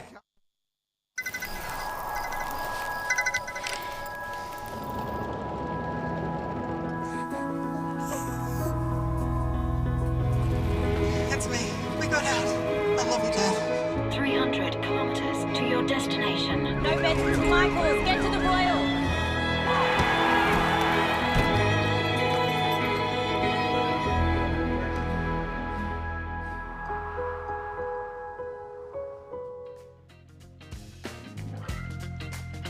Thank you for having us, Merryweather. Great to be back here in Newcastle for Surfest 2024, presented by Reflections Holiday Parks. Moving right on through this opening round here at the Burton Automotive Pro. Ronnie Blakey sitting alongside a two-time winner here at Surfest, Mark Occhilupo. Occhi, great to have you back down here. Missed you last year. Oh, it's great to be back. I was trying to think then, have I ever commentated Newcastle? I'm not too sure. Well, I was so stoked when... I think maybe you did, Maybe actually. I A few did, cameos back in the day. Yeah. Billabong was running the broadcast for a little bit down here. Yeah, well, guaranteed I did then. Yeah. It was funny because... My memories are clouded from those days too. Because the event kind of ran a bit differently at night. Around nights, there was a lot of night events. But, yeah, no, I was lucky enough. Warren Smith asked me to come down. And I was down here a couple of months ago and I was talking with Warren at a function and he's like, are you keen? And then he rang me up a month later going, you're on if you want to. And I'm like, yes. Well, Jay's in it, so I'm coming down. Perfect. Oh, here goes Jimmy Wallace, looking like a lumberjack as he hammers this one through to the inside. The wild man getting the quick start here. Another stacked heat. No easy heat. So even in these earlier rounds where you're seeing the emerging talent hit the lineup for the first time, you're already getting glimpses of the talent, the potential. And this is a good one. We've got a local boy in Cade Kelly out there in the green jersey. Here he is. Let's see what he can do. Total character, this kid. He's a bit of gold. Aoi Oguri, the Japanese surfer. And he gets a couple of turns done, but look at the speed here from Jimmy Wallace. Works this one over. Also got Lee Brusick in the wide out there, holding priority at the moment. Just some replays here in the opening exchange. You already know these scores are going to be low, nothing in them. Just turn to lefts. Last time I was in here, it was the right rip bowl, and the tide's gone out, and it looks like a left point break. It you looks called really it. nice. We kind of had that little right rip bowl sort of holding during that higher tide, but just a little bit too much north in the swell, kind of shutting that down at the moment. Still the odd one though, with the look at that one sort of reeling off. Bit quick, but maybe an opportunity for a big hit on the outside. As we see Lee now using his priority for this one, and that one's going to shut down. He's out of there.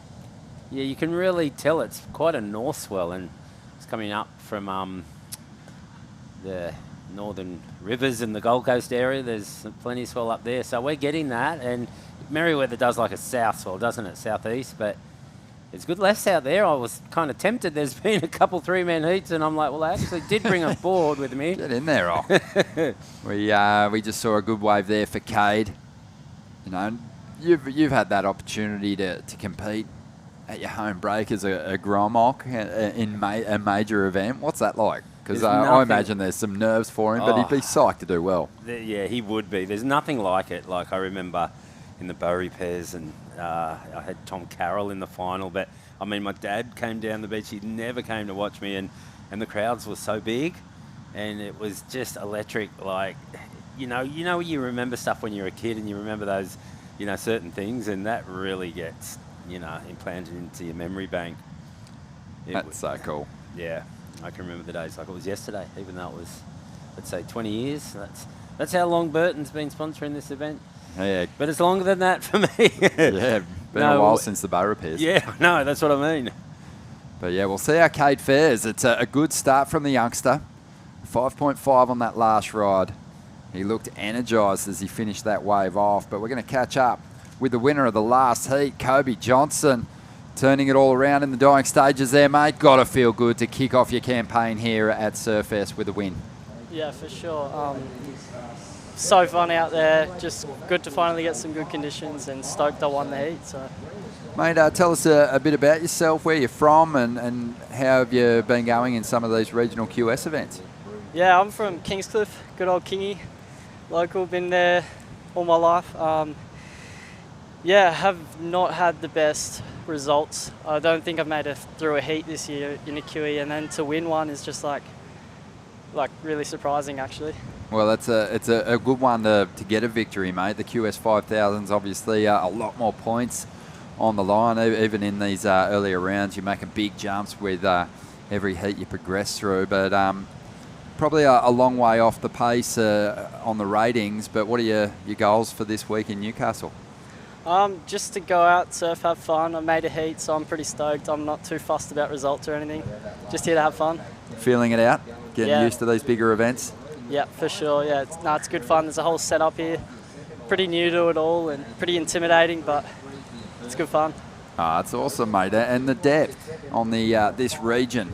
Talk to us a bit about that, and just sort of the people that you sort of see around the comp site, and what that's like as a newcomer to this sort of level. Yeah, you see everyone turn up to the same events.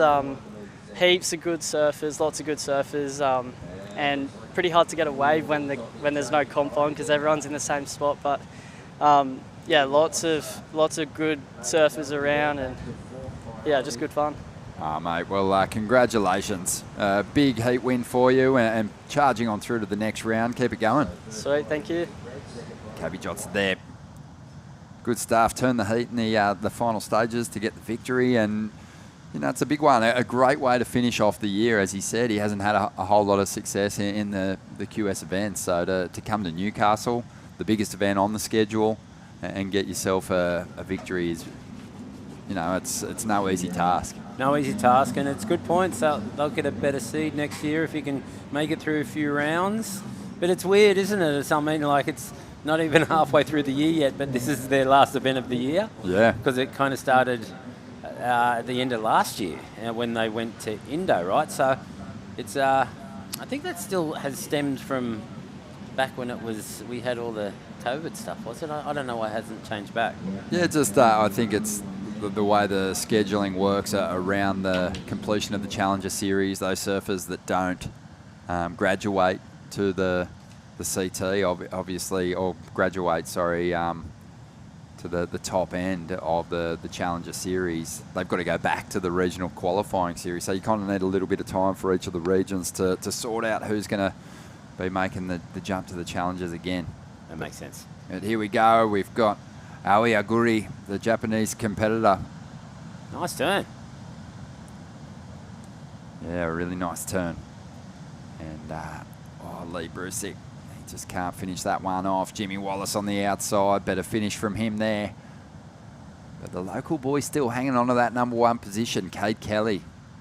Him and his brother. Looks like they've clipped the mullets now, but they are just characters. I remember them hanging about the comp site, just terrorising all the championship tour surfers when they were in town for that special event here at Merriweather, the CT event a couple of years back. Yeah, that was a great event. Here we go. Aguri on the replay. Nice hit to finish. Yeah, nice hit. All these lefts. Nice rhythm there too. Yeah, not too bad at all.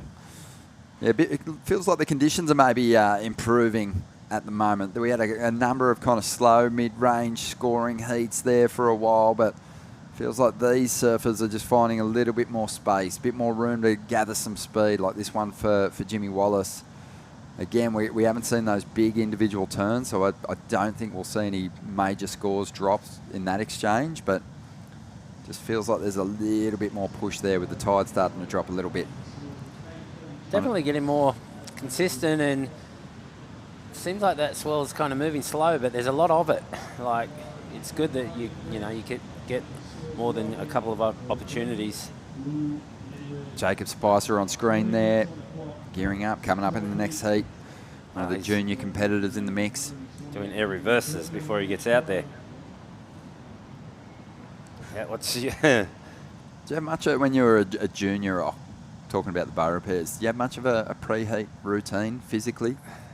Warm up before getting out there, can you remember? No, I can't remember. When I got older, I kind of got it in more routine.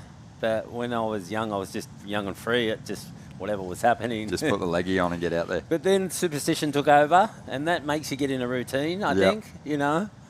I got really superstitious towards the end of my career. It was no good. What were some of the things that you had to tick off before you could go out there? Like everything from like a number 6 on a number plate. If I didn't see that on my way to the contest, like I was getting pretty bad. If I didn't see that number, I thought I wouldn't get through. And so you just kept driving around until you saw one. Yes. Oh, I love it. Oh, that's so good. Yeah, I think that superstition just it creeps in for everyone.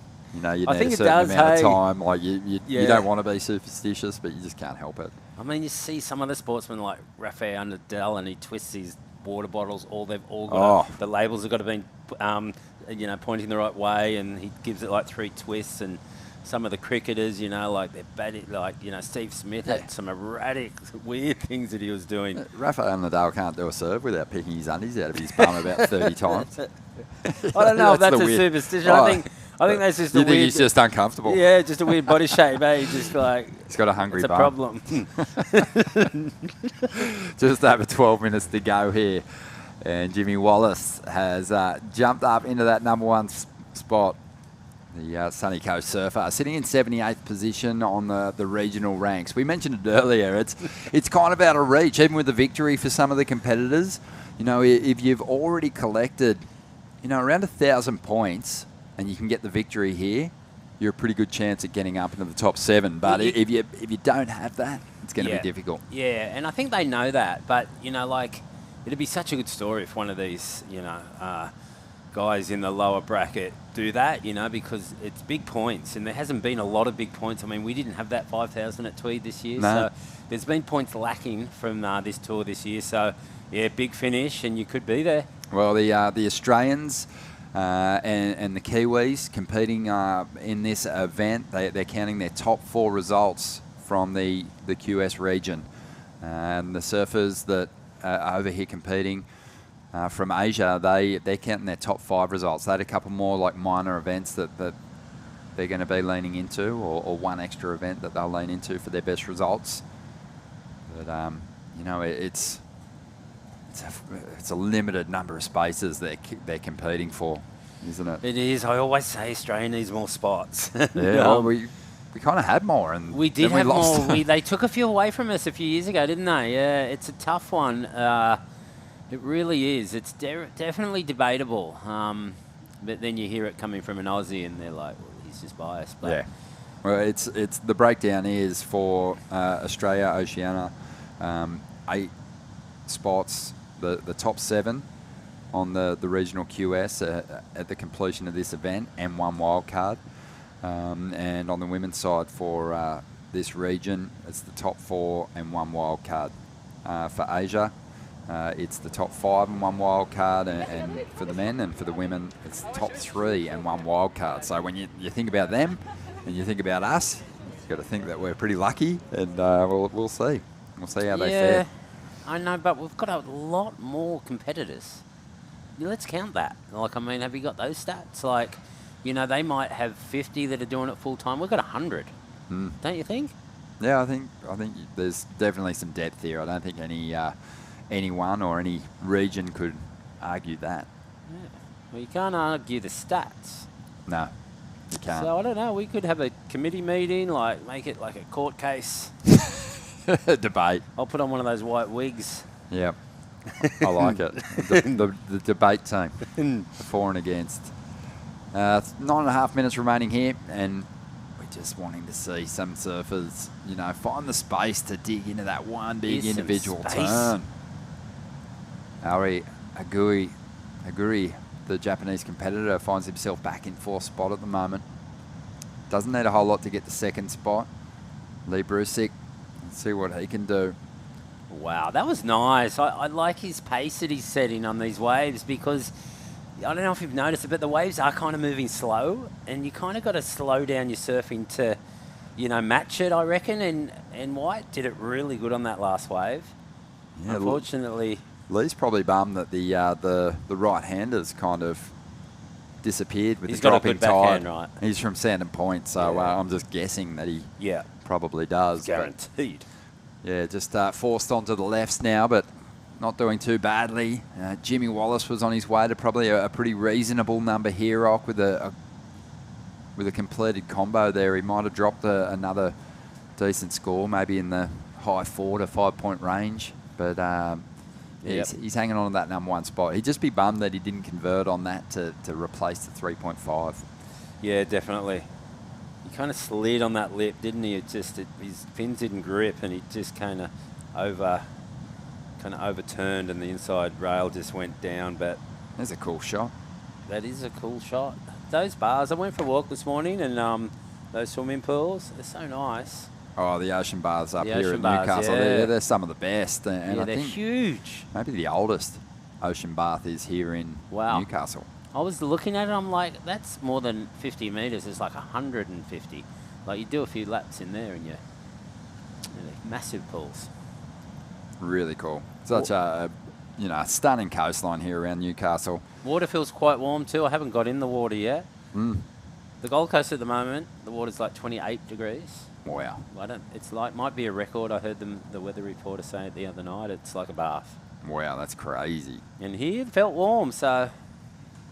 But maybe those pools aren't heated, are they? They're ocean pools. Yeah, they're ocean pools. But like I was saying, the oldest ocean pool in Australia is the Bogey Hole, which is kind of before Town Beach there.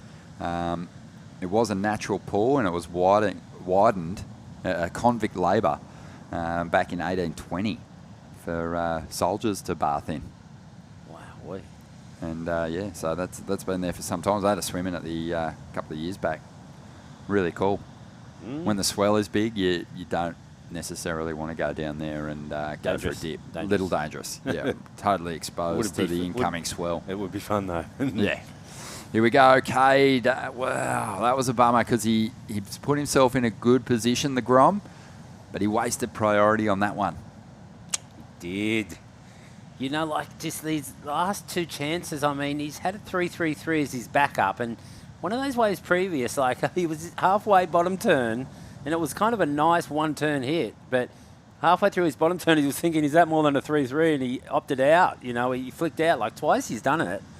And, he could have definitely betted 3-3 if he just, there's nothing to lose. You're not going to waste much time. It's not that hard to get out today. So if you just go for it radically, if you make it, you could get a big score. So anyway. Yeah, he tries to make up for it here on the inside. That wave fades away. But, often when you see an underdog competitor, even on the championship tour, coming up against a big name, the first thing you kind of have to work out is you got to surf really hard, but you can't make mistakes because, more experienced competitors will often find you out. They'll make you pay for it, and that's what Cade as the Grom in this heat is up against. Jimmy Wallace is, he's not an old boy, but he's been around for a while. We've seen him in a number of events in the past, and Cade he's just started the heat so strong, put some pressure on his older rivals here, and he hasn't been able to get rid of that 3.33. Oh, he's going to try again. Nope. Yeah, just having a look at a lot of insiders here at the moment. We'll see if he can clean things up here in the last 5 minutes. At the moment, still in a qualifying position, though.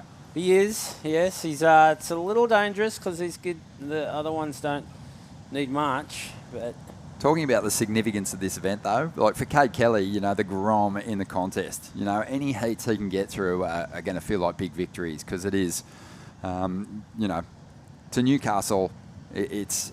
Here he goes. He's found a right-hander. Hang on, on, this is as big as it gets. Hang on.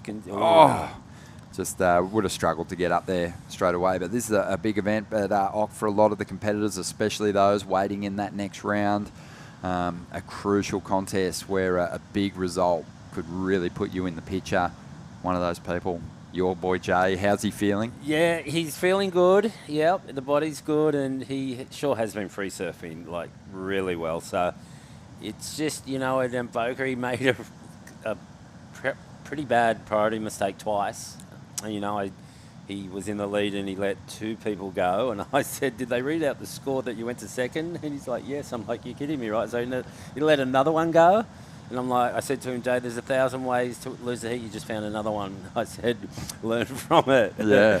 But, he's got to, just got to knuckle down and make the right choices. It's not easy. I mean, those 1,000 ways, I've probably done them all. Oh, no doubt. Yeah. Over my career. So they're all learning curves. And, he gets upset, but, just got to be persistent, right? I mean, that's how I think I won my world title. It's just keep being persistent, maybe. Yeah. Yeah, it's you got to keep showing up. Exactly, yeah. I think, you still see the very best make those same mistakes. Priority is such a funny one, too, because you just see people guarding this position and they get defensive and they're not on the attack anymore and someone just swoops. Yeah, it's such a bad feeling, that one too. I mean, so many times, you can just evaluate it. You don't think you can better your score, and they don't need a lot, you know, and they a lot of times get it, you know. But then you take the wave, and then there's a better one behind. It's a toughie. But I do think that, you know, there's probably going to be a lot of surfers really feeling the nerves in the early stages of this contest, because like they're some of the most nerve-wracking heats to get through before you build your rhythm through the event and start to have a couple of good performances. Especially with the gap that, you know, they got to wait till, you know, at the end of the year to get going again. I mean, I guess it's seasonal. We were talking about it before. It's seasonal. It's, you know, the season's at the end and they want to get a big result. You know, Jay probably has got 1,000 points, maybe, you know. So, I mean, a win, you know, wowee, I mean, just, I don't want to say anything. Nah. At all. No, you don't have to. It's one of those things. One of those things. We know there's nothing I can do. If it's nerve-wracking for Jay, it's going to probably be 10 times as bad for you. But I've got to teach myself, because I start getting superstitious for Jay at home. So I'm doing weird stuff in the kitchen. You're out looking for number 6s on number plates. No. And then I've got to do it a certain way, because if he gets through that heat, I've got to do it exactly the same. So I'm searching for that. Like I've got usually pipe cam on the TV. I've got nice music playing. I'm looking at my phone, you know, if it's not on webcast, for scores. That's the worst when you look at live scores. You know, you can't see what's going on. It's just no good. Here's Jimmy Wallace. Already has the lead. He's been desperately trying to get rid of this 3.5. And he's had a couple of opportunities at dumping that number. He's finally going to do it here. And it couldn't have come at a better time, just to make the requirement larger for his rivals. To really put the pressure back on them. 45 seconds to go. Let's have a look at the replay here. I mean, a nice little left. Kind of connected those turns together well. No big major turn. They kind of get us applauding, but he's doing what he has to do here. He did, Ronnie. I mean, one major turn and that wave would have been over. You know, it would have been a one, and there wasn't really one big section to do, one big turn, so he had to do that. Connect the dots, and, you know, probably a better score. Yeah, just over 1,500 points Jay's got. Oh, just okay. Letting you know. So, so he's sitting 34th position. Yeah. So and once you get into that seeded round, I'd say across they're all on even that. the opening they're round, all on that. You're probably starting to look at people who, with a win, are going to get themselves to that top 7. This one's going to come to a close. Jimmy Wallace, victorious in the end, 4.23 on that last ride. And it was Cade Kelly, the local grommet, hanging on to that second position. He was so busy in the heat. That's going to be a massive moment for him. There'll be a big crowd waiting for him on the beach when he comes in. We're going to take a quick break. We'll be back with the opening round here at the Burton Automotive Pro in just a moment.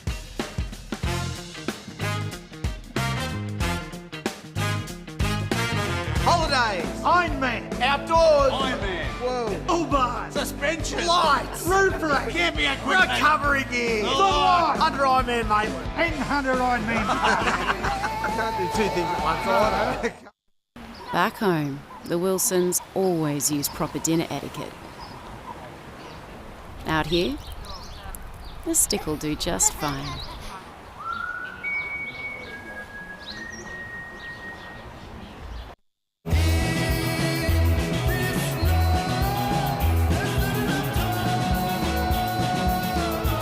Effortlessly refreshing. Byron Bay Brewery Premium Lager. Go with it.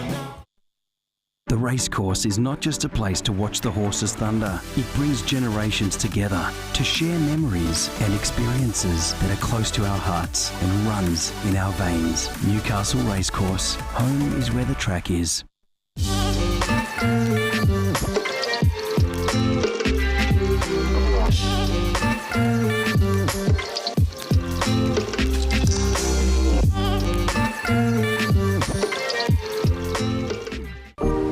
Welcome to Sydney. Upbeat. Downbeat. Feel its heartbeat. Open spaces. Open arms. A place to feel alive. To feel free. Come feel it all. And feel new. Holidays, Ironman. Outdoors. Ironman. Whoa. U-bars. Suspension. Lights. Roof rack. Camping equipment. Recovery gear. Under Ironman, mate. And under Ironman. I can't do two things at once. I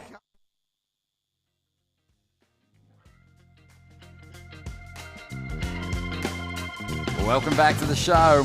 Heat 13, a round of 128 getting underway here at the Burton Automotive Pro Surfest 2024, presented by Reflections Holiday Parks. And I saw a big one for the local crew, the Grom, Kate Kelly, progressing through in second place. Well done, mate. We'll hopefully have a chat with Jimmy Wallace. But let's see who's in this heat. We've got a surfer from France out there in the green, Paco Alonso. George Roberts is out there, and George is from New Zealand, and he's going to be wearing the white jersey. Noah Andrew from the sunny coast is going to be out there in the red, and Jacob Spicer, young junior from Coolum, is going to be out there in the blue. And looks like Noah Andrew there just coming unglued. Ronnie Blakey alongside Mark Occhilupo, and been interesting. We kicked off the day, and the performance benchmark was set so high with a couple of really big individual turns. Eden Hassan, Huey Vaughan, obviously, but got a little bit grindy. We've seen some, really close battles with surfers only able to put up numbers in that 4-point range, and we're just waiting for someone to bring life back to the scoring scale, get to that top end near the excellent range.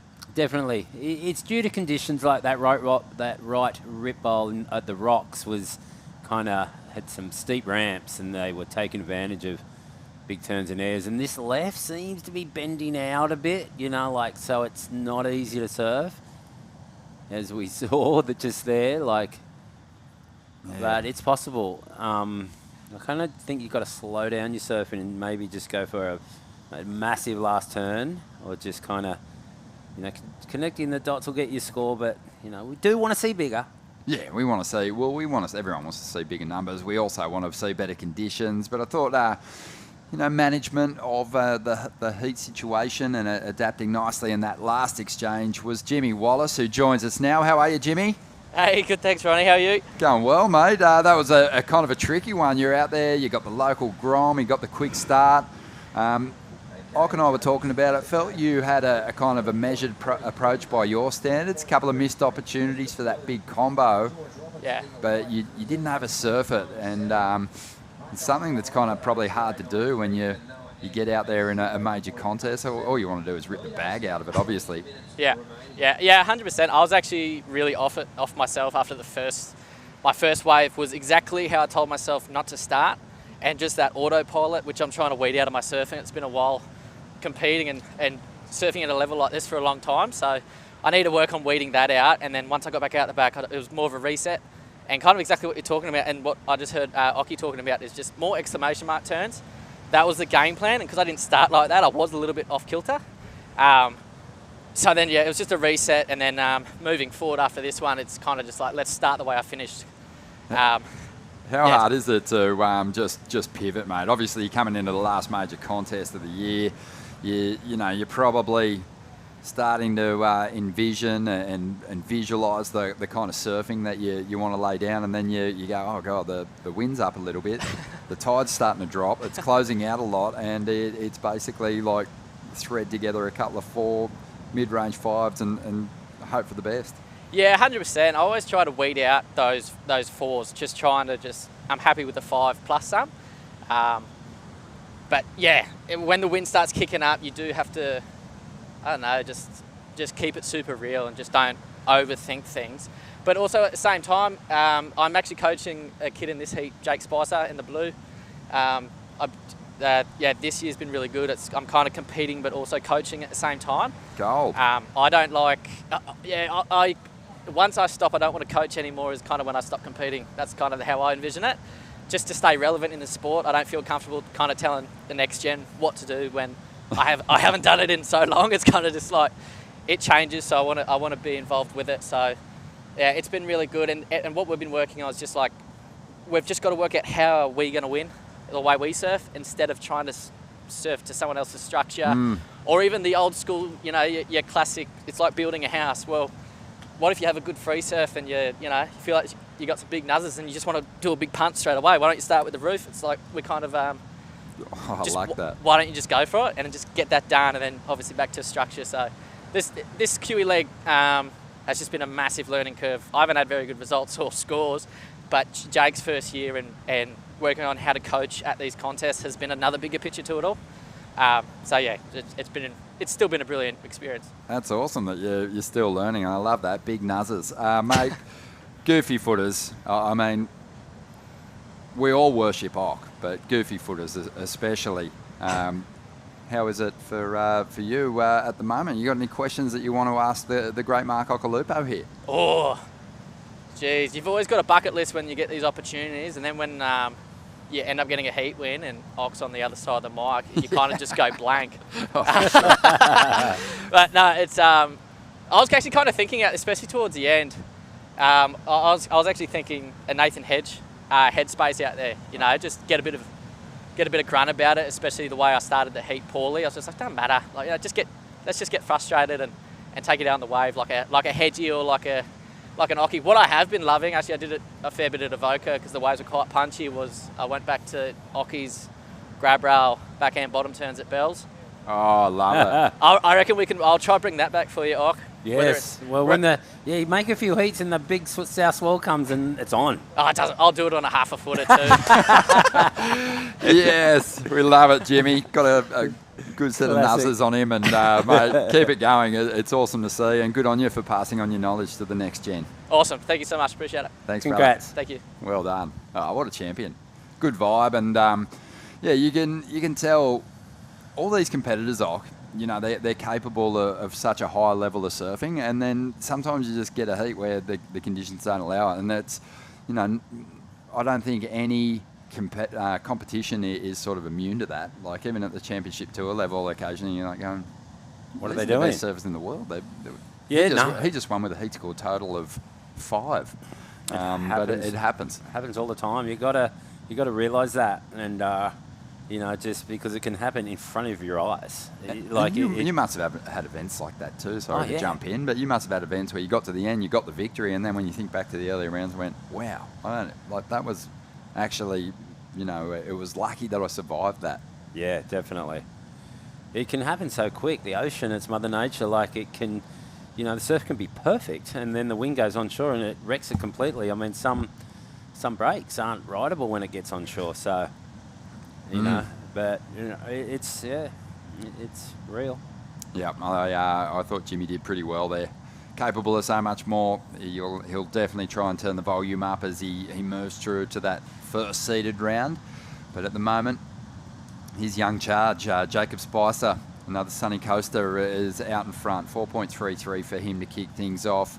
You know, despite the fact this is a regional qualifier for Australia Oceania, so you've got a lot of Australians, Kiwis in the mix, you know, a lot of different countries represented from that Asian region. We've also got a few other different countries represented in the mix here. Paco Alonso from France, and we've seen a surfer from Spain in the mix, a couple of Hawaiian guys and Americans in the picture as well. It's always good to see. It's great to see Jackson Dorian from Hawaii, and then we had Justin Bacret. I wonder if he's in this event, but I know he was in the last couple. I know him because I know Dog coaches him, good mate of mine. Yeah, I saw his name in there. He must be in there. For sure. Yeah. So yeah, French. Yeah, they just, you know, it's a more reasons to attest that we've got a deep field because they, you know why they're here. They know how good Aussie surf and how many there are, and there's one way to make your surfing better is that surf with good surfers. Yeah, stay sharp. It was always or against good surfers. It was always a strategy for young pro juniors to come out here and compete on the Australasian Junior Series back in the day because they knew that the conversion of Australasian Junior champs to CT surfer, it was like 100%. They all made it. Wow. Anyone who won that circuit went on and made the CT. There was a long period of that, and it was the same with the Australian Pro Junior, the Hot Butted Ocean Earth Pro Junior back in the day. There wasn't a surfer for that didn't make the grade on the CT. Have a look at this one. Yeah, good point. Yeah, Paco Alonso not able to really juice much out of that one. These guys are really just...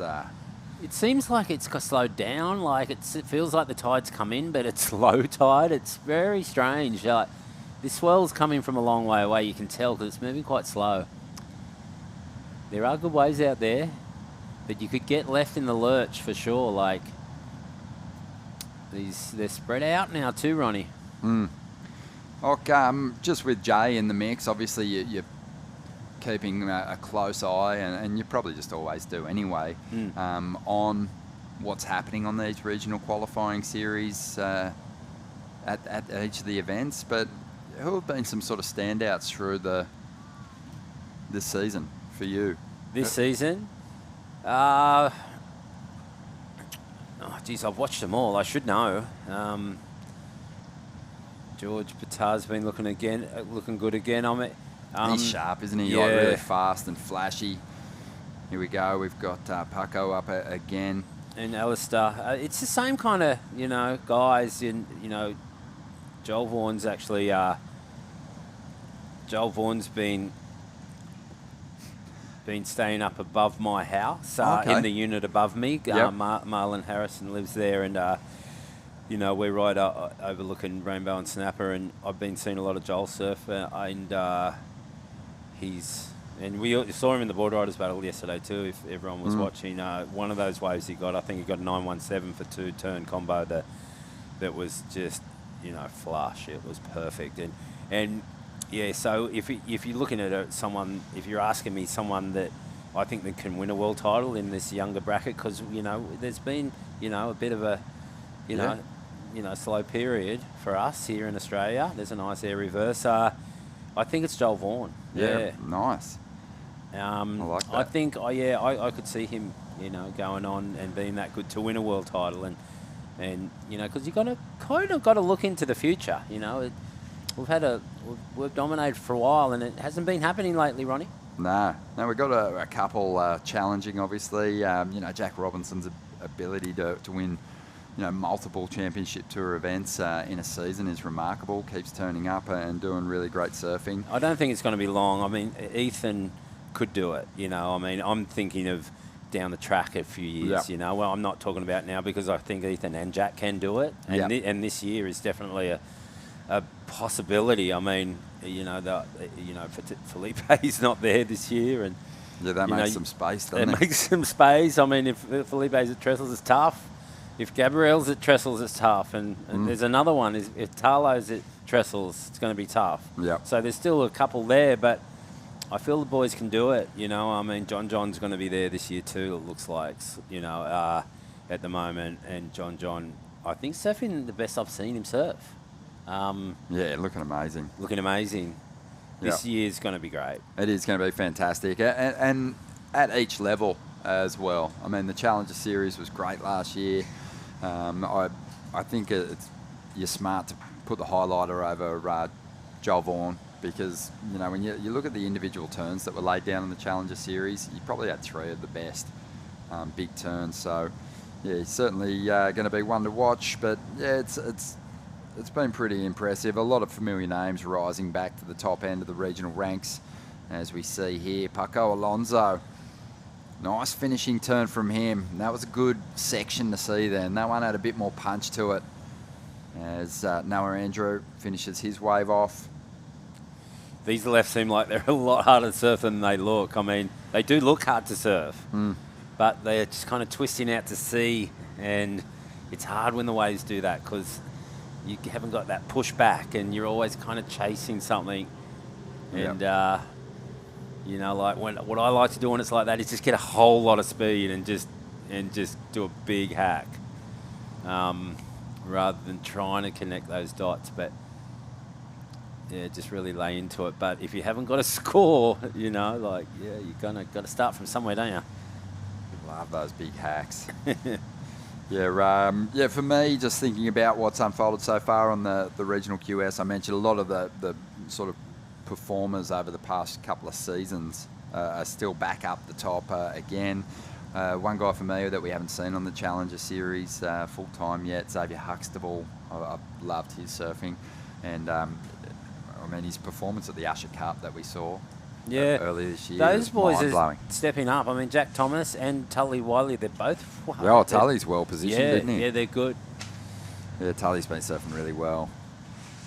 Powerful unit, big goofy footer. 7.5 minutes remaining here in this heat. The Burton Automotive Pro, part of Surfest 2024, presented by Reflections, Holiday Parks. 7 minutes in this one. Still lots of time for Jacob Spicer and Noah Andrew to chase down these low requirements at this stage. But the documentary is going to be toured around the place in celebration. 20 years since the release of the documentary. One of my all-time favourite surf films. One of the best soundtracks ever. Made by the master, Jack McCoy, who just had the recipe for piecing together the right song for the right section. He just dialed it in. And, he's going to be doing a number of shows. Are you all going to be turning up? I am. Yes, I am going to be turning up. I've done a tour with Jack with the movies. I've done a few tours with Jack. Yeah, perfect. There's been a few movies. I've hosted a couple of those. The documentary is, I'm thinking there's a lot of young crew that mightn't have seen that movie, maybe, because it was back, DVD days. Dare say VHS, where the Groms probably haven't even heard of that. But, I don't know how easy it is to get that movie, but the soundtrack is epic. It's like Foo Fighters and some really good bands. Powderfinger? Yeah, and it's kind of a story on my career, kind of my comeback, and how I worked with Jack, free surfing, and it's all mixed. But it's I come out with my world title in that movie, and my family's in there, and I can't wait to do the tour with Jack, because it'll just be good to get back out there. Jack's a perfectionist. I owe it to Jack to go on this tour, and it's going to be another chance for to meet everyone and feel that energy, and hopefully people show up. Just another Occy Jack tour. Yeah. Just another big trip. Thursday, May 9th. Book now. jackmccoy.com. Limited seating. Do not miss it. This is one of the great surf filmmaker combos. I can't believe it's 20 years. Everything's 20. It seems to be 20 years, but that was that long ago. Yeah, so cool. And we were touching on it earlier on. Like, you and Jack have so many amazing travel experiences as well. Talking about Occy's Left earlier on, the fact that you guys, how many weeks were you there? Oh, we went with Sonny Garcia, and he lasted a couple of weeks, because Sonny just loved all the amenities that you could get in Hawaii, or I think he was living in California at the time, and he loved, he remember, like, Sonny loved McDonald's so bad, and he drunk Coke, and you could get nothing like that over there, because it was so primitive. And you guys were over there Sonny just was eating, great. You guys were just there eating beetle nut, yeah, right? Yeah, well, beetle nut, I ate beetle nut, yeah, it was so primitive, and Sonny lasted, it was great, Sonny lasted a couple of weeks, which is big, but we didn't get it over 3 foot, and so we stayed like another month. And just eating what, fish and coconuts? Fish, and rice, and just living off the land, and because the resort hasn't been built yet, and at the time these like primitive guys came in with spears at night because they weren't stoked on what was going on, and we were worried, and it was hard to sleep. And amazing. But once we got that swell, because it was before forecasting. And Jack's like, there's going to be a swell, I know it. And I think it was back when you could actually maybe get a synoptic chart maybe sent to you, like in the mail maybe. I'm not too sure how we got it. But we knew there was a big swell coming, and we got it. It was, the left is so perfect. And the wave's really good too when it was 3 to 4 feet, because there's a different movie called In the Wind, and it was me, Sonny, and it was 3 to 4 feet. It's a full horseshoe, it wraps back around you, but when it gets 6 foot, it barrels before that, like a really nice barrel into that. So you can get like a really good barrel, and then one that just wraps right back at you. It's an incredible wave. I'm so stoked that... and you got back there for the documentary. That we made the documentary right there. Yeah. Yeah. That's so cool. Yeah. Love that, and Well, was it I Gordo? mean, it's not Was just Gordo it's not over just there Zumba. as well with you? At one point. I think he was at one point too. He might have left, but So cool. But yeah, just love that. Your travels up north, the Northwest Desert. Northwest, with them, South Coast. South Coast. I had a sesh with Louis in it. Oh, yeah. Yeah. That we won't tell where that is because you'd get in trouble. Yeah, I would. Huge trouble. But no, that's just so magic. I mean, what a great experience, and Jack always has plenty of stories to tell. He always has.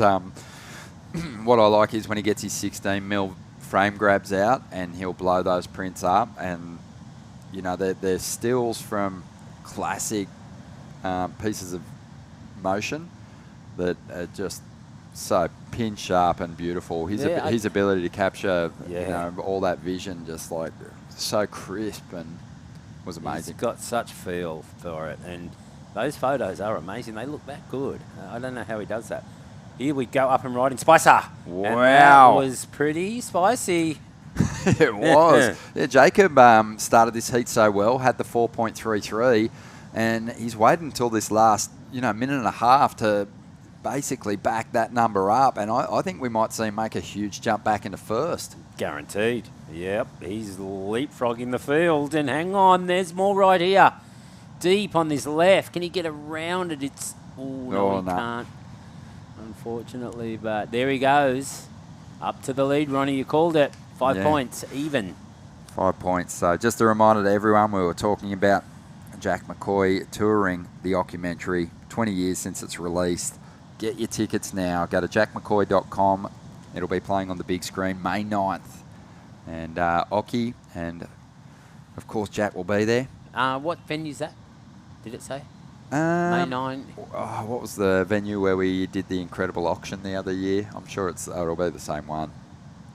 The Civic? Okay, yeah. I'd say, if I know Jack, you go for something classic. I know Jack could be screaming at the screen right now. Come on. Come on, Come on, tell Moit. us all the dates. Come on, Moit. All the dates. Yeah, big shout Say out to all him. the dates. Yeah, now we're going to Noosa, Gold Coast, Byron. We're going to go, I think, over to the west. We're going to go Victoria. We're even doing one down at Lawn in Victoria. That'd Taking be the cool. boards. That'd be, always taking the boards. Always. 15 seconds remaining here. Jacob Spicer's got himself into the lead. Paco Alonso holding on to second at the moment, but watch out for Noah Andrew. Needs a 5.1. Falls on the first section. Probably wasn't going to be enough anyway. Yeah, wave too small. There we go. Yeah, that one is a wrap. And I'm going to quickly pull up actually the venues for the tour, if I can.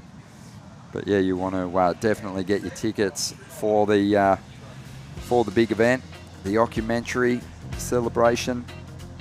And Newcastle, May 9th. It's not even on Jack's website, I don't think. But yeah. We'll get more information all for that you as the info contest is goes there. on. Definitely check it out. It's at the Event Cinema Katara. There you go. So May 9th. Don't miss it. Book your tickets now. But stay with us. We're going to take a quick break and we'll be back with more from the opening round in just a moment. The racecourse is not just a place to watch the horses thunder. It brings generations together to share memories and experiences that are close to our hearts and runs in our veins. Newcastle Racecourse. Home is where the track is. Welcome to Sydney. Upbeat. Downbeat. Feel its heartbeat. Open spaces. Open arms. A place to feel alive. To feel free. Come feel it all. And feel new. Adam has taken a few losses at work this week. A loss out here, a little easier to take.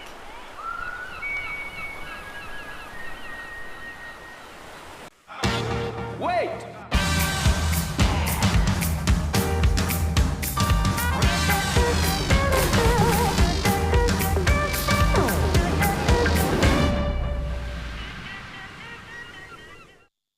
days. Ironman. Outdoors. Ironman. Whoa. Uber. Suspension. Lights. Roof rack. Camping equipment. Recovery gear. Sunlight. 100 Ironman, mate. 100 Ironman. I can't do two things at once. I know.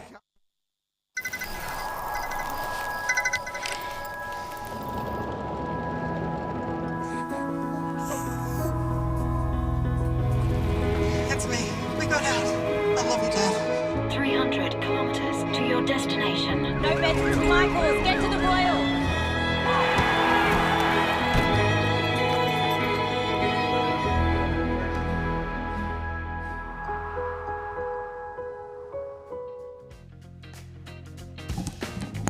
Live scenes down here at Merewether. That is the man in white coming in for that last heat. That's George Roberts, who I believe did not make the heat. How are you, Matthew Hoy? I'm good, Bitchy. How are you? Not bad. That's the way, not bad. Just stitched up for a couple of heats. Yeah, we love it down here. Yeah. You have a good meal for lunch? Yeah, it was good. I made myself up a little hot hamburger. Oh, how good. Yeah. With bread. Look at that. Okay, so out there at the moment, we've got 3 surfers in the lineup. It is Heat 14, as we see Surfer in Blue up and riding on this one. Little floater, catches a lot of rail before going down. It's William Pascoe. Tim Bainge opened up with a 6.17, so a fantastic score.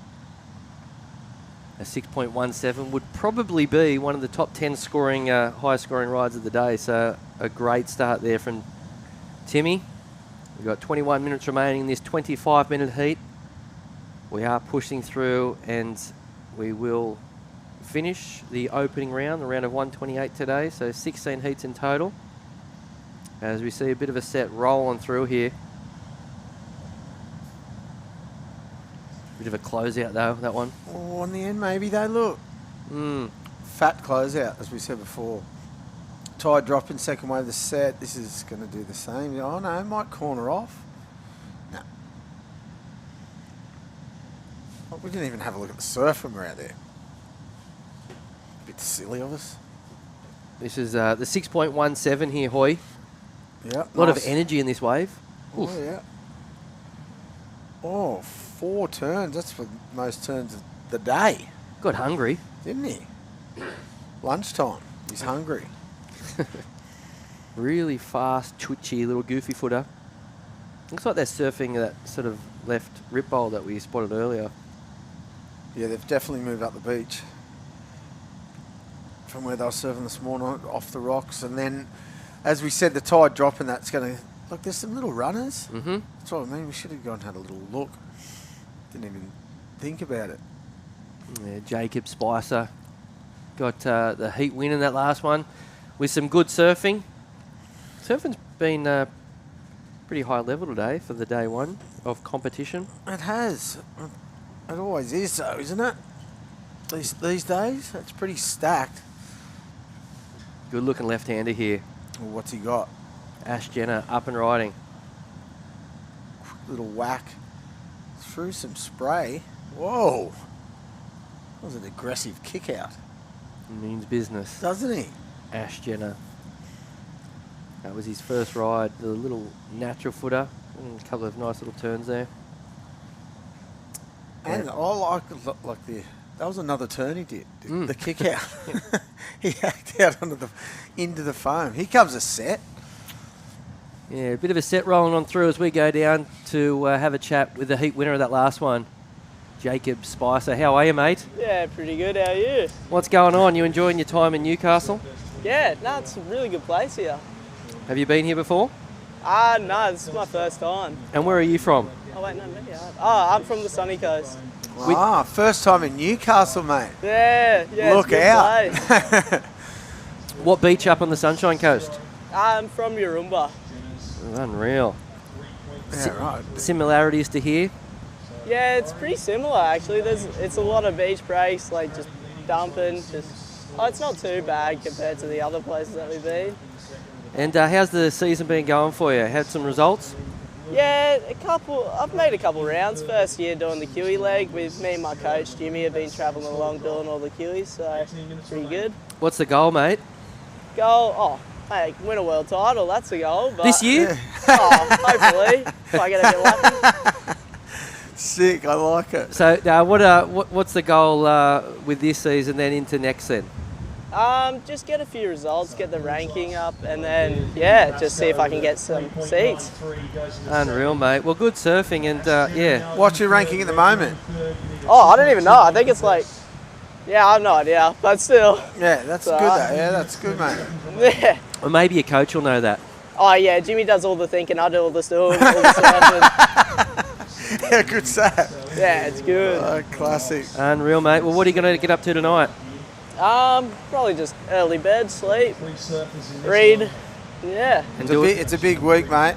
Yeah. Just started, and the waves going to look like they're going to be good all week, so yeah, keep up the good work. Yeah, thank you very much.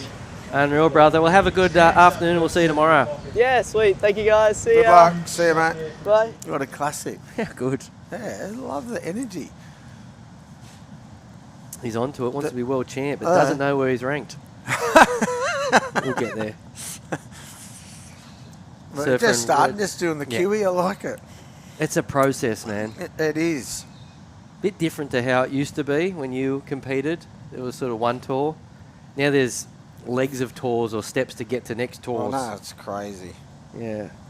A little bit more complicated. As we see a nice little ride there for Surfer in Blue. Well, the QS come on when I was on after a few years. I thought you'd been retired for 35 years. Well, I nearly have been. 24. Wow. Not far off. But yeah, the QE come on when I was doing it.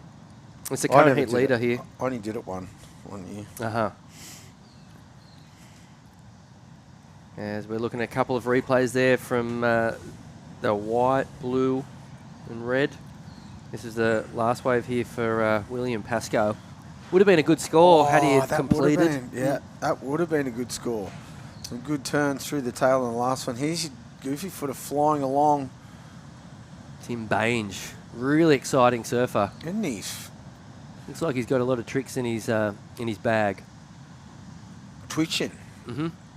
In conditions like this, it's actually pretty Especially handy. those like running lefts. Goofy footers, mate. They only go left. This is that opening wave, the 6-point ride.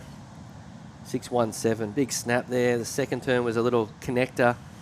Then he gets busy again down the line. Got a bit of Aussie right in him. A lot. Don't you reckon? Yeah. Young Aussie right?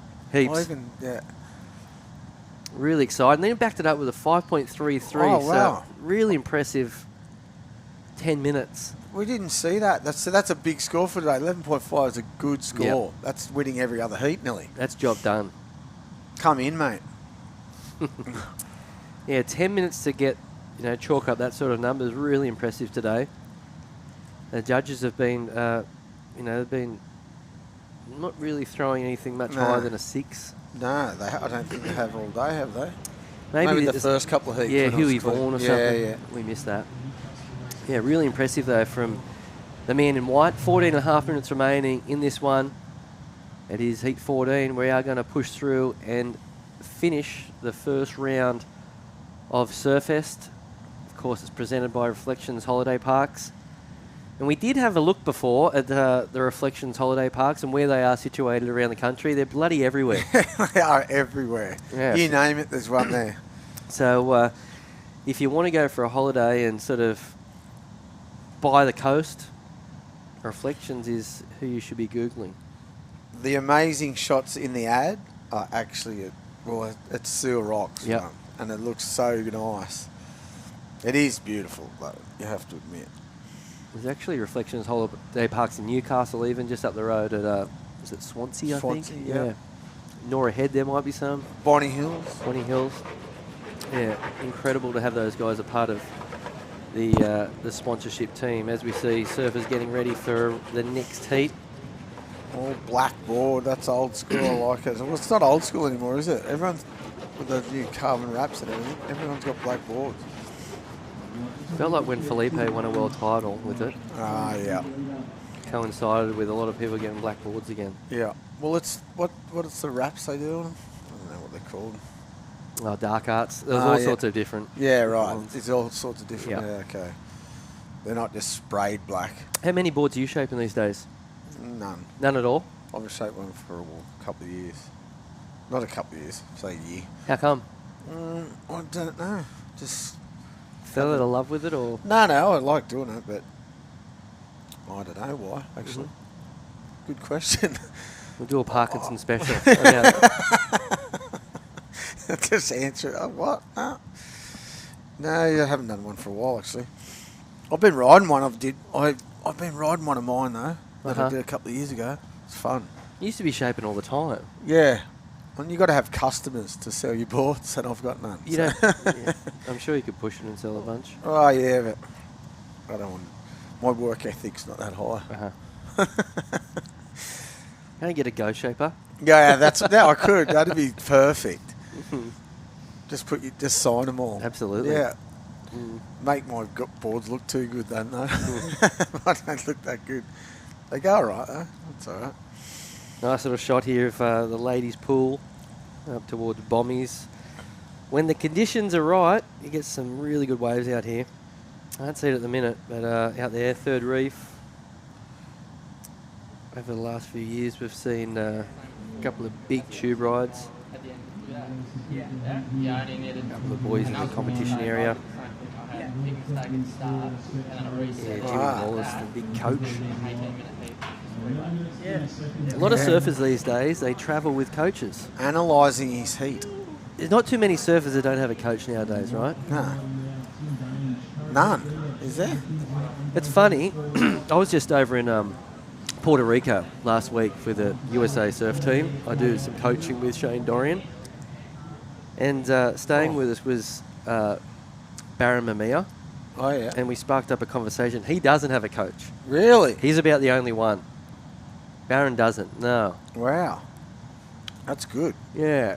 I don't know if Jake Marshall does, but yeah, I thought that was fascinating though. Yeah, Baron, he does technical coaching when he's in Hawaii, but on the road now, he's pretty much on himself. Yep. Yeah. Just travels with his filmer.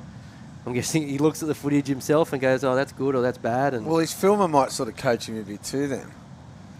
Bit of a snowboard background though, the filmer, so I don't know how much coaching he's doing, but he'd look at the footage, right, and analyse it and think... do it himself. Yeah. Yeah. And save a couple of bucks, so... A lot of bucks. Really interesting though. And obviously, it's working for him because he's a pipe master. Yeah, how good was that? That was a good day. That was an amazing day of surfing. Imagine being Hawaiian and over the last few years you've won Sunset and Pipe. I feel good. Yeah, my oath. Right? Yep. Really good. Yeah. King of Hawaii. Up next, man in white, that's George Roberts. Beautiful head of hair. Coming from a bald person, I can appreciate it. This is the surfer in blue. Yeah. Quick wave there for the man in second spot. Pasco looking for a 7.57. So right now, the man in white's got a stranglehold on this heat. Couple of big scores. Really enjoying this little left rip bowl out the front. Here's a replay of that wave. Nice little snap. Oh, nice snap there as well. And the flat bit of the wave. Wave went a bit flat on him anyway. Wave went out to sea, but the surfing was better on that one. Yeah. Looked really nice. There you go, the wonderful stretch. Looks like Namibia or something. Perfect lefts. The whole way. Well, there's that bank we've been talking about. They are all right up on that bank now, which is good. There must be some inside runners up there as well. Actually, if the swell keeps kicking in like it's supposed to, that could be firing one of the days. Yeah, absolutely. The banks actually look like they're good along the beach, but they're not really that good. There's something. There's at least some gutters there. Yeah. And look how much sand's on the beach. It's huge at the width of the beach. I remember a couple of years ago, there was no beach. It's all back, the whole coast like that pretty much. That's a pretty good shot. Isn't it? It does look like there are some banks up there. Yeah, look. Left there, little right. A beautiful shot there. Melting pot of talent, Newcastle. A couple of big names have come out of this beach. Mark Richards, of course, 4-time world champion. He grew up here in Newcastle. As we see, current heat leader, big turn. That was massive. He could go for it too now. He's got a couple of good scores under his belt, so he might as well just put the hammer down. The way to go, isn't it? Big snap there. You know, he's had a couple of good scores. Why not go bigger and bigger? Well, what do they say? Building house? Yes. Absolutely. Which I don't know what that means. You kind of get the idea of like, yeah, going for broke a little bit more. Those had a 6.5 and a 5. Yep. Two good numbers. Or 6.17 and a 5.33. There it is. So now's about time to sort of step up a little bit more. Yeah, you have to, right? You just got to better your scores. It's the only way. It's no use going little waves that aren't going to better your scores. You just sit out and then go for it. Nice check turn there. Big snap. Love that. He liked it, eh? That was sort of a mini claim on the way down. That was really good. Did Smooth. get put back in the third position prior to the last ride of red, but I dare say William Pascoe will be going back up in a second with this combo. Oh, that would have felt good too. He picked up speed off the lip. It was like a projection sort of speed turny thing. That was good. He fitted in real easily too. He needed it. Needed a score. There's George Pitter and Billy Stairman. A couple of the big names, the regionals. Billy was also in. So I saw him at the airport in Houston the other day. Houston. So he did the event in Puerto Rico. Then he was going straight to Avoca. Then he was going to Newcastle. Life on the road for these guys, it's a lot. Mate, that's a mission. It's a lot. What would you think a direct from Houston to Sydney would be? Cost or length? Travel 16 time. hours? 17. 17 hours? 17 on the way back. That's ridiculous. Yeah. It made me actually Google the longest legal flight time. What is it? 19. Singapore to New York. Oh, wow. What about they're doing direct to London too? Would that be 17 or something? Yeah. Here we go, the current heat leader. Good wrap there. Nice section. Surfing really good. Remember a guy called Troy Technenberg? No. He surfs like him too. He was another sort of... Where's he from? America. Oh, it has to be. The beauty of watching Timmy Baines, you don't get too many pop-out surfers like him nowadays. You know what I mean? As you can see, good, he's Huxtable. And Alex from Manly, all happening, all the big guns. The top seeds, who won't be in the event today, but maybe tomorrow. Got his rig out. Why not? 5 minutes remaining in this one. First day of competition down here at Merewether. And we're being given a pretty good forecast, Hoy. Yep. What do you think we're going to see? We're going to see much of the same. Picks up every day. But look, have a look. I had a look the other day. I haven't looked at it for a couple of days, and I'm not very good at surf forecasting. Even though it tells me what it's going to be like, I still get it wrong. Similar conditions. No, similar conditions. Yeah, I think it's going to stay like this till Friday, maybe, and then I think we'll get an offshore day, and then a southerly in the Arvo, and then the weekend looks like it's from the south and it's solid again. Unreal. Yeah, it should be good. Especially like this little left bank, and there'll be a couple of rights, and then it'll completely change. So all the goofy footers will go probably good at the start, and then at the end you want all the natural footers will come back. They'll be all out of the comp. That's a positive looking forecast at least. There's not a flat day. Yeah, that's incredible. Yeah. And they said they got plenty of time, so I've been pushing for 9 o'clock starts. 10 if we have to. You like a sleep in, do you? Oh, I love a sleep. I don't get up. I hate the mornings. Really? Yeah, I hate them. Hate the beach. Must be one of the only surfers, right? Yeah, there's a few. But one, I'm no good in the mornings. You were a bit cranky this morning. Yeah, I'm cranky every morning. Doesn't matter what happens. We've got 3.5 minutes remaining. That last ride of blue, William Pascoe, was a 3.83. So judges didn't love it. Not a bad number.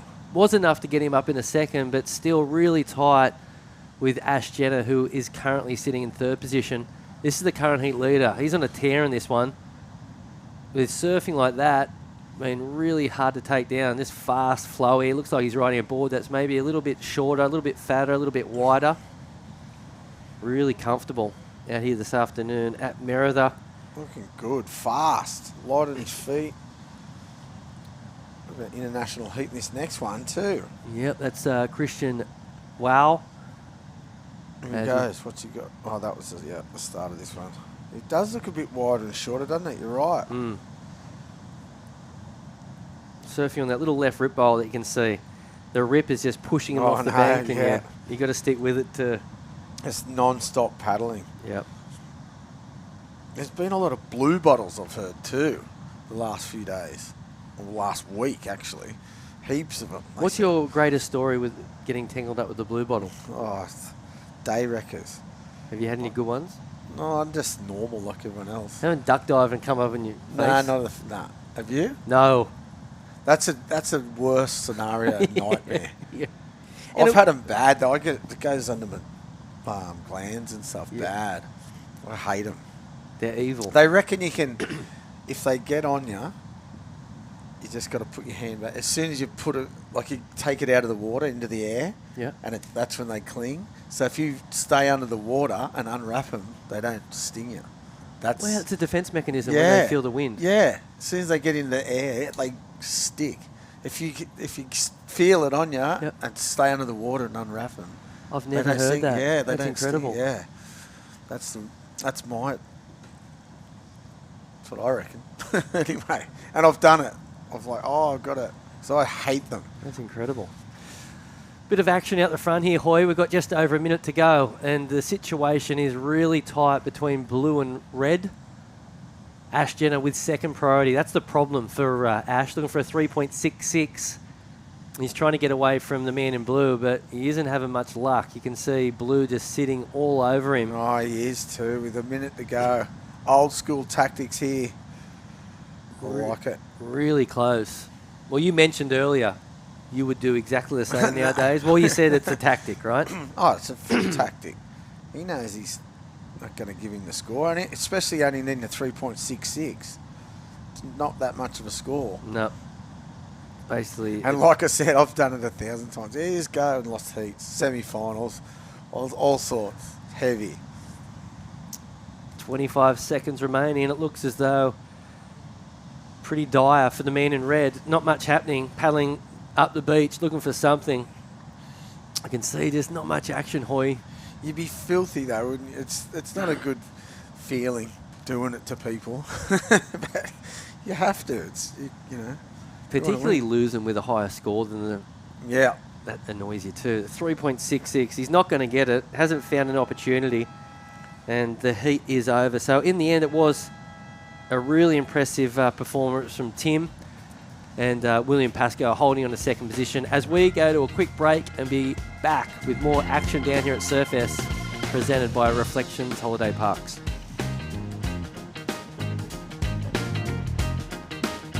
Holidays, Ironman, outdoors, Ironman, whoa, Uber, suspension, lights, roof rack, camping equipment, recovery gear, under Ironman, mate, and under Ironman.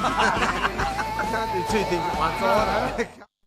Back home, the Wilsons always use proper dinner etiquette.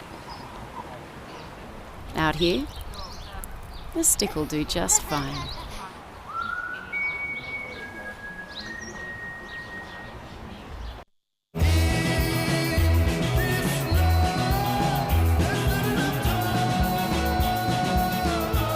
Effortlessly refreshing.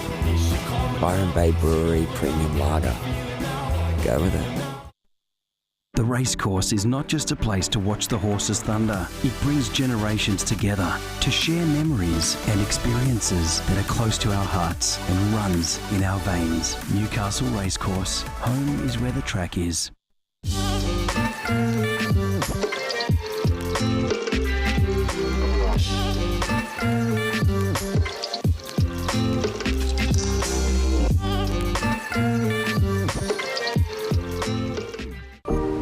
Welcome to Sydney. Upbeat. Downbeat. Feel its heartbeat. Open spaces.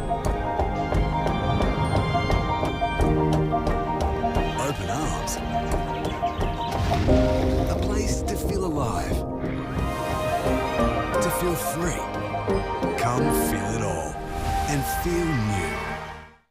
Holidays, Ironman, outdoors, Ironman, whoa, Uber, suspension, lights, roof rack, camping equipment, recovery gear, under Ironman, mate, and under Ironman. I can't do two things at once. Right? Welcome back to live action down here at Merriweather Beach, day one of competition for Surfest 2024, presented by Reflections Holiday Parks. We've got 3 new surfers out there in the lineup. It's Spencer Kay, Diageo Cadiro, Christian Wow, and Walter Hyatt, the semi-local. Walter? He moved here about 2 or 3 years ago. He's moved here from Victoria area. Part of the Merriweather Surfboard Club. Really? Yeah, good surfer. Goofy footer. Tall and lanky. Oh, yeah, okay. I have seen him. Yeah. Yeah, really good. He's actually given the QS a crack. The QE? Yep. So he's been surfing the regional series. I don't know if he's done all that well yet, but yeah, he is giving it a go. As we see surfers come in for that last one. It was a good, very narrow loss for this man. He won't be too happy, old Ash Jenner. No, he's not. No. First round loss is not fun. I tell you what, we were saying the conditions were pretty good. It's really backed off for these last few heats. The low tides actually killed it. Yeah, I think so too. And it's just this. It was much bigger 2 hours ago. Yeah, it was. And we thought it was coming up too. It's supposed to come up like a foot every day, so maybe more. So we'll see in the next few days, obviously. But yeah, it looks like it's just, and the winds come up too, which doesn't help. Knocks the top off the wave, you know. Nor'easter going with it. It's a classic summer day down here today. No winds. winds. And it's not even summer. Just light nor'easters. As we see, surfer in white, really sparky on this one. Moving fast through this dead section. Nice snap too. Flying along the bloke. Oh, that was really good surfing there from Diego. Where's he from? Well, I could guess, but yeah, Italy. Yeah, Italian, that's what I thought. Yeah. So I had a look at that. There's a few. Here it is. Oh, there's another one. Of course, there's a few good surfers out of Italy nowadays. Leonardo Fioravanti would be the best, you'd have to say. He'll be representing the country at the Olympics, which is massive for Italy. Here we go, replay. I love the speed he gets just about here. Just starts flying. Boom. He did pick up a lot of speed out of nothing. Absolutely nothing. Made something out of nothing.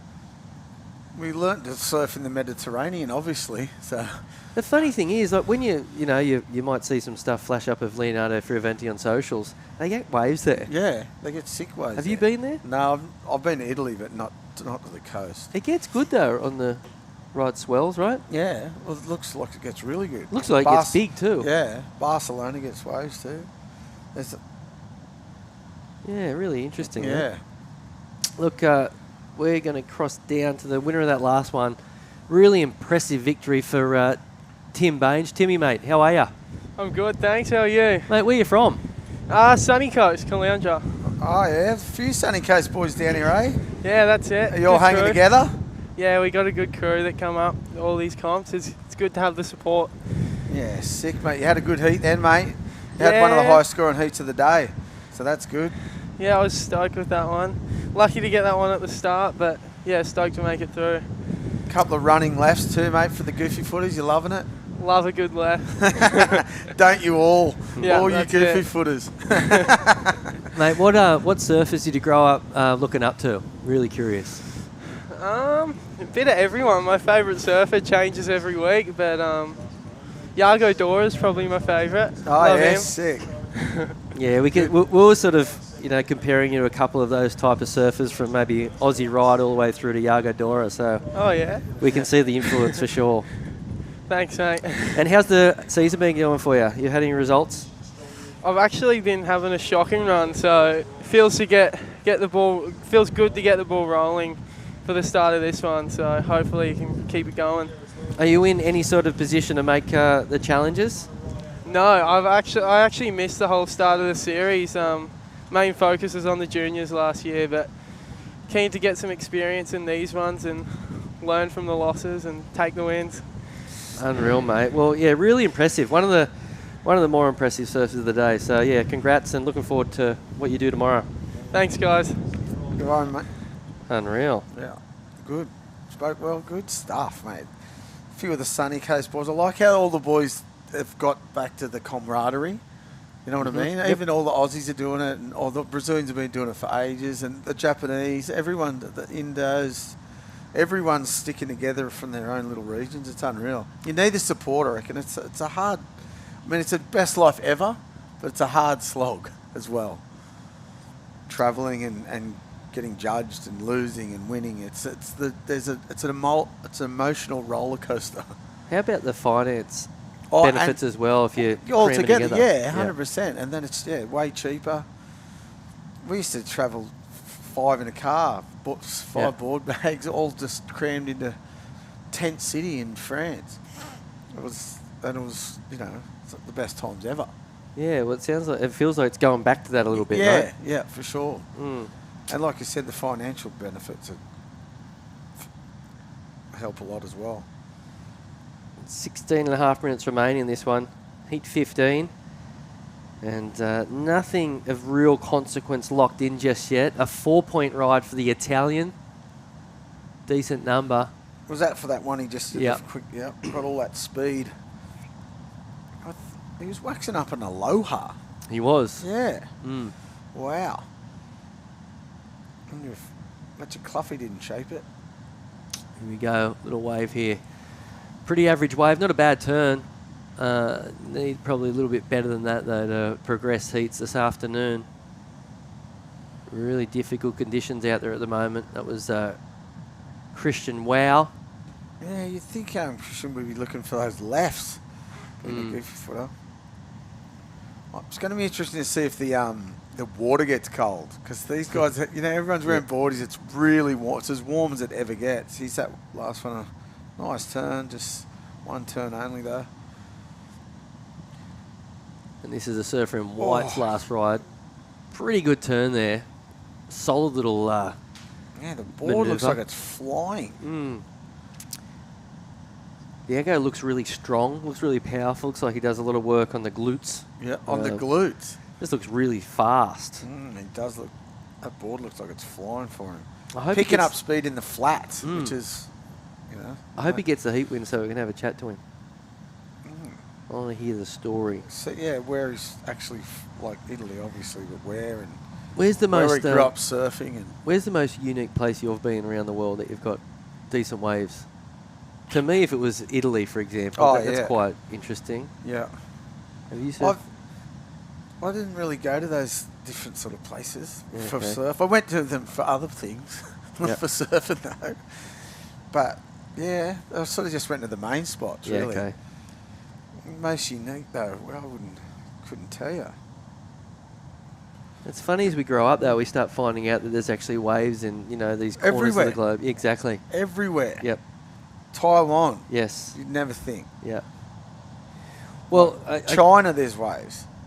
Well, we just got back. It was Walter, the local fella. But as I was just saying a moment ago about the ISAs in over in Puerto Rico, there's something like 50 countries there or whatever, right? Yeah. So you actually start putting 2 and 2 together. If there's a team there from China, there's clearly waves in China. How long was that wave? He's very horizontal, but that was a 100-metre left. But some of the surfers out of China and they're gonna try and win comps. Yep, and they're surfing really good. There was this young girl who was 14, I want to say, and she was really good. Yeah, I think from China. Yep. Yeah. Yeah, it's definitely going to change as we move forward. There's going to be the wave pool things is going to change a lot too. Here's the replay of that wave here from Walter. It was a long one. Wasn't it? Not a lot happened on it. Riding an interestingly big board. It does looks like a step up nearly. Yeah. Surfed it really nice, but nothing super critical. Yeah. Yeah. bit horizontal, wasn't it? Mm. Long one, though. It did, Take it yeah, out. really long. Yeah, I think the wave pool thing's going to change a lot of people's countries' ability to surf. But you're still going to rid the ocean when I think they're going to grow up in wave pools and then try and come to the ocean. I don't know, a German girl, so she's riding one of those stationary waves. Yep. And she's doing the biggest hacks. Yep. I forget her name. And then, but then you see her in a wave and she hasn't got quite the same style. But she's in this stationary wave. How's the projection on that board? In the stationary wave, she's doing like proper big turns. Yeah, it's interesting, isn't it? Well, in Germany, it was one of the places that they've got those stationary waves on the... Yeah, on the river. Yeah. Yeah. Like Waimea Bay looking things. Yeah. Well, this one she's on is like just a wave pool one, like the wave locks type one. I want to see him on a good open face. That board just looks like it projects so well. Yeah, so there was how many countries in the ISA Games? I think there was 50 or something. 50? Yeah, it was huge. He's a running left. Another, that was nice. Yeah, good through in a cuddy. Yeah, but a lot of sort of emerging countries, good surfers now. There was Taiwan there. Well, there's sick waves in Taiwan. I know that. Korea. There's Yep. probably... Yep. Here's that turn here. Just lets loose on the nice carve. That was really nice. Yeah. Roundhouse cuddies. Yep. They're nearly dead too, aren't they? Well, they don't get scored. No. So it's like floaters and roundhouse cutbacks. Generally, judges would rather do something a little bit more exciting. A cut down. Whereas they're really difficult maneuvers. Roundhouse cutbacks look the best. If you do them right. 11 minutes remaining, and Surfer's getting ready for that next one. There he is. David Perry. 6'3", so improves his Cooling position. shades. Still in second. So he's in second, Woods in second. Before the heat pressure. Cameras on. Unreal. He'll be surfing in the final heat of the day. Then we're going to do it all over again tomorrow. Should be another beauty, as we heard Matt Hoyer say before. Could be a little bit bigger tomorrow. Well, we're hoping, aren't we? Score coming through for Walter. It looks as though it was his best, a 3.63. So a decent number. As you see those lefts just roll down into Merida.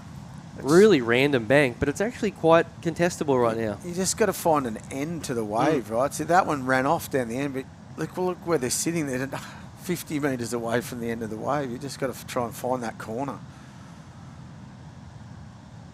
But the bigger it gets, hopefully, we're hoping, everyone's hoping. But if it's this big today, it looks like it comes up a couple of feet every day. That I was looking at, but I'm hopeless, like I said.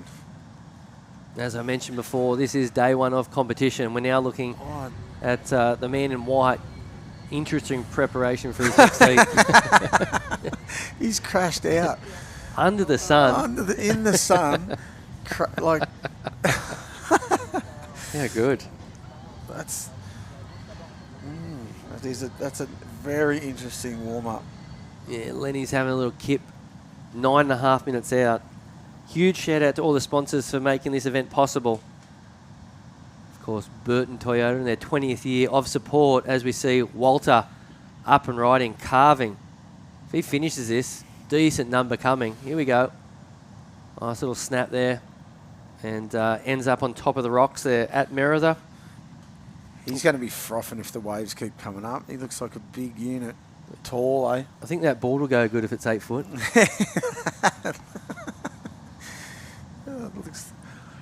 But is he really tall, you said? I think he is. Maybe, 6 foot, 6'1". Well, we've got that other goofy foot who's just trying to hunt those rights, which is a strange way to go through this heat if there's running little left for a goofy footer. He's got a zappy never little go back end right. now. Yeah, you're right. Replay here for Walter. First snap was nice. Another roundy, like it. Here's a question for you. Is this last manoeuvre complete? Nah. They won't give it to him, will they? They're harsh on that these days, aren't they? They don't care that there's a bed of rocks in front of him. Right? You have to kick out. They got no choice. Look at that. Beautiful Merriweather. What a spot. 8 minutes remaining. Surfers getting ready for that next heat. This event would not be possible without all the incredible sponsors. Automotive crew, Kim Burton and the gang. As we see a big backhand snap there. Department of Regional New South Wales, they're a part of this event. Lion, Byron Bay Brewery is the official drink partner of Surfest 2024. And Destination New South Wales. Surfest is grateful for the ongoing support of the state's tourism and events agency, Destinations New South Wales. You saw all those beautiful sights on the ad.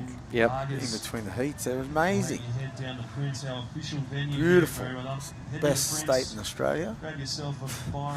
Easily. Easily. A nice shot here of Merida. Turning on for day one of competition down here at Merida. A 5,000, a QS 5,000. So a lot of points up for grabs. We will crown a champion on Sunday. Here we go. Big snap there. That was mean, that turn there from Walter.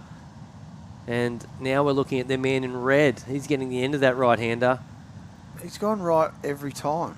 I don't think he's been left once in the heat. Doesn't need much of a score too. Right now, a lot of low scores punched into the computer. The winner's out in front on 7.1 points. Very low scoring heat. Here's a set. What's this going to do? If we can see an end on one of these. There you go, look. It's just flat though. That was a good right. Yeah, that right looked really good. Just sort of flat though, isn't it? Pushing out to sea on the left. So Diageo got a 3-point ride for his ride. As we see more sets rolling through. You could have surfed that. Yeah, that was a good one. Left, yeah. Second wave in the set looks a bit smoother with the foam on it, but they don't really score you when the foamy ones either. Even if it's a good, clean one, just if it's not on an open face, green open face, blue open face, they don't really score it. Here comes a little right though, maybe. Yeah, Walter having a look. He's got second priority at the moment. Looks like the man in white. He's going it. Will utilise his priority. Yeah. Here we go. The current heat leader. Oh, he just lost priority too. Yep. That's a paddle, isn't it? Yeah, for sure. Yep, he did too. It was a good looking wave though. That was the funny thing. Well, that's what it ended up though. That's it there. I think it was nothing anyway. The rights just go back onto the bank too quick, I think. Wrong direction. Oh, no. That was a pretty good one, wasn't it? We've got 5 minutes remaining and Walter, the local surfer, is out in second position right now, looking to ditch a 3.27 and replace it with a 3.48 to move up into the lead. It looks like the surfers are getting the word from the beach announcer. About the priority? I think so. Yeah, I don't think he was happy, but mate, he Blue pulled back, so he was when he started paddling because he knew he didn't have priority, so it's an automatic loss of priority, right? It's an easy one. Yeah. There it is. Yep. Must get confusing up there. Look at all the flags, obviously representing all the countries that are in this event. Oh, he's throwing it around. That's a good one too. This could be a good score. Hit it. Nice. Beautiful Best wave of the surfing, heat. without a doubt. You think? Or was that better than his two-turn combo? Oh, that'll be a good score. As we see men in red upside down. Yeah, great surfing there from Walter. Nice carve into a snap. That has to be, well, I'd say it's a, that might even get into the sixes. Maybe a high five.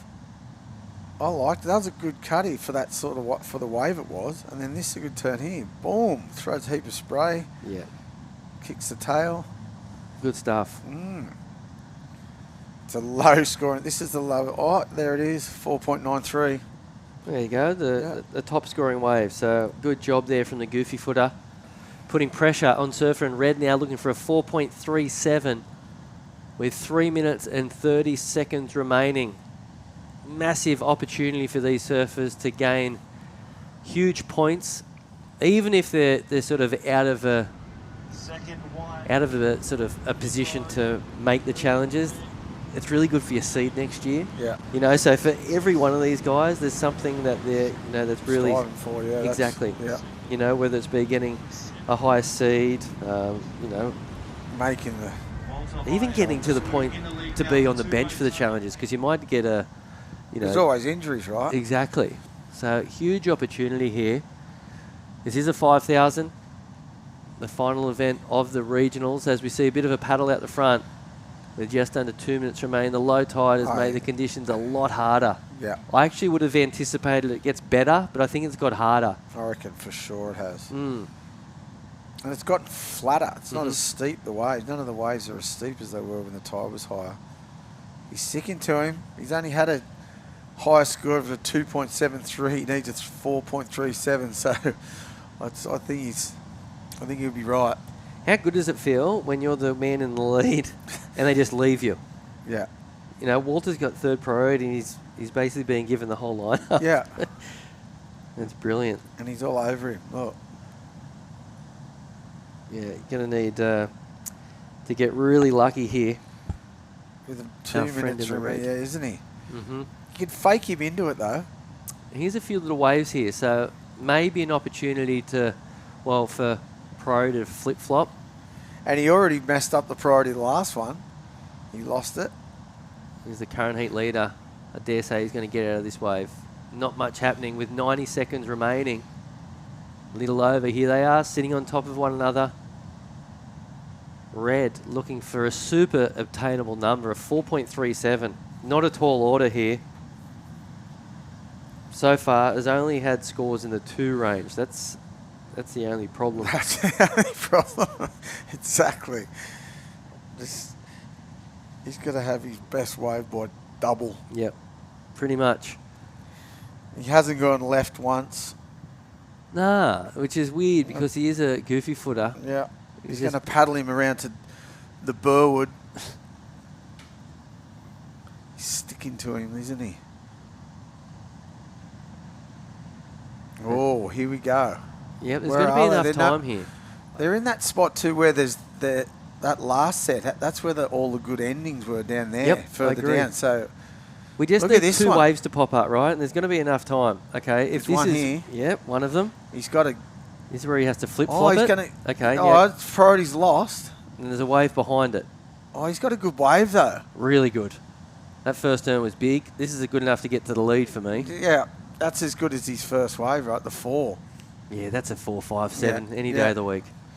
So 20 seconds remaining. It looks like the man in red is out of position now. A little bit too far on the inside. He did the right thing then. So great tactical manoeuvre there from the man in white. 4.73 and shoots up into the lead. And it will be Walter Hyatt who finishes in second. And unfortunately, the man on screen, he will be eliminated from competition in the red. As we go to a quick break and be back with more action. Yeah, on the rocks there. We'll be back in a moment with more action down here at Surfest 2024, presented by Reflections Holiday Parks.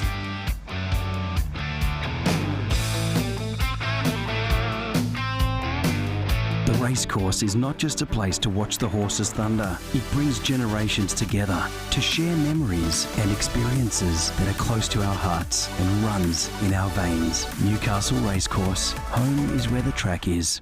Welcome to Sydney. Upbeat. Downbeat.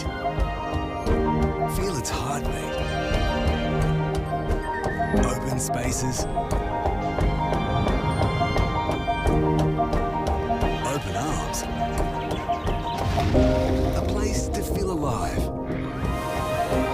To feel free. Come feel it all and feel new. Adam has taken a few losses at work this week. A loss out here, a little easier to take.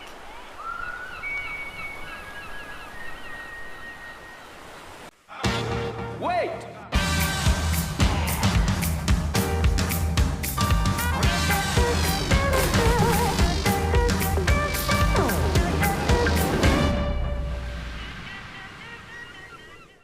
Holidays! Ironman. Outdoors. Ironman. Whoa. All-bars. Suspension. Lights. Roof rack. Camping equipment. Recovery gear. Floodlights. 100 Ironman, mate. 100 Ironman. I can't do two things at once. Right?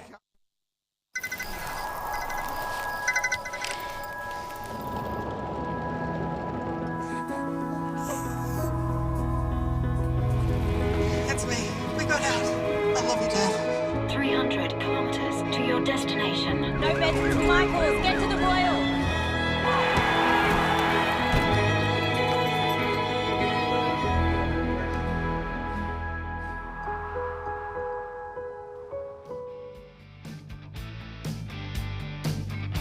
Welcome back to the show. This is the Burton Automotive Pro Surfest 2024, presented by Reflections Holiday Parks. Ronnie Blakey sitting alongside Mark Occhilupo in what will be the last heat of the day. The opening round is almost a wrap. We've seen some good performances, some grindy heats. Onshore conditions have made for some tricky sections for the surfers to negotiate, but for the most part, pretty solid stuff. Yeah, for sure. It's been good surfing, and, you know, just due to the waves, you know, there was some ripping this morning. We mentioned that before, Huey Vaughan, and there was a couple others that went mad on that right rip bowl, and now it's the lefts. And what I did, Ronnie, I went and had some lunch, right? Smart. So I walked down and had my lunch right on, well, not on the beach, but, you know, over the beach in in the shade, but I was looking directly into the wave. So I wanted to see how it was, and it did look very hard to surf that left. And someone's found a red right, but the left did look hard. Like, it was fast and tricky. I was like, whoa, that would be hard. One guy, there's a couple guys that surf well. I was always on tour, we'd go and surf some new wave at an event and, like, everyone's struggling, no one can surf good, and then someone starts ripping, and then you're like, okay, it's possible. And then everyone starts ripping, right? Yeah, that's usually the way it works. Good lineup to wrap up today. Riley Munro, he's going to be out there in the green. Lenny Morel, the young Frenchman, is going to be in the white jersey. David Perry is going to be in the blue, the surfer from the south coast. And from Victoria, we've got Spencer Kay out there in the red. So this should be a good one. 21 minutes remaining here. As we see just Riley Munro, quick start for him, couple of rides already. Nothing too substantial on the board, but give him a moment. He'll bounce back and give us a couple of big numbers. Well, we've got plenty of time. It is the last heat of the day, and it's kind of good, I guess. Like, there's still good swell. I mean, it hasn't faded, but the wind seems to have grabbed it a bit. And it is hard to compete. I mean, if we had to, we would, for sure. And there's ramps out there. There's everything. But we're going to have a nice afternoon, aren't we, Ronnie? What are you up to? Yeah, I'm going to chill. I might even have a little paddle myself. Nice. Yeah, just to wash it off. I mean, this is one of the great jobs you can land in life. Talking about surfing. But watching other people surf can get a little bit hard sometimes. Other people out there enjoying it. Even when it's like this, I just need to go wash it off sometimes. Do you like to surf after a day's commentating? Just depends on what time it is. I've got plenty of time, so... Yeah, just you need time to warm up, don't you? Do your stretches. Yeah, exactly. I don't know, I'm different. Like, I seem to kind of get overkill if I have a big day commentating and then I don't feel like surfing after it. I don't know what it is, but I've got to break that habit because, you know me, I love to surf and I do surf a lot. So if I just break that habit and maybe just get out there this afternoon. I think so. I should do it. Yeah, little heritage heat. A heritage heat you can't lose.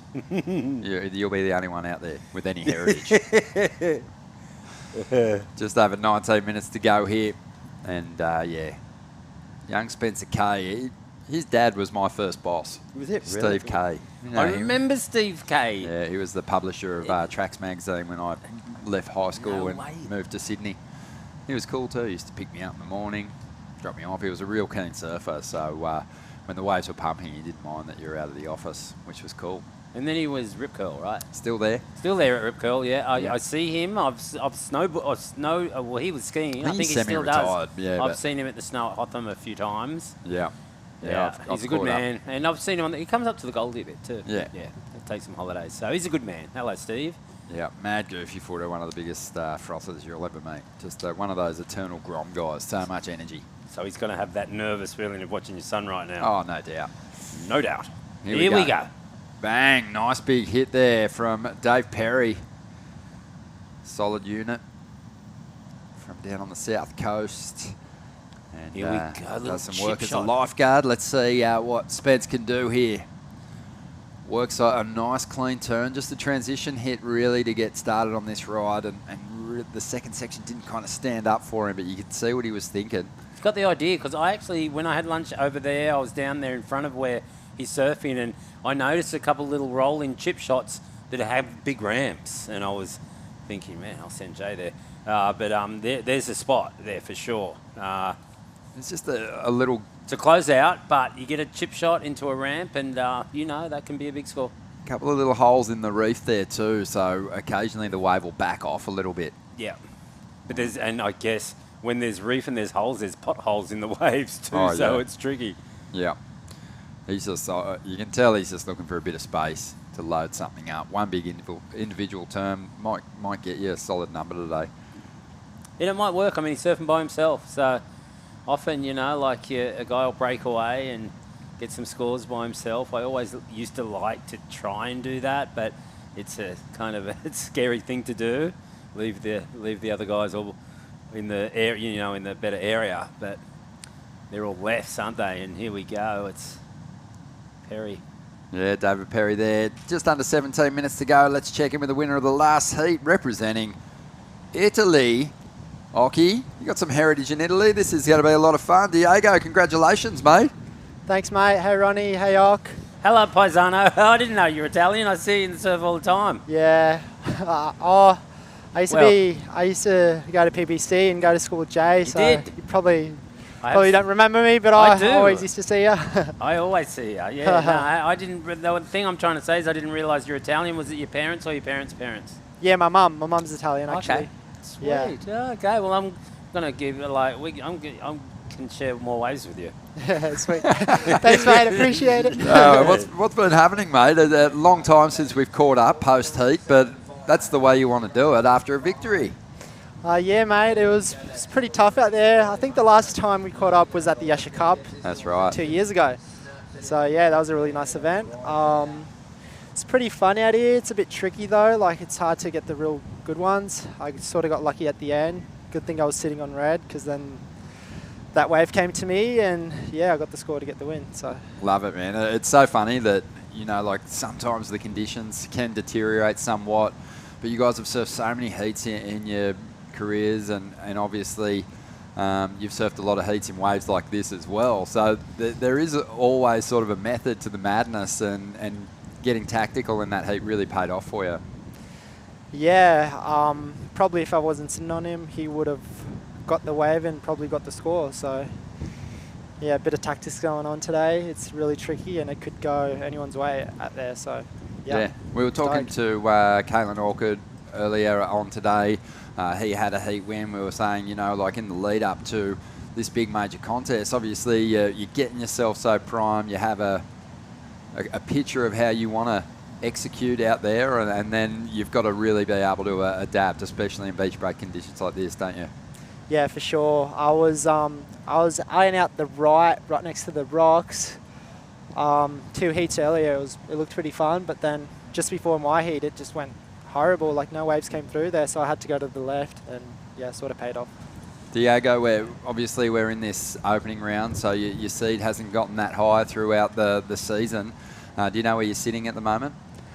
I think this is my second QS. I had a bit of a break last year, but I'll be back onto it this year. And yeah, I think Avoca was my first one, and then yeah, I'm here on my second one now. Just got back from the ABB, which was really fun as well. It looked insane. Yeah, it was sick. Super Stoked. challenging. You guys did so well to just turn it around so quickly and rock up for a first round here in Newcastle. Yeah, me and Sean, we actually got here at 2 a.m. last night. So wow. Just tried to get a bit of a sleep and then wake up early and rock up to the event. So yeah. So what are you going to do this Savo? probably sleep the whole arvo. Perfect, Lay mate. down in the aircon. Good on you, Diego. Congrats. Well done, man. What a fantastic start and a busy few days for you. Yeah, thanks, mate. Thanks, Ronnie. Thanks, Ock. Congrats. Okay, see you soon. See you at D-Bar, Ock. Yeah, absolutely. Yeah, he's going to We'll take see you you up. next heat. You kidding me? Right, Go, boy. Go get him. He's going to hold you to that, Ock. You said more waves. Yeah, sweet. Yeah, no, yeah. Hoping yeah. for that. Yeah, no, yeah, it's true. I'm giving him a couple of waves. Thanks, mate. Well, See at least one every session. Come on. One a week. Love it. And you can tell, everyone we've spoken to today, you know, like, so these servers in the opening round, a lot of them, even with the victory, won't be able to crack that top 7, but it's still, they're aware that this is a big event, a lot of eyeballs on it. They want to make the end of the year count. They want to lift their seed and ensure that they can get into these bigger QS events next year. Yeah, for sure. The 5,000s and, you know, to get that good seed, that last round seed is, you know, big help. You know, these early rounds, they're tough. They're all tough. And just to get, you know, on a roll and, you know, how much luck can you have during so many heats, you know? I mean, it's rare when someone just busts through the whole draw, but yeah, getting that seed in that last round, it's big time, Ronnie. Yeah, most definitely.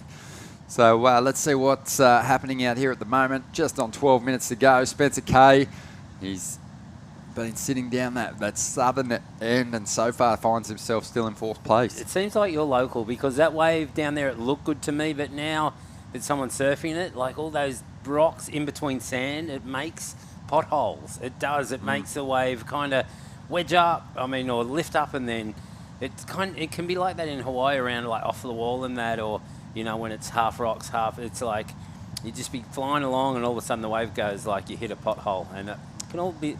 Yeah, it can slurp out.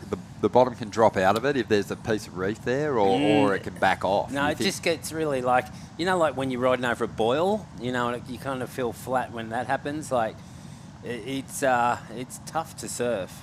I was thinking of the snow then because I was talking about the snow earlier with Stevie K, but I've snowboarded a few times, and I know you like snowboarding, but... I just got back from Japan you last got back week. From Japan. It probably doesn't happen in Japan, but in Oz I've had it sometimes when you're there early season and you've had a fall, but there's no base, and then you just, like, you go into a hole into the bush, and it's so dangerous. Oh, it is. I had a couple of good stacks, actually. Did you? I'm glad I'm not hurt. Because it was all powdery, but that takes a bit of getting used to. It was all powder. Yeah. But you just get bogged down. Oh, man. So much fun. And then, like, just when you get stranded in the powder and you've got no speed and then you've got to, like, walk Trudge yourself out of there. Yeah. Oh, I've done that a couple of times. It's like, it's the most tiring thing in the world. Anyway, So, back to the heat. Yeah, 10.5 minutes to go here. And, we're kind of looking for the hero in the opening round. Who can make that mad run all the way through to finals day? We saw Huey Vaughan do it last year. He had another great performance in the opening round today. He probably gave us the highlight single ride of the day. That's pretty amazing. If Huey done it last year, how come you'd think he'd have a better seed? Yeah. Wouldn't you? Yeah, you would. He started in round 1, and I'm sure he can do it again the way he surfed this morning, that aerial 8.93. I saw the Vaughan brothers after that, and I was like, that was sick, and Joel and his dad was there, and I was like, you know what, we were on the commentary box, and I said his brother would have gone bigger. And the look in Huey's face, that's so like, good. it just would have only spurred him on. Mate. Oh, we can look forward to a big and second then, round but it was a performance sick air. It was a sick air. I'm like, yeah, it was sick, but I just said your brother would have gone bigger. And he's like, he's going to be like, okay. Okay, yeah, watch me next time. All right, we'll see about that. Of course, we're going to have to wait a little bit to see Joel Vaughan out there. We've got to get through a whole nother round before he's going to hit the lineup in the round of 64. So, some big names that are already seeded into that third round too. Dakota Walters just leading feels the ratings, like right? Leading the ratings, just feels like he's primed to just smash his way through events these days. Just seems to be, 100% fit, has had some injuries, and we'll see how he fares. I'll never forget that final he had with Joel at Bondi, and he broke his ankle and made the air and got a 10-point ride. Had to come in and couldn't surf. I think it was the semi. Sorry, Yeah. Came in, couldn't surf the final. Needed surgery. Took a while, then he's back. And Dakota, I know so well because he rides, for Billabong as I do, and as I have for, the famous saying is 20 years, but I'd double that. But yeah, so I'm interested to see how Dakota's going on the Challenger. Yeah, I really am. Yeah. Yeah, it's going to be awesome. It'll be awesome at Snapper. Wow. And then we've got some big names like, Morgan Siblick, obviously, a guy that's, challenged for a world title in the WSL finals. He's going to be coming up in that round of 64 as well. He's been surfing so well. I also ran into Morgan this morning. Oh, beautiful. You've been busy. Yeah. Well, I wasn't. I was down at Dixon Park, and they were just all there. And I got a chance to talk to all of them, which was great. And Morgan's feeling really good. He's just here for some practice. Got his eye on requalifying. So, yeah, it's good to see. That's going to be fun to watch, and just makes it so much harder for those campaigners trying to bag a big result if you come up against Morgan. It's kind of unlucky. Hiroto Ohara, he's the big name from that Asian region, and he's had some struggles in getting himself to the top end of the Asian ranks in the new system. So he'll be looking for a big performance here at Newcastle. He's competed in plenty of events here at Surfest in the past, so that'll be a lot of fun. And there's some just proven winners in big qualifying series events, like Jordan Lawler, for example. So it's going to be fun to watch. Here we go. In the blue, Dave Perry just chipping away. He's trying to really put some pressure on Riley Munro here, maybe get himself up into the lead. Didn't need a whole lot out of that one, just 2.53 to get to first. Bit of a breakaway wave there. Actually, he was going fast, and here we go. Like, this wave with the potholes in it is not working for Spencer this Kay. youngster right here. Hang on, it's trying. He won't give up on it though. Like, he seems stubborn because all those waves have been bad, and he won't move up to where the other surfers were. I would have given up. I'm over this. Some surfers are different. They're persistent. They will go, I'm sticking with the plan. I remember Gary Elkerton was a lot like that. That was a nice speed turn right there into a floater. Both lateral, but a lot of speed. I feel that it might be the biggest score of the heat.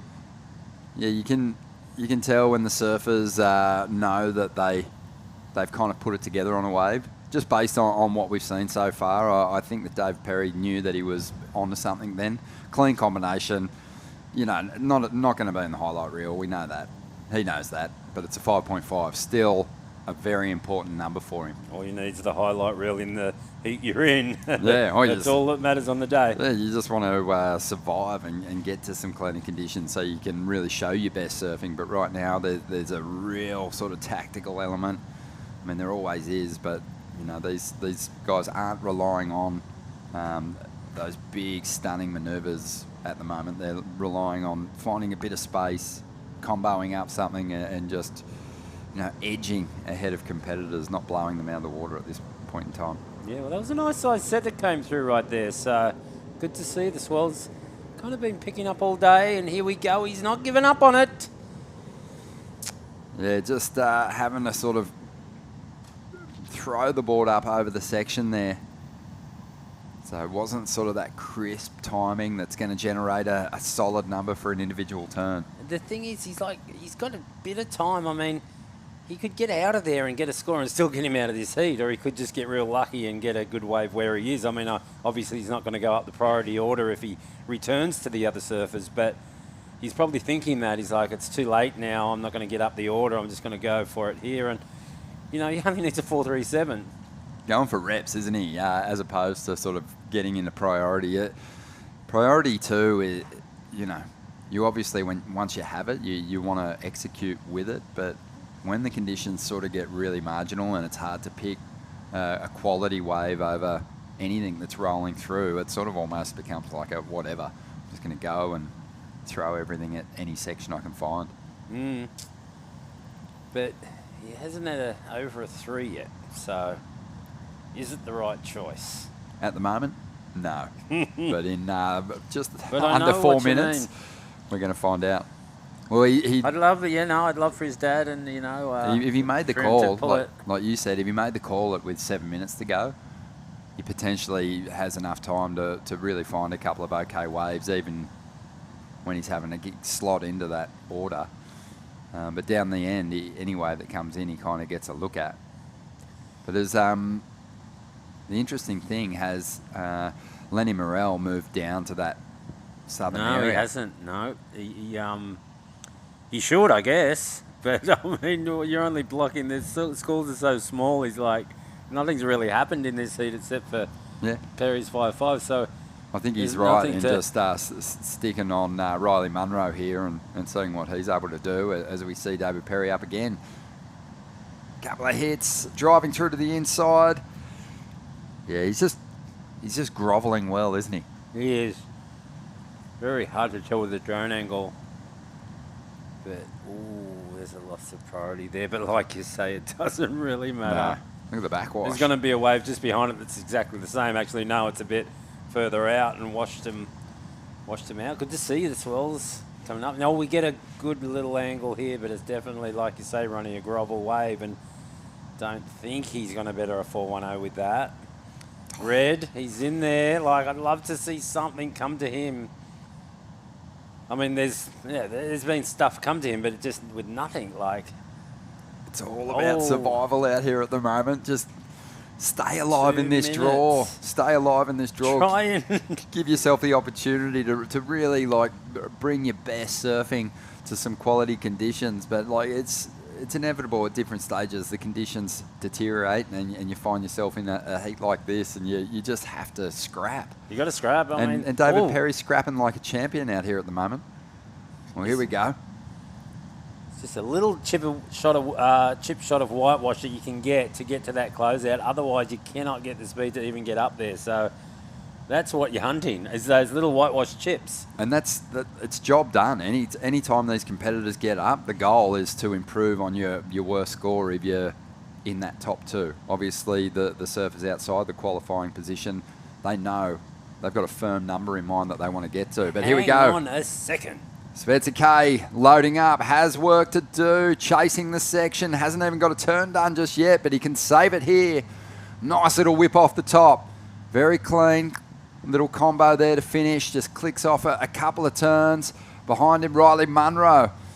Bit more dynamic, bit more punch in those two turns. But, you know, like, where's that going to fit in? You got to make some comparisons to the 5.5 we saw from David Perry earlier on, because Riley Munro's after a 4.47 to get himself up in a second. But, you know, I think that wave for... It's just too fat up there, isn't it? It's just the holes in the reef. You can see the little boils in the reef. It's just so hard to surf. And then we'll see this next wave after it.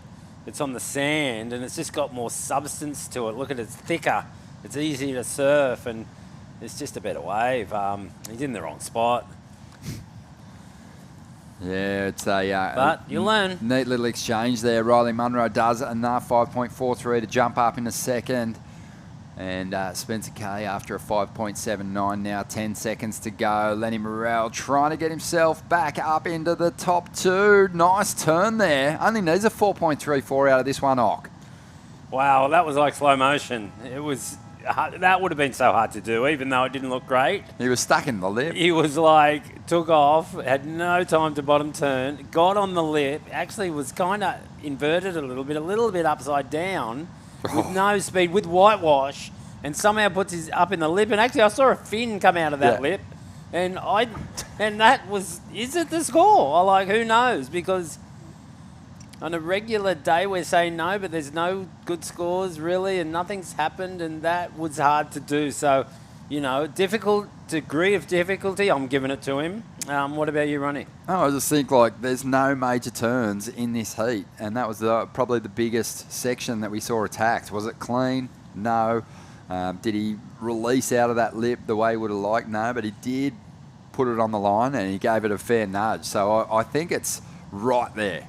I don't know if he's going to get it, but I think it's probably in the 4-point range. At least in the mid to high threes, right?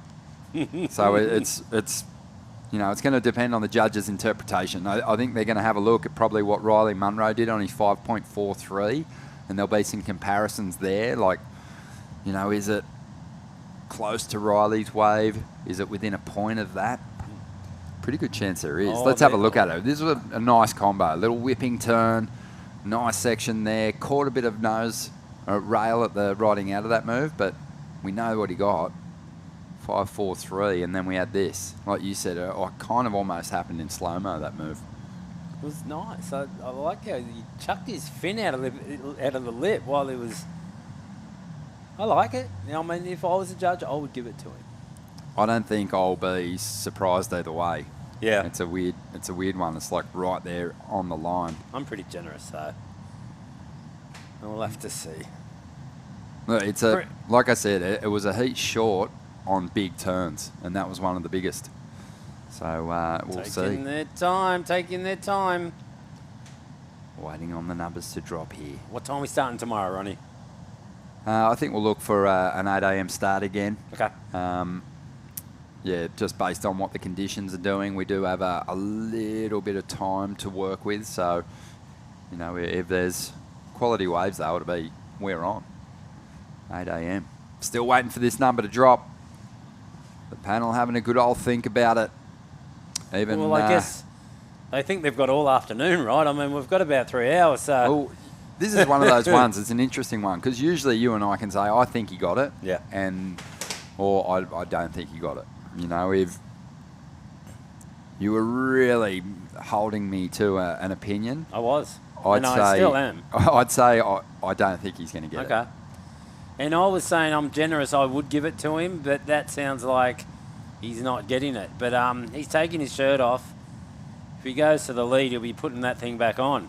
But I don't think he'll go that far. It's going to be close. Yeah. Yeah, I just liked how crisp and clean Riley Munro's combination was. Yeah, well, and that was a 5.43. No way is it anywhere near that good. That's what I'm thinking. I don't think it's even within a point. But because Riley, the Munro got a good speed check before the turn, and you know, but when it comes to the last turn, I think his was better, even though he had no speed, and he got up. There was no bottom turn really. It was just straight up into the lip. But he saw fins and stuff, and it was critical. It was hard to do. So I think they're all talking. They're having the same kind of conversation right now up in the judges' booth as we are. And I mean, the head judge, do they talk a lot? I mean, I don't know. They must, because they're taking a long time. Yeah, this seems mad to sweat. They're having a chat, a good old chat about it. Yeah, we're just getting confirmation. There's a score there, but I wasn't sure it was the number. There's a 2.97 there, but I don't think... What do you mean? The Lenny Morell's 2.97, I don't think that's the number. We're just getting confirmation. They only gave him a 2.97? I don't think so, but we're just getting confirmation on that. If that's the case, we were nowhere near it. And we've just been keeping we build drama, that's our job. We've been keeping people watching for seems like 20 minutes. Well, that's all part of the gig. Sorry about that, guys.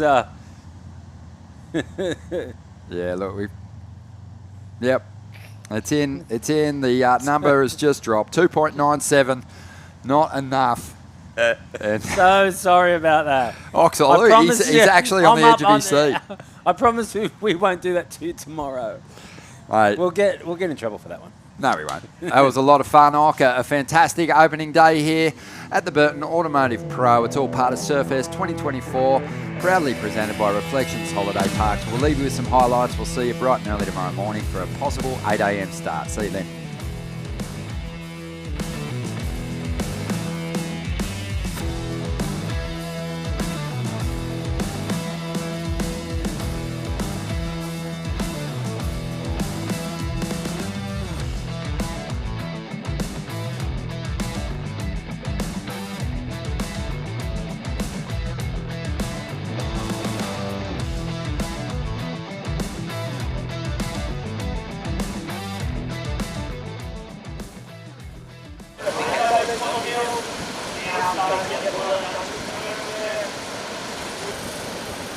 Holiday Holidays. Ironman. Outdoors. Ironman. Whoa. Uber. Suspension. Lights. Roof rack. Camping equipment. Recovery gear. Under Ironman, mate. And 100 Ironman. I can't do two things at once. I Back home, the Wilsons always use proper dinner etiquette. Out here, the stick will do just fine.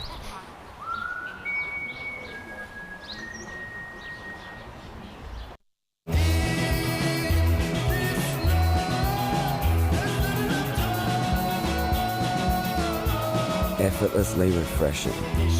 Byron Bay Brewery Premium Lager. Go with it. The racecourse is not just a place to watch the horses thunder. It brings generations together to share memories and experiences that are close to our hearts and runs in our veins. Newcastle Racecourse. Home is where the track is.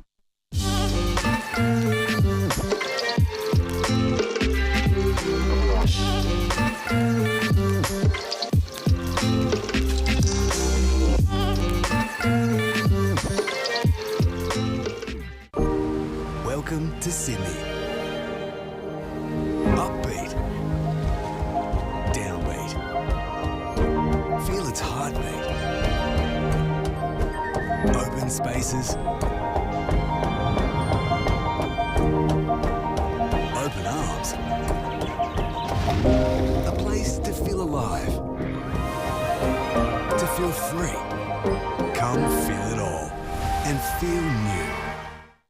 Holidays. Ironman. Outdoors. Ironman. Whoa. Uber. Suspension. Lights. Roof rack. Camping equipment. Recovery gear. Under Ironman, mate. And 100 Ironman. I can't do two things at once. I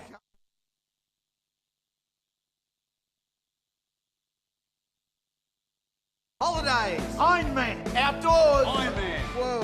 Uber. Suspension. Lights. Roof rack. Camping equipment. Recovery gear. Under Ironman, mate. And 100 Ironman. I can't do two things at once. The racecourse is not just a place to watch the horses thunder. It brings generations together to share memories and experiences that are close to our hearts and runs in our veins. Newcastle Racecourse. Home is where the track is. Welcome to Sydney. Upbeat. Downbeat. Feel its heartbeat. Open spaces.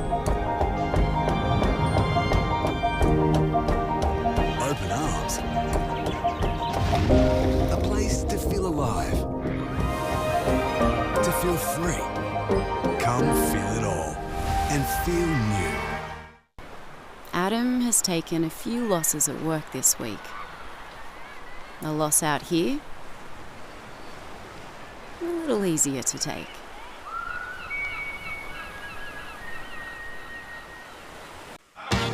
Wait!